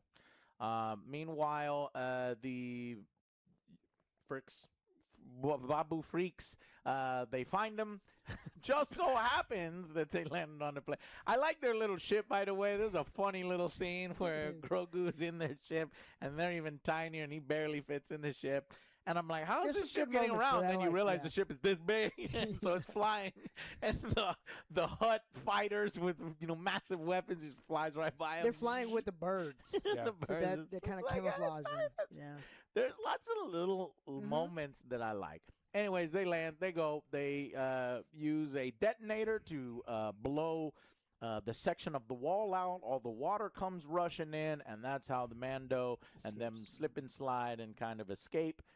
He's like, oh, the ship's this way, so he's carrying everyone. He's like, all right, this way. They go to the ship, and he's just looking at Everybody sends all the forces towards them. They have a droid army, which is kind of clever. Like all the droids from the prequels are kind of repurposed and used as mercenaries. They have a group name too. I guess they hired them, or they're sentient droids that rebelled and have their own little cool little lore thing. I don't know. I'll have to look it up. But yeah, he notices that he can't fit in this. And this whole time they've been playing with perspective. You didn't know exactly how big it was, but then when he walks up to it, it's fucking tiny. Yeah. He's not fitting in it. And then the film tries to pull like the heartstrings where it's like, go on, I'll hold them off for you. And then, they fly off and he sees it. It's like, all right. He sees his son fly off with his hand, and he comes, and he's taking people on and slowly slowing down, and eventually, boom, and it gets to him, and you think, well, this is the end for Djarin, the Mando. He just collapsed. All these bugs start going. That was weird. Why would the bug show up just at that moment? Then a scorpion, just so that this little guy can come back. Him. He's like, oh no, he's gonna poison the poison guy. Poison him even more. Yeah, he's already dead. But he shows But Grogu shows up and eats it. Okay, they still haven't gotten the eating right for Grogu. Yeah. They've gotten he has got more articulation because he does more, but it still looks a little awkward. Maybe it's supposed to at this point. Now we have like 15-20 minutes of Mando passed out. This is where it turns into. Yeah, and it's just the Grogu builds him a little like he hides him. I like this because it reminded me of Yoda's little fucking house. Maybe that's how Yoda made his house. These creatures just instinctively know how to build that. Yeah, little mud things. But yeah, but it doesn't fit him, and his feet hang out. He keeps force pushing him in and out, and it's hitting the helmet. Conk, conk, conk. Then he just covers up his feet. Mm-hmm. And then he keeps going on an adventure. He steals fish from this fisherman guy, and then he's running all over the place. I mean, it's a long sequence. Kind old man, old fisherman dude who lets him steal the fish, essentially notices and covers for him when the bounty hunter comes back. Yeah.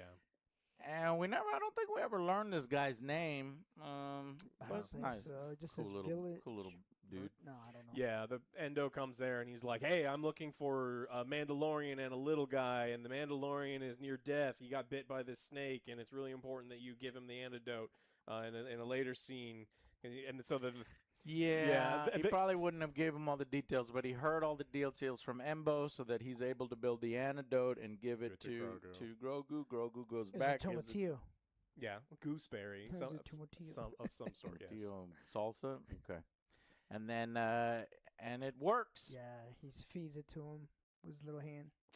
He falls asleep, and then when Grogu wakes up, the Mandalorian's not there. Cuteness overload. We forgot to also mention that when it gets captured, we get the scene of Grogu, getting all the weapons getting ready for war. It was better when Gizmo did it. And then the little dudes to the rescue, and it was cute.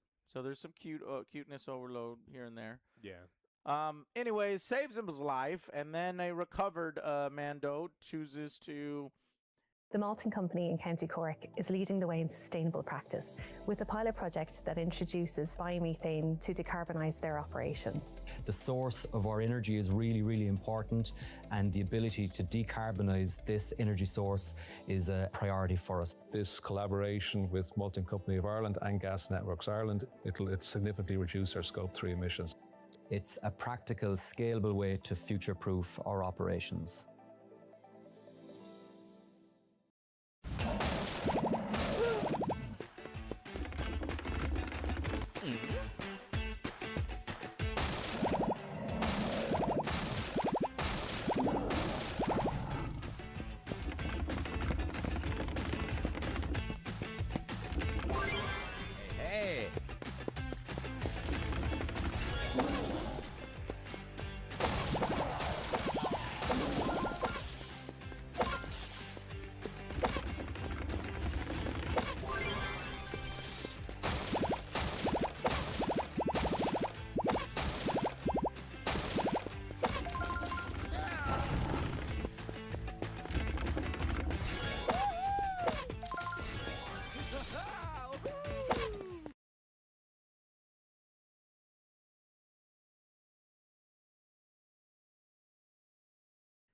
They have a choice to like, okay, do we just leave because they found the gunrunner ship in the thing?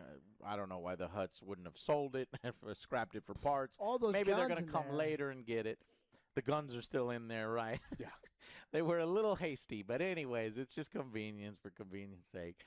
A little weak. But anyways, he's like, we could run or we could fight. And Grogu nods his head. They're going to fight. Well, they definitely have to kill the Hutts because the Hutts earlier had ripped his helmet off. And they're like, we brought you shame. We've seen you. And then Jin's like, unless I kill all of you. It's Managed to get Pedro Pascal's face in the film. An excuse to take his helmet off. Not if I kill all of you. You know, and I guess he does kill them all. Yeah. Because they're fucking robots. But anyways, so he goes after the twins, and we get the big climactic sequence. They battle their way through tons of droids, and Embo, just then, they make it past the droids, and they're about to... Well, the two big... that was cool. The two big ones. That's the stop-motion one, kind of pretty cool. Yeah, I like that one. Little Grogu goes into one of them, rips the mechanics out, while Mando uses his classic gun from the TV series that's super powerful to take out the other one. The other one, he runs up and he like activates all the grenades on the dude's belt. That was cool. And then it's just like, dude's like, oh, fuck. And they make it to the final chamber, in which he's about to shoot him, and they're like, no. But then Embo comes in, and we got an Embo versus Mando scene. Meanwhile, the little doggy goes after Grogu, but Grogu uses, because, you know, Jedi, I guess, are good with animals. They do have calming powers for, you know, vicious animals we've seen in the lore and in the game. That is so good. He does that. Yeah. Meanwhile, he wakes up. Does he actually defeat Embo? What was the last thing that happens?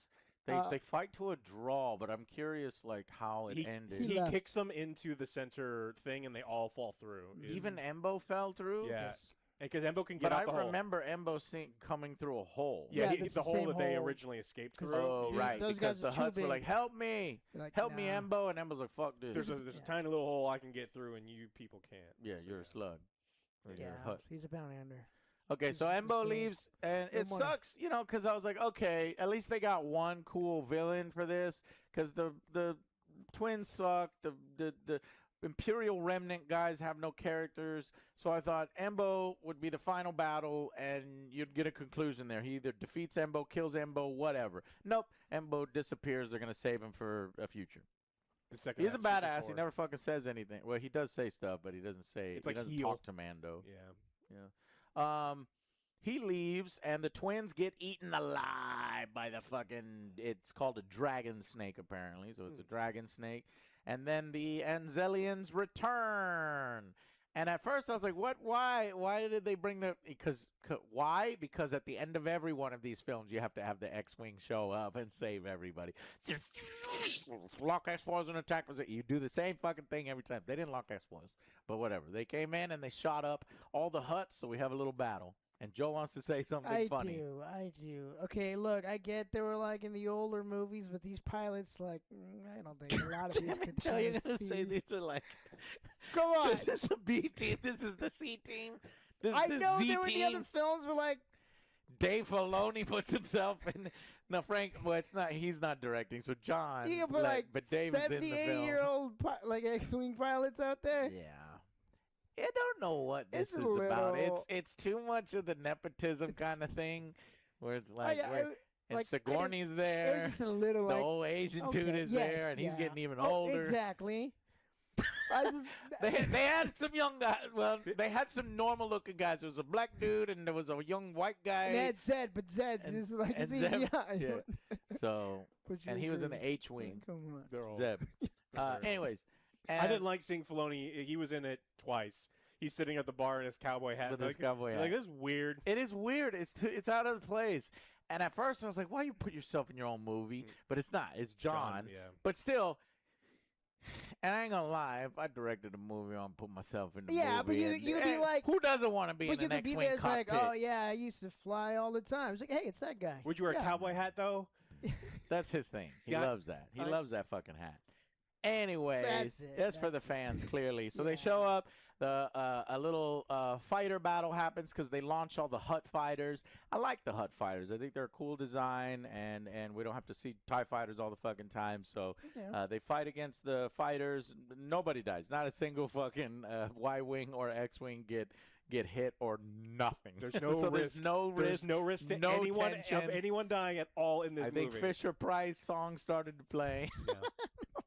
The xylophone, I guess. I don't know. But anyways, it still looked cool as fuck. Then they had the turbo lasers come in, and then the little sequence like they're going on a trench run. They zap the turbo laser towers down. Boom, huge explosion.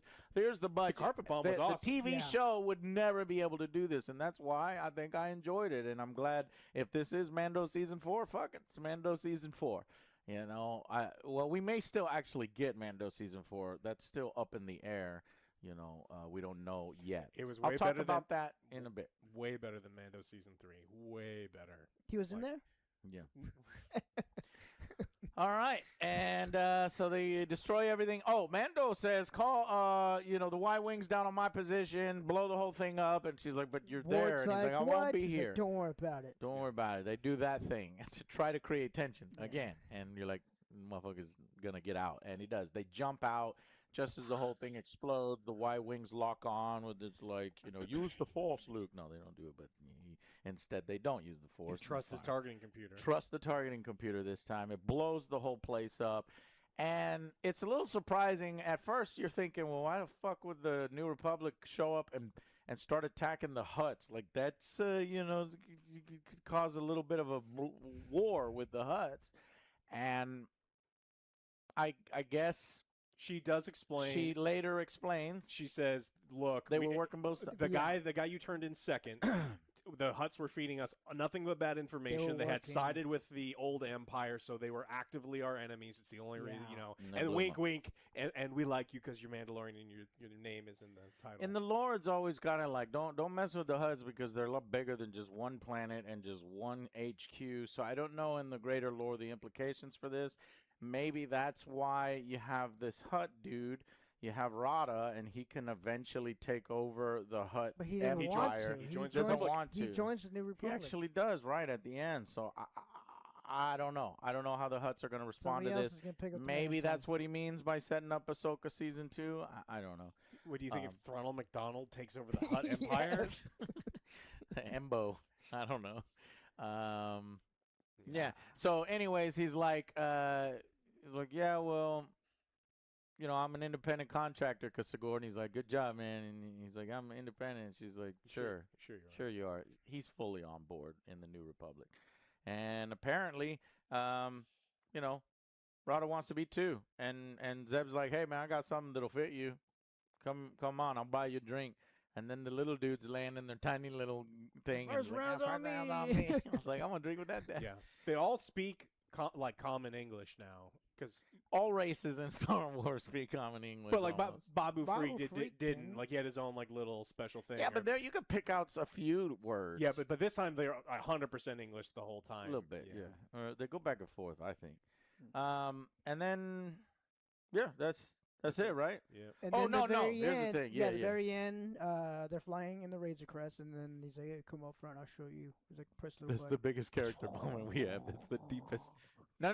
Yeah, he finally lets Grogu. He's going to teach Grogu how to fly. And he runs into a parked ship right in front of him because lets him press the buttons. It's not how it works. He's like, never press the buttons. And at the end, he can now press the buttons. So he's earned his place, even though he's already earned his place. And he earned his armor, even though he's already earned his armor. I said it's. And he saved Mando's life, even though he's already saved Mando's life. I don't think it's bad. It's just like all the characters ended up in the exact same place. I thought it was a lot of fun. It made me smile, and I do say if you like Star Wars, go out and see it. But you could do just as well, if you don't want to deal with all that shit at the theater and the prices and all that stuff. So, all right. Well, I think that just about covers it. Anything else? No. Okay, then let me go real quick to the next section here, which is what's coming up for Star Wars, right? So there are 2 upcoming Star Wars movies with The confirmed pilot one, right? releases. So there was the Mando, and then there was Starfighter. Yeah. Right? Yeah. So that's Starfighter's coming May 28th, 2027. So you got to wait a year. Right. Not year May, from now. not May the 4th, because they just refuse to. What is that? I Yeah. don't know why Summer, that is. I think they want to be like, no, it's a summer blockbuster, Memorial Day weekend type thing. But And then we have 8 Star Wars projects announced.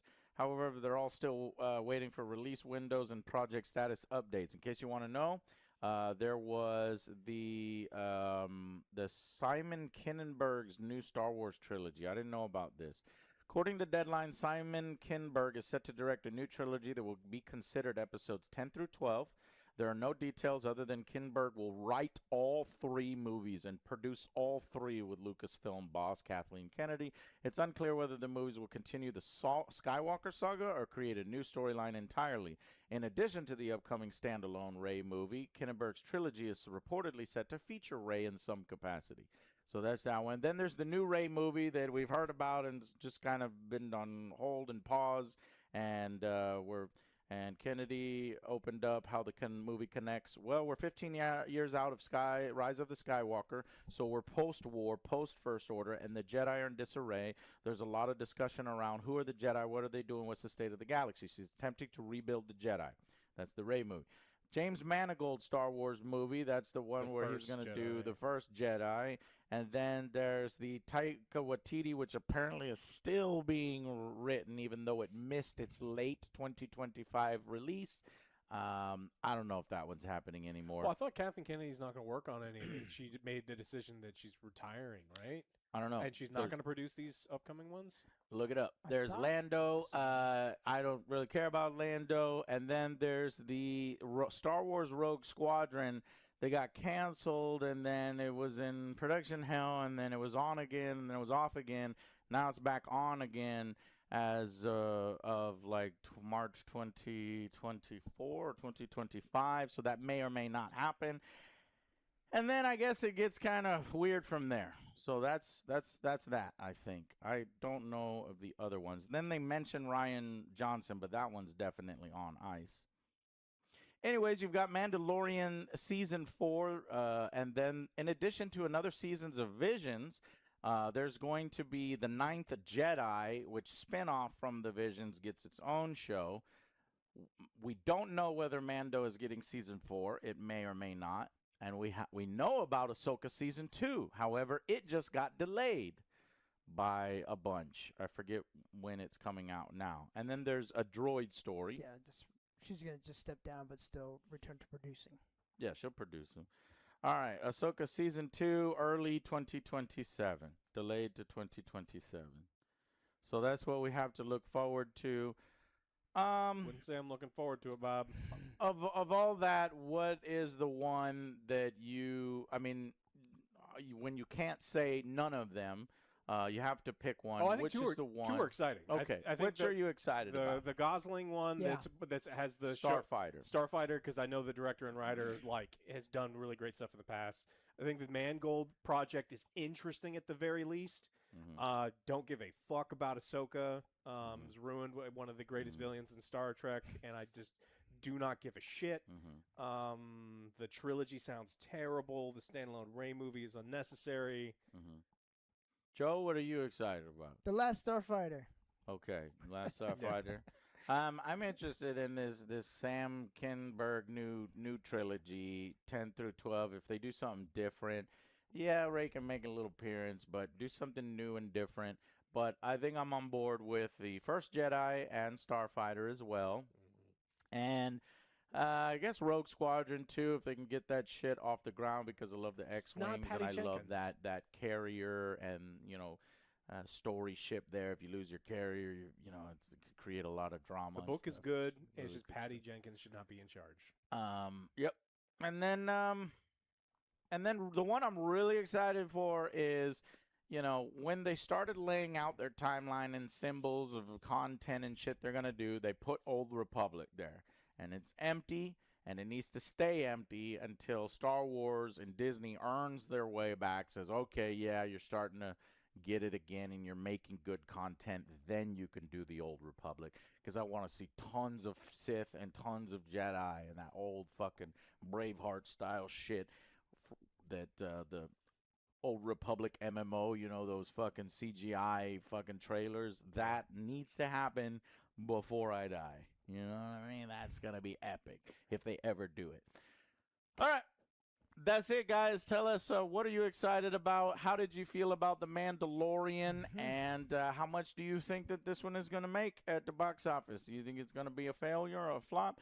Let us know in the comments down below, and we'll see you on the next Angry Joe Show. Bye, guys.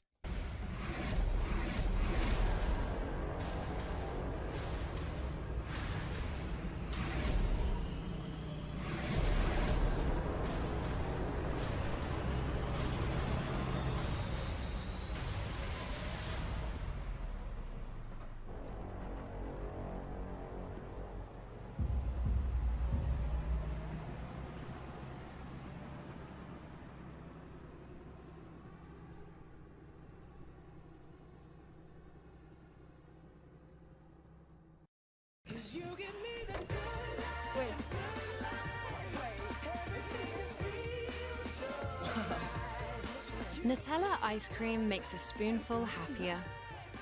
Discover the incredible taste of Nutella in every spoonful. Nutella ice cream, a spoonful of happiness. When you buy from Back Market, every device is professionally checked and professionally refurbished, including the battery. That means the whole device, including the battery, is checked and restored before it ever gets to you. It's just a smarter way of buying tech. Back Market is so much more affordable than buying new, and it's professionally refurbished. Plus, 30-day free returns and 1-year warranty. That's the Back Market promise.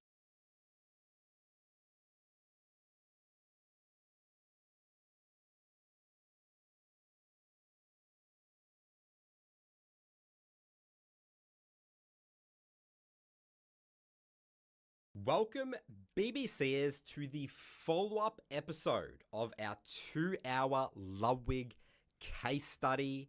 Now, most people don't survive our case studies. They give up, they quit, they can't handle the heat of League of Legends climbing the rank ladder.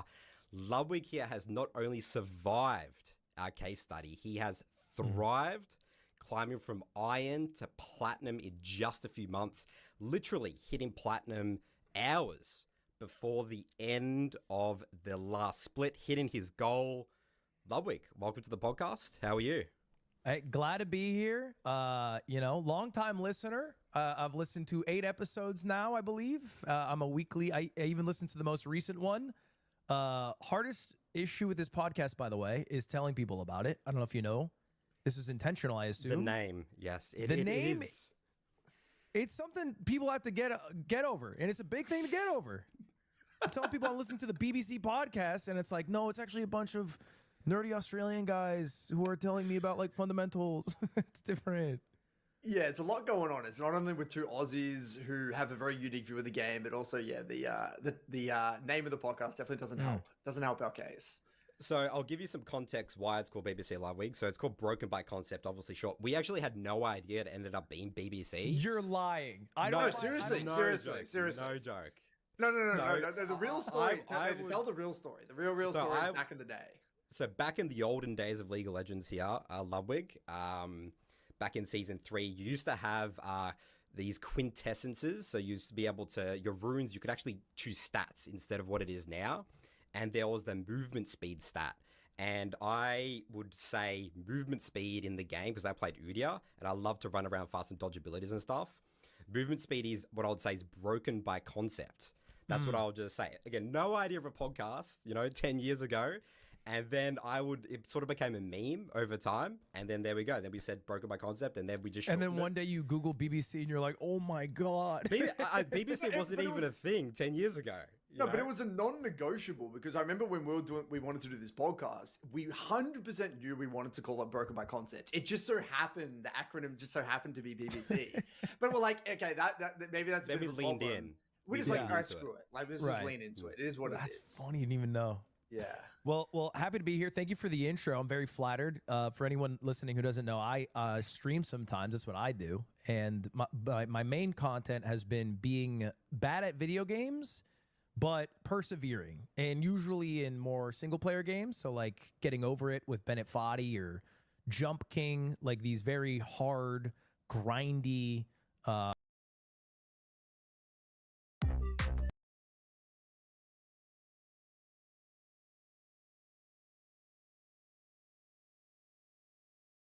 That's for the PS Vita.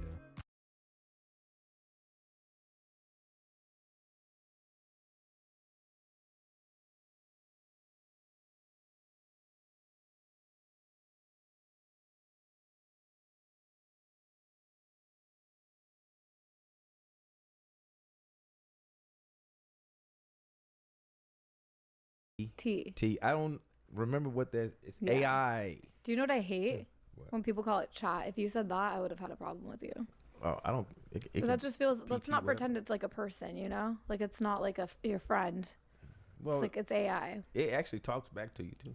I know, and you know what's crazy is like, it talks in your lingo. Like mine is very formal. Yeah. But my boyfriends will say like bet to him and stuff, and it'll be like bet. And he's like, I don't even talk to it like that, and it's just like, it just talks to him like that. Just crazy. Because they're watching you and they're listening to you. Of course, that's why you don't give them a lot of information. Well, they're hearing us right now. Yeah, you just give them just enough. You be like, hey, what I need to do to fix my sprained ankle. Exactly. Something cool, you know what I mean? Nothing too crazy. You know, it tells you what you want to hear. I can see that. Yeah. They don't never tell you the bad shit. No. You'd be like, what's the worst thing can happen? Whatever. They'll be like, well, you know. Yeah, they're very biased. Yeah. They'll tell you what you want to hear. Do you want more vodka in your cup? I'm taking my time. I gotta go to. I got parties later on. It's later tonight. Okay. Not Don't right try now. to get out of here now. No, I'm good. I'm here to stay. Stay here. Mm-hmm. Stay here. This is tempting me. You got a room back there? You got a studio back there? Like I said, if you open any one of these doors, you're gonna be disgusted. You'll look at me different. Oh shit. Yeah. Really? You're gonna be like, what the fuck is happening in her house? That room? You need a robot. I need a robot. That main room that you walked into, I just grabbed everything in there and I just threw it in that room. I was like, we've got 10 minutes to clean. I'm just gonna throw it in there. Oh, that's why this place just looks so. Yeah, clean, but the it's rooms not that are really. closed are really like they're closed for good reason. I bet your house is clean. Yeah. You give me that, like you have a very clean house. Everything has a place and everything's in its place. Is that true? Yeah, I have a house manager. Well, every day she's there? Every other. That's my dream. Every other week? Yeah, like she may come in like once every 2 weeks, yeah, something like that. And it stays clean? Yeah. Oh, well, because you have your wife. Yeah. I want to have a wife. Must be nice. You can get a wife. That's easy. I'm gonna get a wife. Check your DMs. It's like you might have a wife already in there trying to date you. I think it's like I'm jealous of men because they get to date women. And women are just great. They do so much. They're like they think of everything. Men are okay. Yeah, get your wife. I'm gonna get a wife. I'm gonna ask my boyfriend if we can get a wife. We'll see what he says. That's hilarious, man. Go on, kill that, man. Kill that shot, man. I think that. You loosening up now. I can see now. Did I pour this or did my sister? I don't know. I think you did. I think I poured too much. Oh, that's good, man. I'm drinking water. Okay, I'm gonna drink water too. Mm-hmm. A shot and some water. Every single episode I do, I feel like I didn't even finish the word every. Did I say every all the way? Every single episode that I do, I think of something that the next episode needs. Like I'm slowly progressing. That's why I'm gonna post the episodes in the order I film them, because every single episode I feel like it gets like one level better. Oh, okay. And I just thought of the fact that the next episode needs to have snacks. Snacks? Mm-hmm. Oh, cause you. I'm like hungry right now. Maybe I'm just hungry, so that's why I'm thinking of that. I'm like, we should have had a snack right now. What kind of snacks you eat? What do you eat? I want some macadamia nuts. For real? I'm so serious too. You don't like them? Yeah, they cool. They're so good. Yeah. You don't I like them? almonds. No, they're not. They're like meaty. Almonds are the best, man. No. Macadamia nuts all the way. I don't. Cashews? Cashews are cashews great. are dope. I have unsalted cashews. Yeah, I like unsalted cashews. Ew. Have you ever made Alfredo sauce with cashews? No, I've tried some of that, but no, I never made. I don't know how to make. I don't know how to cook. I can cook. I can Does burn your wife water. cook? Yeah, I can burn a You great can water boil dish. water? Burn a great does that water mean? dish that I don't know how to cook. Like you literally can't cook water? You don't No, know I'm how to just joking. boil water? I'm just joking. I can make breakfast. I can make What do you make? turkey bacon and eggs. Turkey, bacon, and eggs every day. No, I don't make that every day, but I can make that. You can't make pancakes? No, I don't know how to make pancakes. Not even if you use a mix. I don't know. It's just too much. This feels like It's too much for weaponized incompetence. Does your wife ask you to cook ever? Or do you have a chef, actually? Yeah, I have a chef come every now and Okay, then. well, that's every why. now, not all the time. No, I'm not a chef. Hit the shelf. No, I'm not always. I go to a lot of restaurants, and then like I'm Does a your picky wife eater. cook? Yeah, she do. Yeah, she do all the time. But you know, You're a picky eater? I'm just not like. Like, what do you mean you're a picky eater? I really don't think that you need to. I think that at your age of 35, Yeah. it's time to stop being a picky eater. I mean, I probably won't eat a lot of red meat and stuff like that. And Okay, but you'll eat like vegetables. yeah, vegetables. Okay, yeah. that's good. Broccoli, shit like that, carrot shit. Snail. Snails. Will you eat it? Like escargot. Yeah. You ever had that before? Okay, you're not picky, because I would never have I've had that. before. Yeah, it was cool. I'm just like I have to eat that. I'm like escargot. Like, but I've had that before. What about caviar? Do you like caviar? Caviar? Yeah, it's good. Yeah, I have some. Do you want some? No, I'm good. I don't have some. But you like caviar, though? No. No. No, that's so gross. Little fish eggs. Well, they put it on sushi. Do they? I've only ever had it on my hand. Oh yeah, you gotta take it with Or a cracker. oh yeah, or a pancake or something, and then you put all that stuff on top of it. Never heard of that. Oh wait, have you seen the McDonald's like caviar thing? What? You're supposed to put it on your McDonald's chicken nuggets. They were sending out PR to people for a while. McDonald's got caviar. No, Oh. but they were sending PR where they Oh, would like PR. they would send you caviar to put on top of your chicken nugget. Tony Bet presents Tony Picks Show. Welcome to the Tony Picks Show tonight. Oh, we have our first call. Tony, I lit a candle for honest refereeing, then saw who got the match. Can I blow it out now? Don't. Let it burn out with dignity. Predict the Premier League scores. Tony predicts. You know Tony Bet. We're here to play. Some ideas are so powerful, they travel the world. These are the places where they began.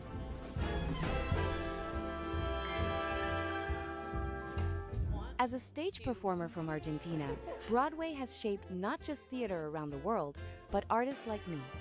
I've always dreamt of coming here to America to experience the heart of it all. I want to understand what makes a Broadway show truly unlike anywhere else. What does it take to keep Broadway going? Performance after... Yuck. Tell me something about yourself that no one Wow. else knows. No No one else. Maybe your wife can know it. No one on the internet. Like maybe how old you are, but I'm trying to think. What? I don't know. That's a good question. I don't know. I mean, do you share a lot about yourself? I feel like you don't. you don't think I do? I don't know. What do you share? I feel like people just know your music. I'm a pops, man. You're what? I'm a pops. What My does that dad. mean? Your dad. Yeah, a lot of people don't know that. Some people do. Some people Did don't. you think you would have kids? Actually, no. At first, I was like, I'm never having kids. I'm partying for the rest of my life. I mean, you Fuck waited. it. You waited a long time to have kids. What? At 30 and now I'm 35? I mean, what are you talking about? We're not 50. You I'm started not at 50. 50. Nothing. Don't put that jacket on my back. Okay. Don't put that jacket on one of these guys' backs. Okay. Okay. You weren't 50. You dig?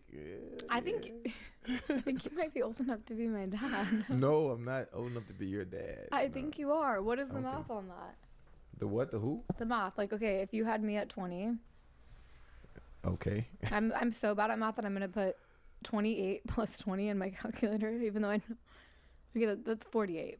I'm a vampire. You could be my dad, I'm not your dad. I'm telling you. but you could be. I didn't think I'm you were not my your dad. Are you like are you a little bit insecure about your age? No, ever since my grandmama, I told you when she But that's just something you like to keep it hidden. I thought that was cool. You know. No, it is cool. I mystical mystery. yeah, I like to get to the bottom.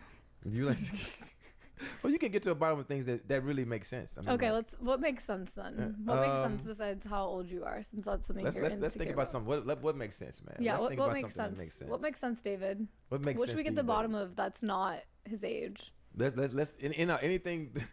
Anything besides his age. He doesn't want to. He doesn't want the people to know he's 57. I'm not 57. I'm telling you. 8, 9, 10. Nah, there's no way in the world I could be 57, be able to move like this, in a groove like that. You're lucky because you do look young. I am young. I'm 35. Cut it out. Okay. Come on, man. 35. Just two 35-year-olds. Two 35 years old. Well, actually, you say you're 27, 28. I think I'm 28. I forgot my birthday for a while. It's crazy how when you get older, though, you really do start to forget how old you are. It just becomes another day. It does. Yes. Like, do you celebrate your birthday? Not really. No. I may celebrate bet after. Some people, I feel like maybe when you don't have kids, some people, like, I feel like anybody I know who does this doesn't have kids, but, like, their birthday's, like, still a big deal. Yeah. But now that I have kids, it's like the only birthdays that are important to me are my children's. Like, I could not, mine's nothing. I'm the same way. It's just like kids. That's what it's all about. Like when you're a parent, a loving parent that really cares. Yeah, your birthday doesn't. I know. I'm like. Yeah, when you're a loving parent. Last year we went to Hawaii for my birthday, and it was just me and my kids and my mom. But I'm like, no one would have, like, it was like just a regular day. A regular day. It's all about them. Y'all go to the pool. Y'all have fun. I know, they're like, Mom, please do this, do that, do this. And then I did throw it at them a couple times. Okay, it's my birthday. Can you at least give me like 2 minutes right now to chill? But they don't care. They don't. Nah. It's just about them. Yeah, but their birthday, we start planning for like. Oh, yeah. The day after their birthday happens, we're planning for their next birthday already. Yeah, my daughter, she's like, I want to go to Cabo for my birthday. You're like, that's in 11 months. She's like, I don't care. No, she and then she don't forget. No, they're like, my kids make crazy requests for their birthday. I should have started off like lower. Like we should have gone to Chuck E. Cheese first because yeah. Now we're like, we did Hawaii for their birthdays and now they're like on Disneyland. They love Disneyland. I hate Disneyland. A lot of walking. It's a lot of people and walking. It's just too much, but they love a Disneyland and they like to stay at the Disneyland hotel. Yeah. It's a lot of work. Yes. You didn't have no nanny or nothing, none of that, right? At Disneyland Hotel, no. I mean, just a nanny. You didn't have nobody with you. Said your mom, right? No. I'll bring like my sister. Okay. My sister's like, yeah. Do you have family that helps you with your kids? I have my father-in-law and my mother-in-law. They help you? Yeah, they help That's so nice. Yeah. They live by you? No, they actually live in Sri Lanka. Where's that? It's right outside of India. Where's that? Maldives. You're in the Maldives. Never heard of that either. It's like a couple hours from Maldives. Okay. I've seen pictures of the water there. Yeah, it's a small island. They live in the Maldives? No, they live in Sri Lanka. It's right. And they help you a lot? Yeah, they fly out. What are you doing? You're flying there sometimes? No, they fly. I flew there like once, and they flew out here. That's nice. Yeah. That's so cool. They help you. Yeah, man. They're good people, man. I love them. I love them too. Yeah. I'm gonna go to, how do you say it? Sri Lanka. Sri Lanka. Yeah, but it's spelled like sir, right? Yeah. I feel like I thought it was. Well, yeah, spelled like, sir. And I'm from the South, so my words gonna maybe a little slurry. Okay. Then I've been drinking too, so. Too many Tito's. Yeah, this Tito's is delicious. That's actually really kicking in great too. And when I drink the maca, whatever that is, with the water, matcha. the mixture, the matcha with the water, it's like a level. It's a level. It's not, I don't feel too. Yeah. Like I'm about to.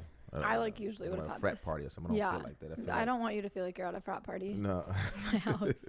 No. I feel good. I'm good. I drink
responsibly. You know, Do that's you? another thing.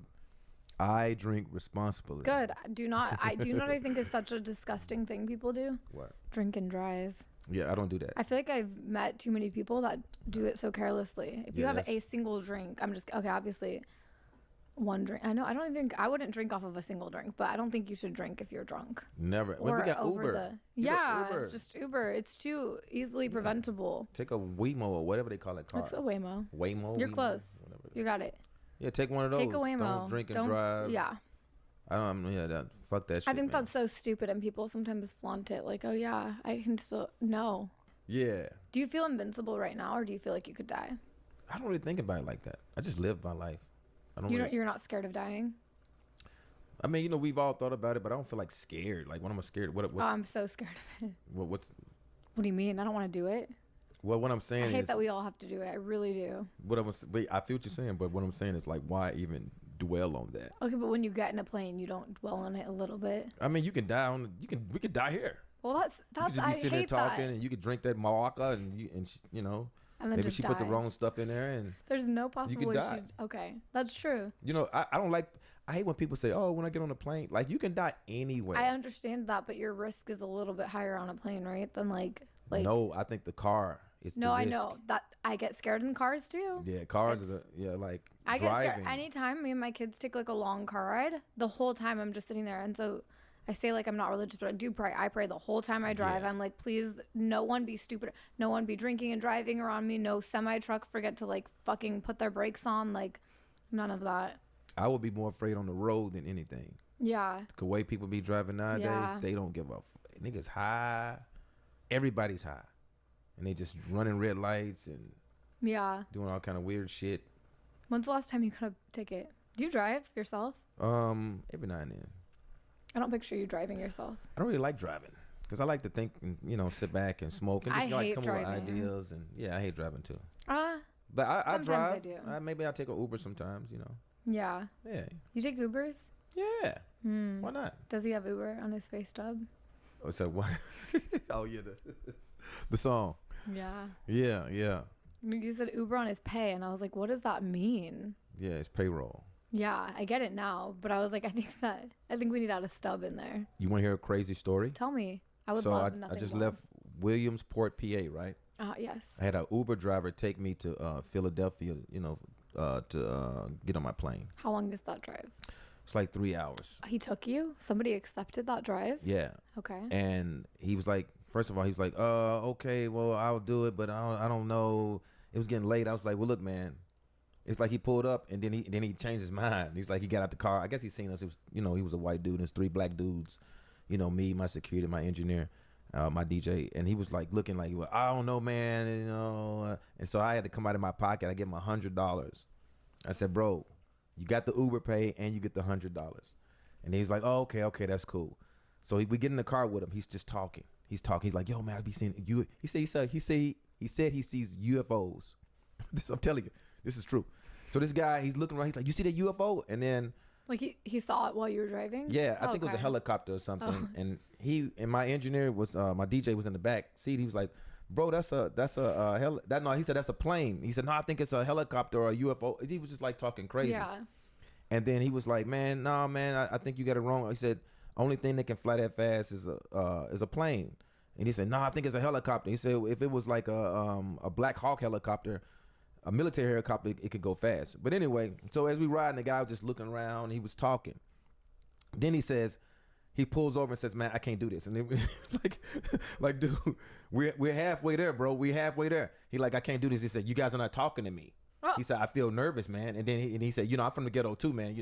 I feel very nervous. And I was like, what? I said, what the fuck are you talking about, the ghetto? What the fuck does have to do with Ghetto 2 is crazy. Yeah, well, Uber ride to to Philadelphia. He's like, man, I'm just saying, are you guys cool? You guys not gonna hurt me or anything, man? Like, I said, what are you talking about? He said, nobody's talking to me, man. I'm talking and nobody's saying anything to me. So he was saying And I'm some like, bro, we're crazy shit. tired. I just left a college. I just did a show. My nigga, just drive, man. Then I said, bro, everything's cool. Calm down. He said, are you guys cool? You guys cool? I said, we're cool. So we started back driving.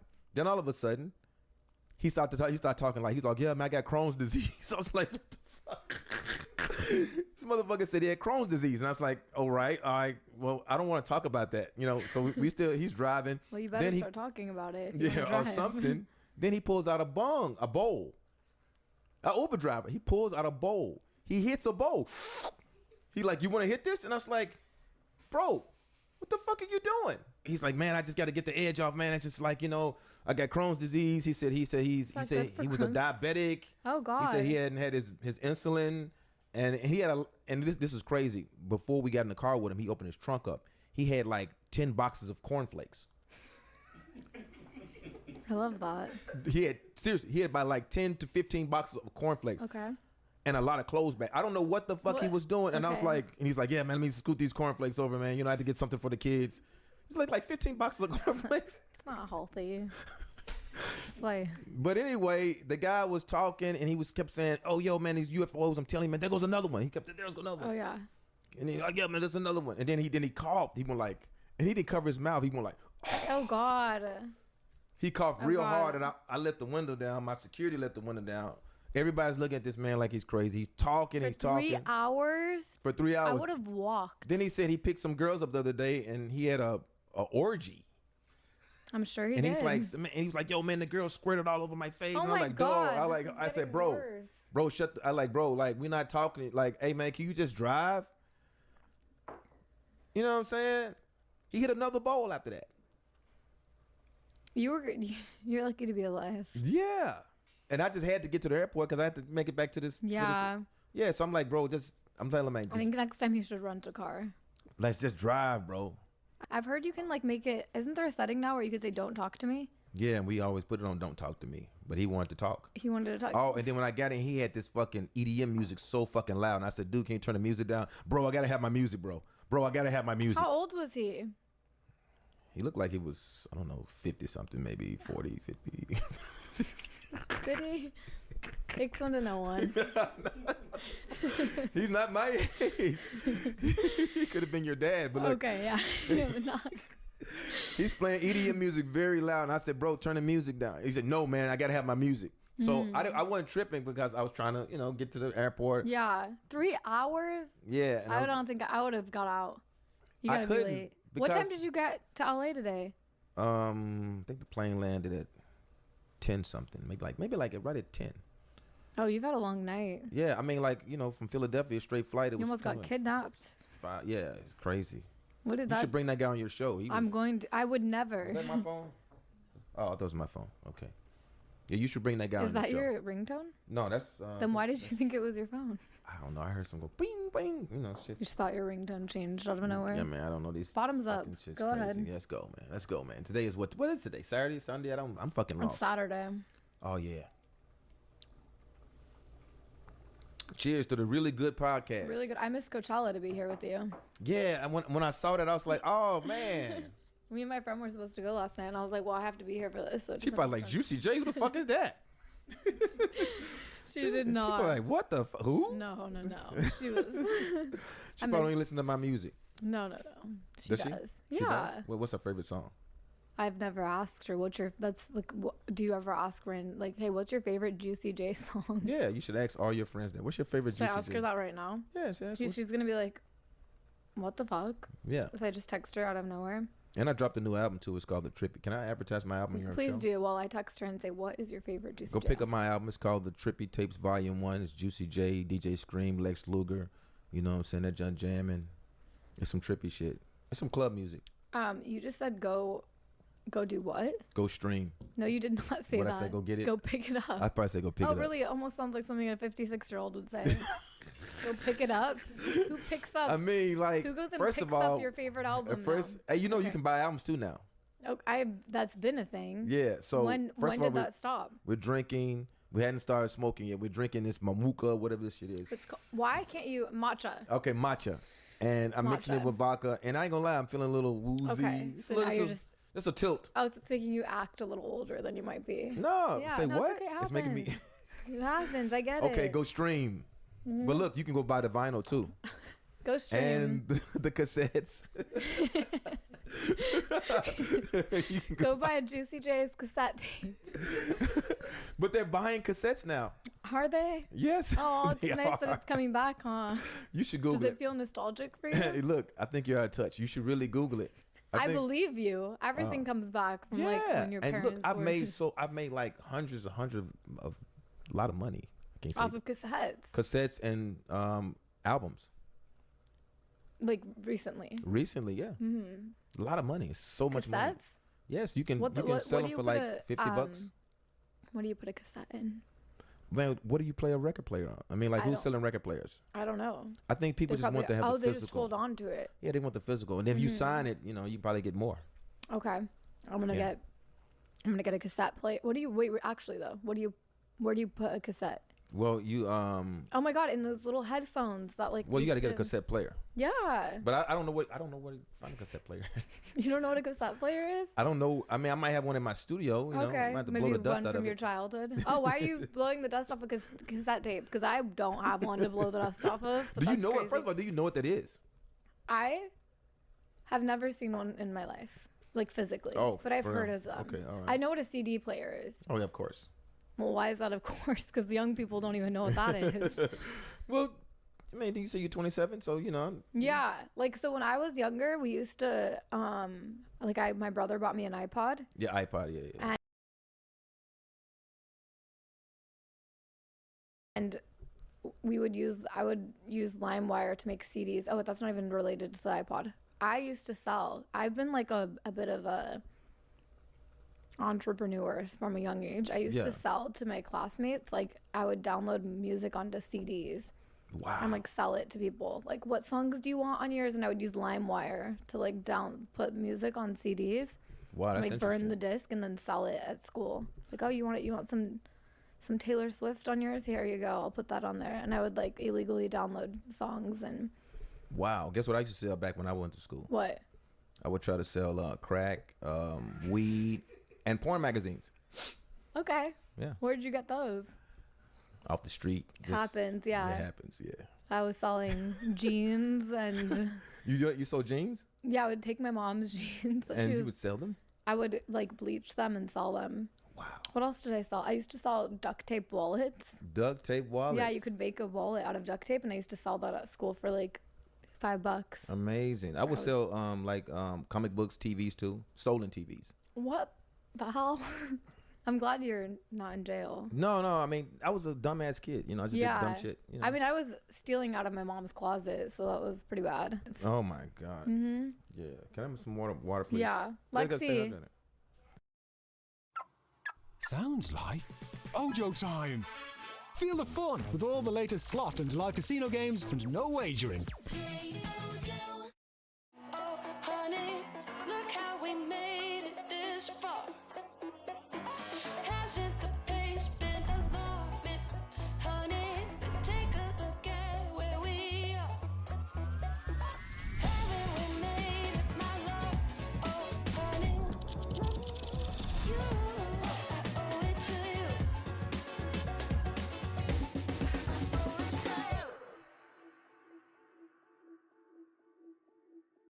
Can I guess what a day looks like for you? Oh yeah, guess. Okay. Yeah, take a deep breath. Okay. You wake up. Yep. Your kids come running to your room. Yep. They wake you up. Yep. Dad, please make me breakfast. Yep. I don't cook. Well, I make breakfast. I make like waffles. You but that's literally easy, said you make eggs and turkey bacon, and I just don't know if I ever request that. I forget waffles because you just warm it. Anything you can put through in a microwave You mean or like a an toaster. Eggo? Yeah, some stuff like that. Because you're not making waffles. I'm not. Yeah, right. I'm not making the waffle. You're just okay. I mean, to be fair, my kids' breakfast every day is literally microwavable pancakes. Yeah, they love it. They love Okay. Okay. So then you're like, okay, 1 second. I'm tired still. 1 second. And then you get up finally.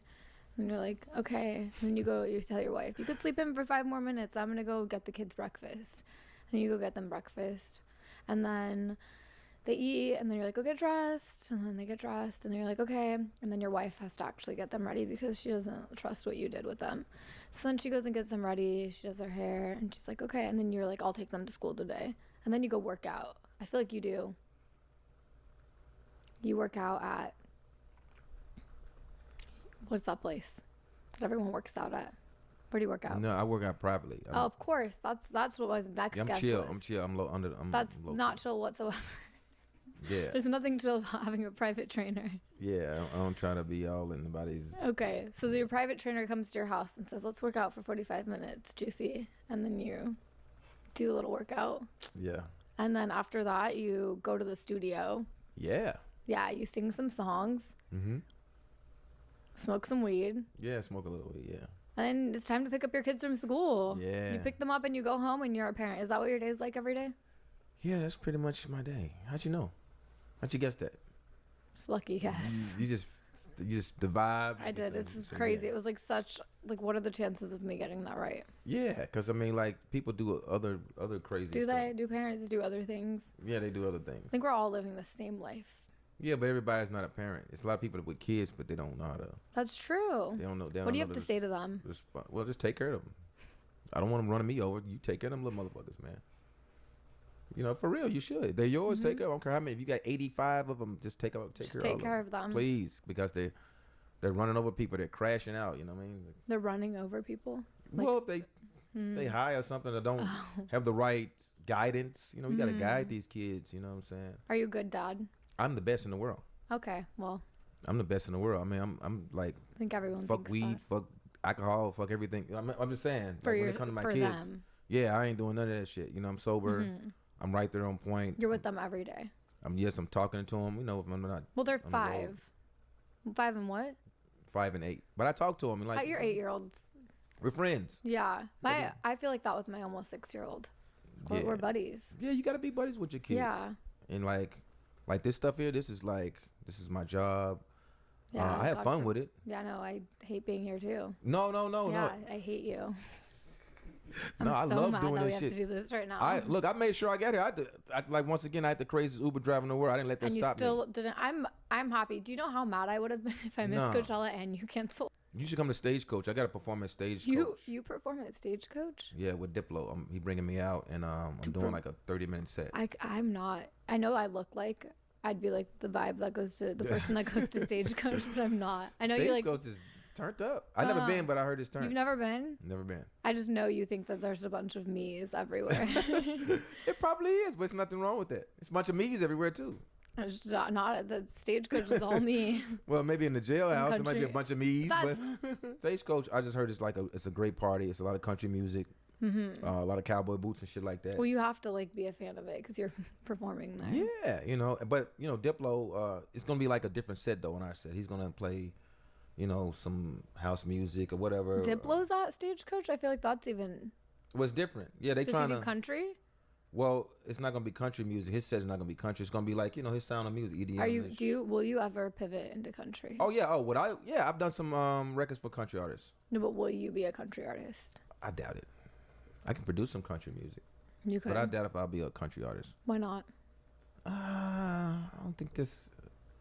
I like jazz and R&B. Yeah, can it just be?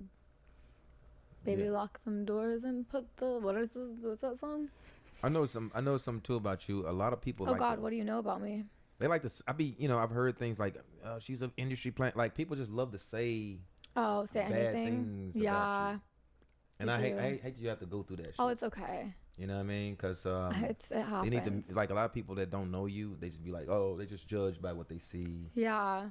And they gotta meet you first, you know. That's true. Thank you. I Yeah, I appreciate think that. they It's should. okay. I don't get my feelings hurt. I'm just kidding. I read every comment. Yeah, you do. You read every comment. Yeah. You laugh.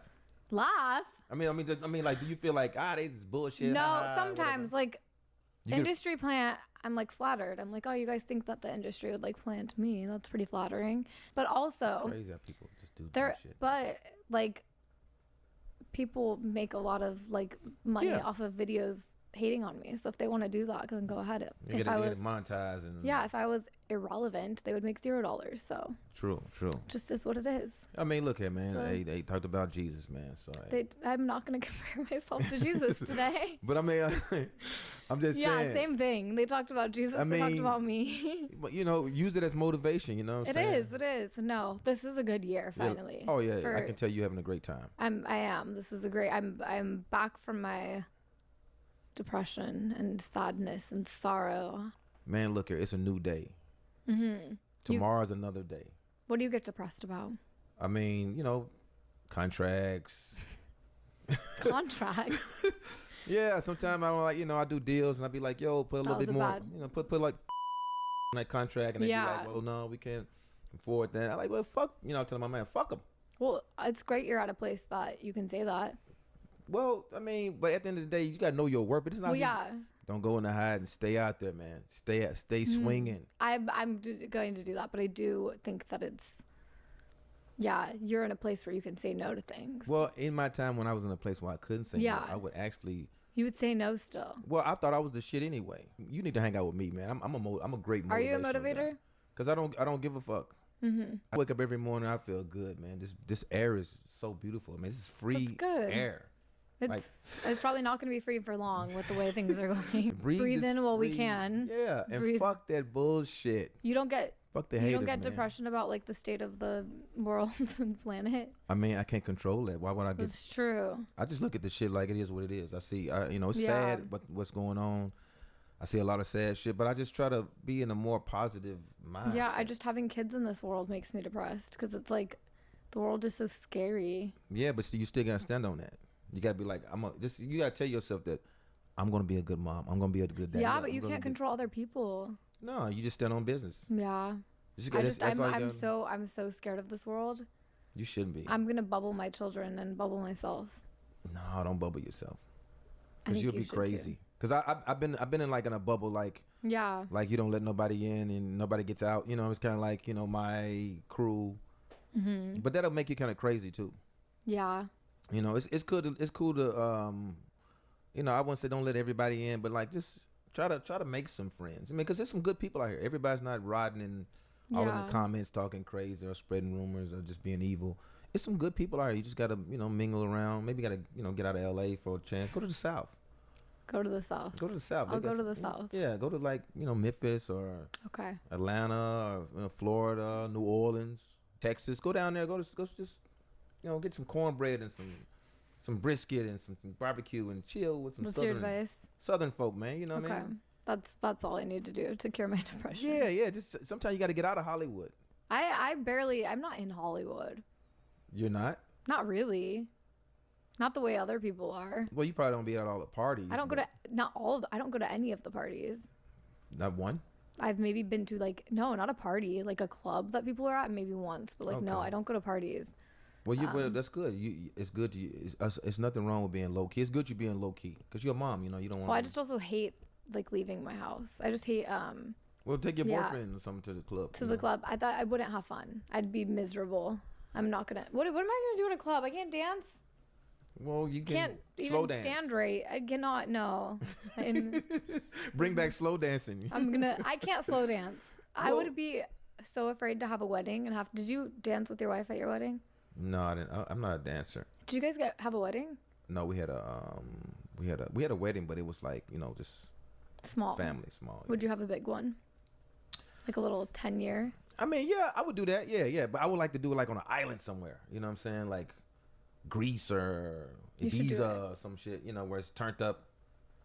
You know what I'm saying? You just have all of your friends and family come? And just just be like a club. Are they paying for their own flights? Or are you providing? I mean, we'll figure it out. You know what I mean? I feel like that's a good question. I think we should figure out whoever can afford it. There's people in my family that got lots of money. You know what I'm saying? They can fly themselves up. And those who don't have any money, of course, I'll pitch you a little something.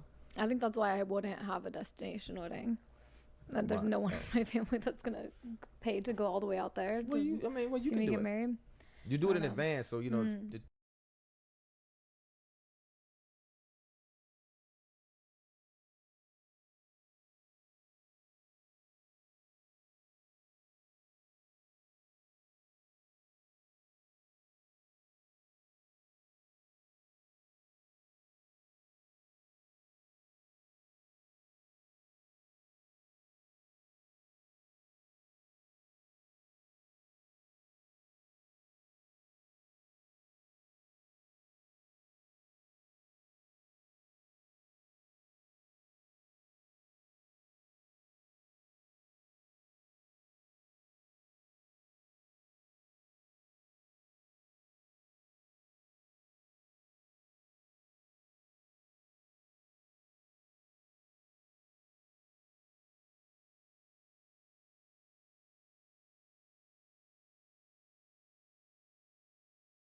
Yeah. Plane tickets won't be Yeah. as much. And Well, now hotels with jet fuel, well, I mean, I don't think either of us are having just. We're not even going to be able to fly anywhere soon. You Well- might be able to. I'm going to go out first. Like well, I'll you be gotta the first one come not to to be the able to. once again, come to the south. Yeah, or is It's jet not fuel as- cheaper there? Yeah, the gas prices are a little bit lower. You can Are probably- they though? Because I feel like they're all high everywhere here right now. Well, they're high, but it's not as like Mhm. like you go to Beverly Hills, the shit be like $10 a gallon. Or It's some shit. You be like, what crazy. the fuck? It's I not like know. that. So you got to get out of Hollywood for just a I'll get out. I'm couple gonna days. move. So drink. This is the wise words of Juicy. Yeah. Drink water. Drink water. And can I have some more of that alcohol right there, please? Yeah, no. Because I think I ran out. You want more of this? Oh, I actually got a shot left. A shot left. I didn't even pour you that much. At Quip, any of your bets could be supercharged. Quip, more bang for your bet.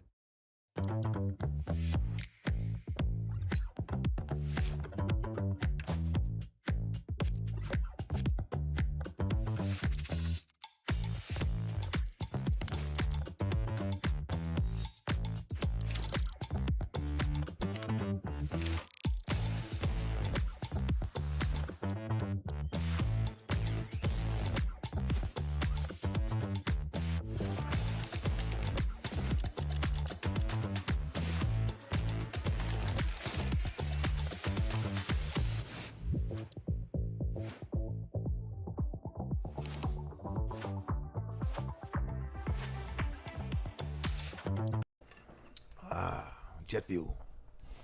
Jet fuel. This is what they're gonna start filling planes with soon. But at the end of the day, Wait, would you ever fly an electric plane? I don't know. feel I had like- to let somebody else fly that first and see how that go. And That has to be like that's surely the next step, right? Mm-hmm. Electric planes.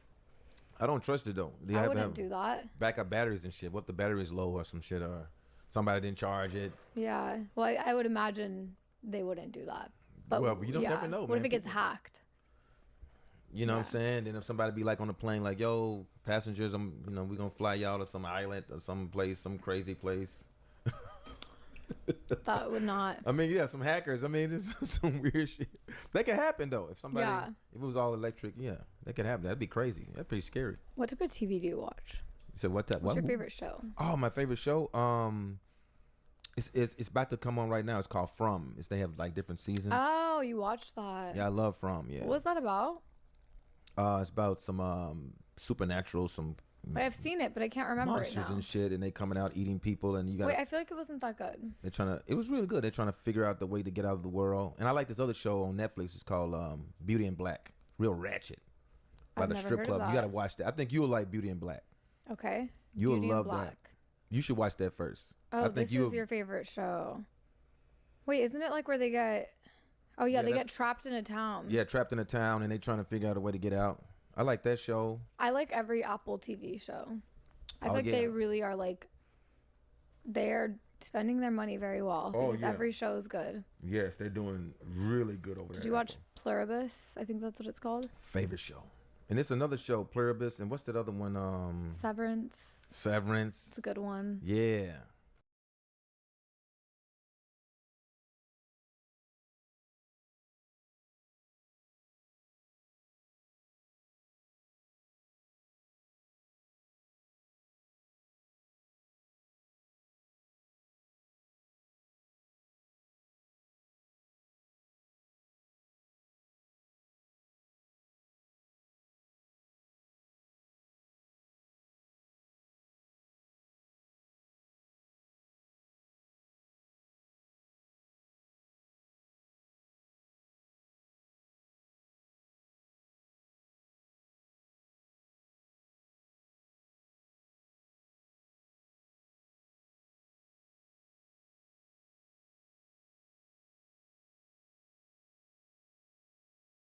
I watch all those shows. I love those shows. I'm trying to do something soon with I got this 3-6 Mafia actually TV show. Oh, you want to have your own TV show? Yeah, about the About group. what? About the group. About how we came. Like a up. reality TV show or like a No, no, real documentary? TV show, A like- docu. Oh, Not a like you docu, act it. Yeah, like with actors and stuff. Oh, like that's that. a good idea. Are you working on that? Yeah, I'm working on it right now. Yeah. Do you want me to act in it? I can play you. Do you want me to? You might can play a girl I dated or something back in the day or something. No, I'm gonna play you. Yeah. Just put the I'm talking about sunglasses like on me. back in the When you were like 40 years ago. Yeah, when I was You know, like you could be like like a girl at a show I met and 40 years ago. You know what I mean? Okay, yeah. Maybe became like an artist or something, something like that in the show. Mhm. I think it'd be a great show. I want to play you. You do? Yeah, I'm gonna play you. I'm gonna be you. How old were you when you met your wife? Say what? How old were you when you met your wife? Why is it going back to my age? Just how old? I was young, like I am now. How old were you really? 20? Let's just say this right here.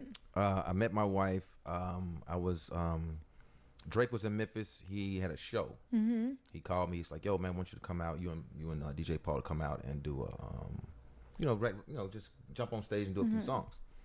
So I came to the show. It was an amazing show, and he had like an after party at this bowling lane. Mm-hmm. I said, "Yo, man, I want y'all to come by the after party. It's gonna be my private after party, my family, a few friends, whatever." So I pulled up at the after party, and that's why I see my wife at the after party. She was at the after party, and with a few of her friends, and it was turned up. It was really dope. And did you know when you saw her that you were gonna marry her? I mean, I wasn't thinking about no marriage at the time. I mean, like I was just like, Did you not look at her and be like, "That's my wife"? well, I mean, I didn't know her, so I was like, "Yo, she's beautiful." And I asked my assistant. I was like, Is "Yo, she out of your league? He said, "What? Was she out of your league?" Out of my league? No. Come on now. I'm a nice looking guy. You know what I'm saying? I got the sauce. I've always had sauce. I think she was out of your league. I've always had. Every time I got on stage, girls would go crazy over Juicy J. Juicy. Girls love Juicy J. Yeah. Okay. Girls, not Yeah. boys. Yeah, hell no. Pause. But anyway, so Wait. yeah, I told my assistant, I was like, "Yo, could you go get a number for me?" Uh huh. And she was like, "Nah, tell The him to come girls- talk to me." Oh, did you? Yeah, I did. Yeah, and then everything was magic from there. And how old was she? How old was she? Why is everything about age? Why won't you answer that? Because you're trying to figure out how old I am, and I keep trying to tell you I'm Let me 35. just look it up. Actually, I've never looked this up. What, me? Yeah. Oh, Wikipedia's lies, man. They gonna say I'm probably like, you know what I mean? Oh, like 51. Yeah, that's a lie. That's a lie. Wikipedia's lie. It's lies. Wikipedia's not right. It's not accurate. Why, when you were typing in your password, why was it 1975 then on your phone? Typing in my password? Yeah, I saw you type in 1975. No, that's not my password. Really? For real? 1975? Yeah, like the year you were born. Hell no. No? Hell no. Okay. 70 what? Does that year like ring a bell to you? Does it make you feel? What? 1975. Do you feel any type of way when I say that? You know, when you said 1975, the first thing that came to my mind was Stranger Things. I don't know why. Is that the year they're like? Is it? Well, I think it takes place in the 80s, but I don't know. I don't know when you said Okay. 19. I was thinking about like you know what? It's a group. It's a Yeah, rock what were group you thinking of? called 1975. Okay. And what else did you think of? And I thought about Stranger Things. Hmm. Because you look like that girl on Stranger Things. I've gotten that before. Yeah, that's crazy, right? I guess so. That's fucking crazy. And like, Really? why did it just pop in my head? Because I'm like, yo. Because you're, Yeah. nothing to do with the fact that year. brings you Yeah, back. that year has nothing to do with me. That you're nothing. I'm too young, man. That's I crazy. got the 'cause sauce. I got flavor. Like, I'm out here, man. What's You our know what I'm age saying? difference? You're like, We probably like 10 years apart. we're not 10 years You know apart. what I'm saying? You know what I mean? 1975. Hey, we still young out here, man. We are young. I'm so stupid because I don't even know how to get the age difference. Okay, no, I'm 1997. You should not look on the internet for anything. You know, Minus- the internet is a rotten place to look. 1975. We're 22. You could be We're my 10 father. years. We're 10 years apart. We're not 10 years apart. You don't have- You know what a cassette Have you ever seen is. my ID? You don't even know my ID. Oh, let me see it. I Prove don't it. have. I don't have my ID with. Oh, because you don't have a driver's license? No, I don't. I don't drive with. You don't have I a passport? I do have a passport, but Let I me don't have it see with it. me. It's somewhere. It could be. I don't know where that passport is. In a bag somewhere. Okay, it's fine. But like, hey, at the end of the day, How old is your wife? Just say it. what? How old is she? Well, I can't tell her age. She have to tell you. She's gonna say 51. and No, then she's I'm gonna not. say, oh, she's younger than you. Wait, did you guys I'm have? gonna did you guys introduce you use, to my wife. Did you guys use a surrogate? Nah, we don't do that type of stuff. Okay, well then I don't believe that she's 51. No, I'm gonna introduce She's you. 5 years younger than you. Actually, let me look it Y'all up. can hang out. I would love to. Let me look up your wife's age. Is this you? Hey, that looks just like me. Wait, is that you? It looks like me. Wait, is that you really? Yeah. It looks like me. Your wife looks so young. She's gorgeous. Okay, she looks 30. I'm gonna tell you this right here. Yeah. Hey man, beauty on beauty, man. Mm-hmm. Beauty is her name. Mm-hmm. What's your favorite thing about her? She's very smart, and she helps me out a lot with a lot of different things. Mm-hmm. I like that you led with smart. Yeah, very smart. You like that, right? Yeah. Did you know that that's what people want to hear? Is that why you said it? No. I mean, it's like, but that's the truth, though. I'm telling you the truth. I'm not telling you no Yeah. bullshit. She's very smart. Yeah, if you led with beautiful, I would be like, that's. No. Beauty's on the skin deep. Mm-hmm. You know what I mean? It's about the heart. Will you guys be together? Like, will you? Do you think she'll change your diapers one day? You know what they say, to death do us part? Yeah, so she will. Yeah, it is what it is. And I don't even think I'll be in that situation. I think I'll be good. I think I really feel like I'm gonna live forever. You literally, there's no way you could possibly say that. What? Live forever? No, not that. You can say that if you want, but you don't know that you're not going to be in diapers one day. You started that way. We all kind of end that way. Well, I mean, I guess not all if people you think like that. I don't think like that. I think like, yeah. I don't know. I think like you just got to go with the flow, man, and don't worry about, walking around with a diaper on. Okay, I won't worry about it. I was very worried. You know what I mean? Just think about the good things, like taking vacations and going to great restaurants and great parties and smoking good weed and, hanging out with family and friends and, toasting up, man. Like just to life. Mm-hmm. You feel what I'm saying? We all feel what you're saying. He like, yeah, man. Mm-hmm. Just toast to life, man. Let's have a great time. You should smoke some weed. Loosen up a little bit more. Drink some more. Take a shot. No, none of that. Somebody give her another shot. Give her some maca, whatever, mucha, whatever. Mix it with something. Steal one of these. Yeah, steal, have. Steal. It's yours. Steal it. There you go. Smoke that, man. Will it work if I just like... Oh, that's even better. That's actually kind of jazzy right there. You know what I'm saying? Will that work? Ah. Yeah. I'm working on a new jazz album too. You should come by and see me in rare form. It's gonna be in my studio. Oh yeah. I'm playing the piano and shit. And no, you ain't gotta sing on it. Why? But you know what? You might have a voice. I might. But it's gotta be really good. I mean, like. I want to put my daughter in singing lessons because she likes singing. Oh yeah, my daughter does too. Yeah. Really? You should. Do you have singing? Do you have a singing instructor you like? Oh yeah. Who? I'll connect you with her. I want to say it online, on camera. Mm-hmm. But yeah, I'll hook you up with somebody. You can. That's dope. You know what I'm saying? They can keep her in key. I think she can. I think she's the next Taylor Swift. Hey, that's dope, man. She better be. So I can stop working. It's my goal for her. I can write some songs. I like pop music. What? You write pop music? Mm-hmm. What do you write? What songs have you written? I said I write it. I haven't. You haven't done. Have you though? And it's just a secret. Long time ago. Actually, this is true. Long time ago. Dr. Luke and Benny Blanco. They invited me to the studio to write a song for Britney Spears. The song never came out. But Dr. Luke liked my writing abilities. He was like, "Yo, man, come by the studio. I think you can." What was it about? He just felt like that I had. I could write pop. But what did you like? What would you write if you were writing pop music? I mean, I think because when I was writing my music, like Bands Make a Dance Slob on, like a lot of good fun records. I can come up with a lot of great fun records. It's not about like strip club music, but it's just like fun records. I can come up with catchy hooks, fun stuff. And I think that he was just so impressed by that. He was like, "Yo, man, I think you probably could. You should do more pop shit. Why not? I do. I mean, I've been in the studio with a lot of different people. I've been in the studio with David Guetta and a lot of poppy people. What is he? Poppy people? Well, not poppy people, but EDM. Is he? What is he? Who is he? Yeah, he's like EDM dance, and I don't mean like poppy. I mean like just people that makes big songs, big. I feel like a lot of people records. put their kids on their music. Why don't you put your kids? If they want that. Do they not? They don't.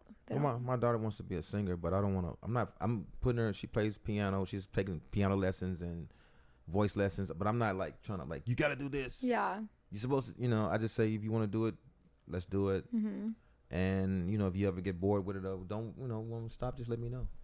That's great. I don't try to force them to do anything, but she loves it. She watched me play the piano and stuff. I still be practicing and just trying to come up with ideas. She just be like watching me. She'll come over there and she'll start beat on the drum machine or something like that. And she was That's like, I want to be a cute. pop star. I love that. I And she want loves to singing. have a play date. Wait, she's 5? Yeah. Oh, she's 8. Yeah. Oh, your son is a 5-year-old. Yeah, my son. Yeah. Yeah. And Um, you'll I love think my my kids will like them. Yeah, yeah, my I mean, kids my are chill. 3-year-old is a baby still, but maybe the 5-year-old. Yeah, but they and my kids are cool. Are they cool? They're so cool. They'll love them, man. Yeah. They're like me. They just lay back, chill. That's great. I'm gonna bring my kids to your house one day. I'm gonna find your address online and just show up. Yeah, pull up. Yeah. Well, thank you so much for coming. Oh, yeah. Hey, So thank you I guess for having me. We'll end it here. Thank you for coming to my house. We should do some more shit. You know what I'm saying? Yeah, let's make more music. That's the world's been begging for me to make music. I'm telling you, when y'all hear this song, if you know, they're I don't know gonna when it's they're gonna be begging for. Yeah, we're gonna start streaming more songs. Bobby A. Yeah, Bobby A. That's shut the fuck up.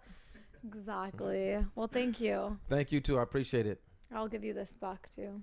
Oh, you can keep it. Aw, I won't drink it though, so you take it. Okay, well, I'm gonna take it. You're not gonna keep it if you're not gonna drink it. I'll steal the thing I just had. Yeah, you good. Yeah. That's mine. You can have that back. Hey, look, I ain't tripping, man. Like, smoke away. Don't trip. That's what man. life is all about. It's all about. How would I rate a career in tourism? Come on, I'll show you. It's not just a job, it's a lifestyle. Definitely rate it 5 out of 5. Maybe minus half a point for the cold fingers. Go places with a career in tourism, a career you'll rate. The Vinted hustle never sleeps. It delivers. I'm talking game.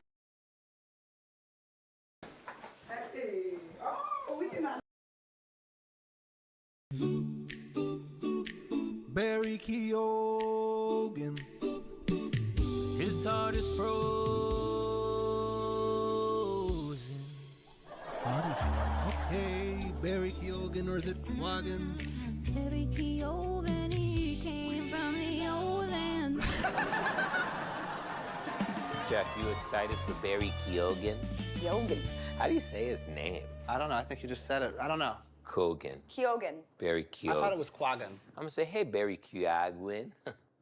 I feel like he probably gets like last name flack a lot. And Nobody, yeah, it's like, People don't make fun of people anymore.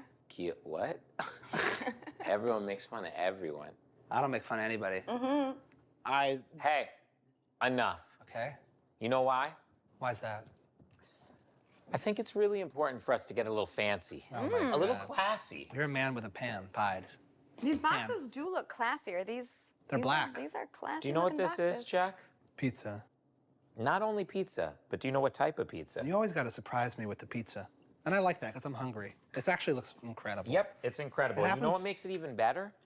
Sliced sauce. Yep. And now let me tell you something. Some people might call this sliced sauce.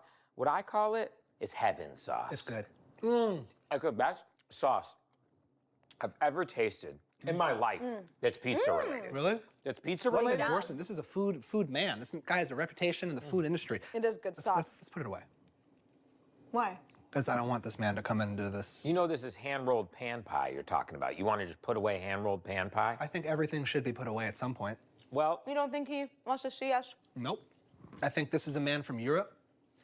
They do things differently. He's in Europe. I mean, that's why we're having this premium upscale. Okay. Let's go, guys. Let's get our acts together. But just put it so we can have it when he's gone. Put it on the ground. I'm gonna eat it when I go to the bathroom. We got M&Ms in the bathroom. I don't know why. Let's deal with that. They're in a bag that we had to Look hide. who it is. Oh, Makes me hey, all whoa, good. just walking right in. Walking in. Hey, cool. Barry Keoghan. What's right? happening? You got it right. Is that how you say it? Keoghan? That's what I thought. Keoghan. Is that what you're all saying? Keoghan? We were going over it. I think he said Keoghan. They're or lovely something. homes, by the way. No, first off, Barry Keoghan. It's a lovely home. Thank you so much. Do you need a drink or we have? It's sparkling, please. Okay, Well, yeah. come I on. love this place. You know that? You like it? You know that? You know you should taste Kerrygold butter. What? Oh yeah, from Ireland. Yeah.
Yeah, I love that one. I'm Irish. Wait, check. He just said. This, he just right? said. Butter. Check. Oh, you have it? Is this No for your way. families? Oh, yeah. My uncle made this. He did. Pure He just, Irish butter. first of all, that's your real dick. Are we doing this or just slam? Ow! I don't even want to see it. Oh my God. Is this real? Banshees of Ed Sheeran. In the Sheeran. You get in the ring with like Jake Paul, right? Nice. Wow. Cameras, get on this. Drop the link here. Is that your best soft dick? That's a great question.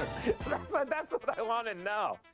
You're so cool. Like Thanks. I didn't like. You're like so. You're like a cool. Like you're like the popular guy in college. Wait, I think it's like the hat. It's the backwards. The only reason you're saying that is because he's wearing a backwards hat. But doesn't he feel No, like? you're fun and cool. Thanks. I needed that. Hey, what's I've been happened? reading a What lot happened of to your comments. arm? Wow, That's just a rash. You actually feel like the comments are bringing you down right now in your life? Yeah. Really? I think, you know, again, I'm not on Instagram or Twitter or any of that. But you feel But it. I still go on and Where have are you a little, reading them?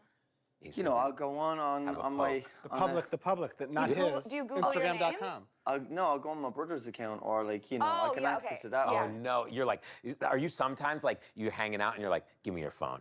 Honestly, no, but I do go on and have a look and because, you know, I'm curious, but... Don't do it. There is a lot of hatred towards... negativity. Me for just looking like this. Here. It's so terrible. What do you mean looking like this? I mean, just looking like this, like just attacking my appearance. You're and, hot, like, dude. Yeah. Do you know what I mean? But like, it's crazy. It's just crazy. I want to tell you something though. Yeah. Like, cause man to man. I'm a guy who couldn't be No, I've seen our talked faces about, together. Couldn't be talked like, about more. On posts that have 20 million fucking views. But being like, how ugly are they? Oh man, that's sick. Honestly, I got, dude, you're hot. You're much hotter than me. So he is hotter than you, but you're both hot. Oh my God, you're like a movie star. Like you, I mean, you are a movie star. Yeah. I have never even seen a bad thing about you. Maybe like a few of my friends, like who are like my friends, making fun of me. They've like sent, like I saw, there's this like one really fun, I find it very funny, where it's like me, you, and like Travis Kelce, and then like the guy who Ariana dates, and it's like, which one of these like ugly bastards would you want to date? And then they're like their girlfriend. I don't mind that. But like, I don't mind that. And like these things sometimes like in our heads seem like so Amplified. fucking huge, and it's like one, and you know what? It is huge. Yeah. It's huge. I'm not gonna lie to you. I'm sure it's huge. If you're like you feel sad, but like I always tell people because I'm not a comments guy, and when I do, when like they'll tell me because they know I have like the thickest skin. Like literally, we came across a thing yesterday. Oh yeah. She was sitting right next to me. We were sitting outside, and I was just like scrolling on TikTok, and all of a sudden I got served. What did it say? It said like Benny Blanco gets pissed in the mouth and loves it or something. Benny Blanco loves the taste of human urine. Yeah, like, and they'll be like, and then he was like, I didn't say that, and then he opens up the clip. It's him being like, yeah, like my friend pissed in my mouth one time. And then he's like, that's real. That's with real. the comments about the feet, I've seen. oh yeah, look what someone made. Look what someone. Oh wow. Wow. Of my foot with dirt on. Can I get one of those? Yeah, you can. You know, there's a picture of me on the internet, and I'm like that with dirt on my feet. Oh yeah. Yeah. I mean, that was like years ago. Of course. But I love it. Dude, but sorry to interrupt, just because I will forget. I've got mad ADHD. And So do we. HD. Welcome to the He said ADHD house. ADHD. Yeah, honestly, it's Don't disrupt him. He's on with a thought. it's crazy. Now I've actually I nearly understand. forgot what I'm going to say. This is part of it. Happens to all of us. But no, honestly, I have been, just on a serious note, you know, I feel in a safe space to say this, and, you know, but I have been avoiding stuff. I have been, like, you know, I came off Instagram, you know, on social profiles. I've stopped going to events. I've stopped, you know, just socializing. And again, it's because, you know, there was a narrative out there that was never really sort of even spoken on, a narrative that's not true, and I never confirmed or said anything about it. And, you know, I just disappeared. I feel compelled to make sure I know the narrative we're even talking about that you're talking about. Is it something about cheating? I cheated, and they you know, and I don't want to ever bring anyone else into it, but like, you know, unfortunately, you know, having a relationship in the public eye, it's, you know, we all know this, you know, from our own stories, but it gets put out there, and it's like It's amplified. Yeah, amplified. Yeah. So I just never, like, again, there was, you know, if you see the narrative, you see the story, a girl made a video, and then a girl actually made the same video and went sorry for making that up, you know, but no one seemed to latch onto that video. Yeah. You know, It's unfortunate. She's seen the reaction, this girl, and I didn't want to come forward and put that girl under it and go, hold on for a second, I don't know, because again, I don't know how she deals with so I'm aware of all of that. You know, I don't want to bring anyone else into it. But I would imagine it's one of those things where, like, if you just like kind of like brace for the impact and stay with it, it will like the internet will move on. I feel like they do. I don't know. Well, I guess I was gonna say We're talking somebody who's very in it. I gotta be real with you. This shit doesn't. No, it doesn't. It's done it for 2 years. No, but it affecting you will pass. No, it's not going to look. At the end of the day, I feel like you're aware of the facts at hand, and if you know what the facts at hand are in your heart, for me, like. When I see a comment that feels like they're saying something that I just patently disagree with, I don't take it seriously because I'm like, well, that person has no basis because they're just wrong and they don't know me, or patently, I don't know. Blatantly. Blatantly? Yeah, patently is not right, but it could be right. But it is what patently was. I don't think it's right. Like you've patented the idea.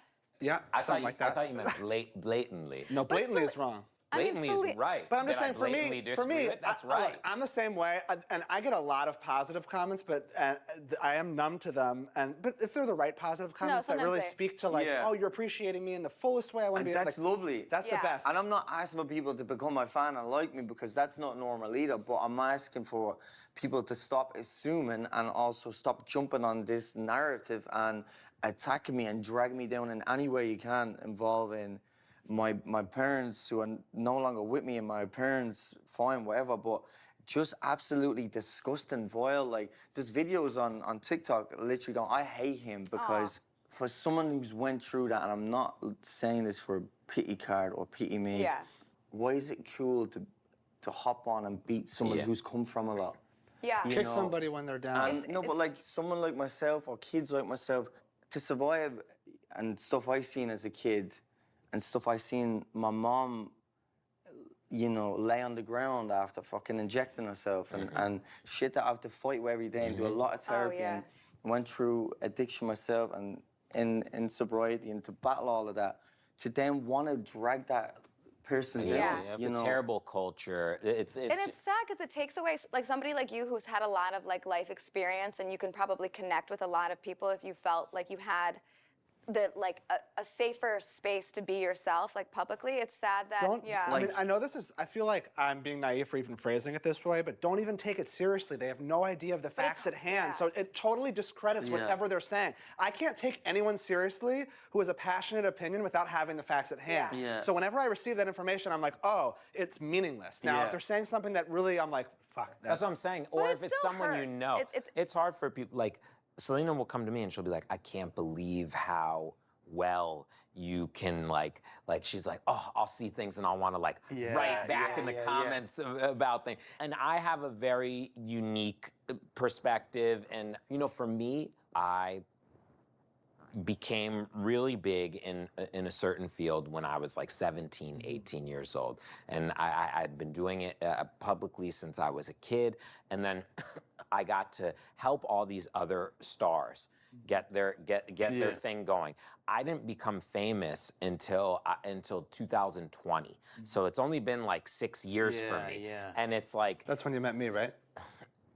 I met him. Right? Nope, I met you in 2014. Oh, right, what am I saying? What am I talking about? 2014? Yeah. Wow. Yeah.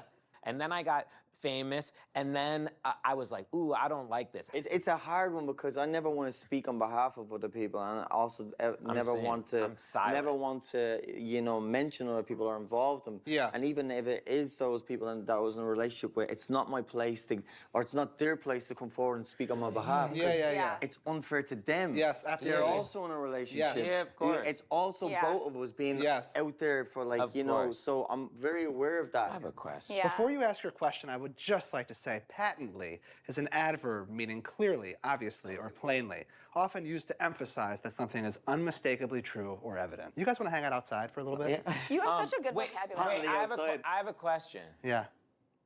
Is this thing a happy story? It's a story.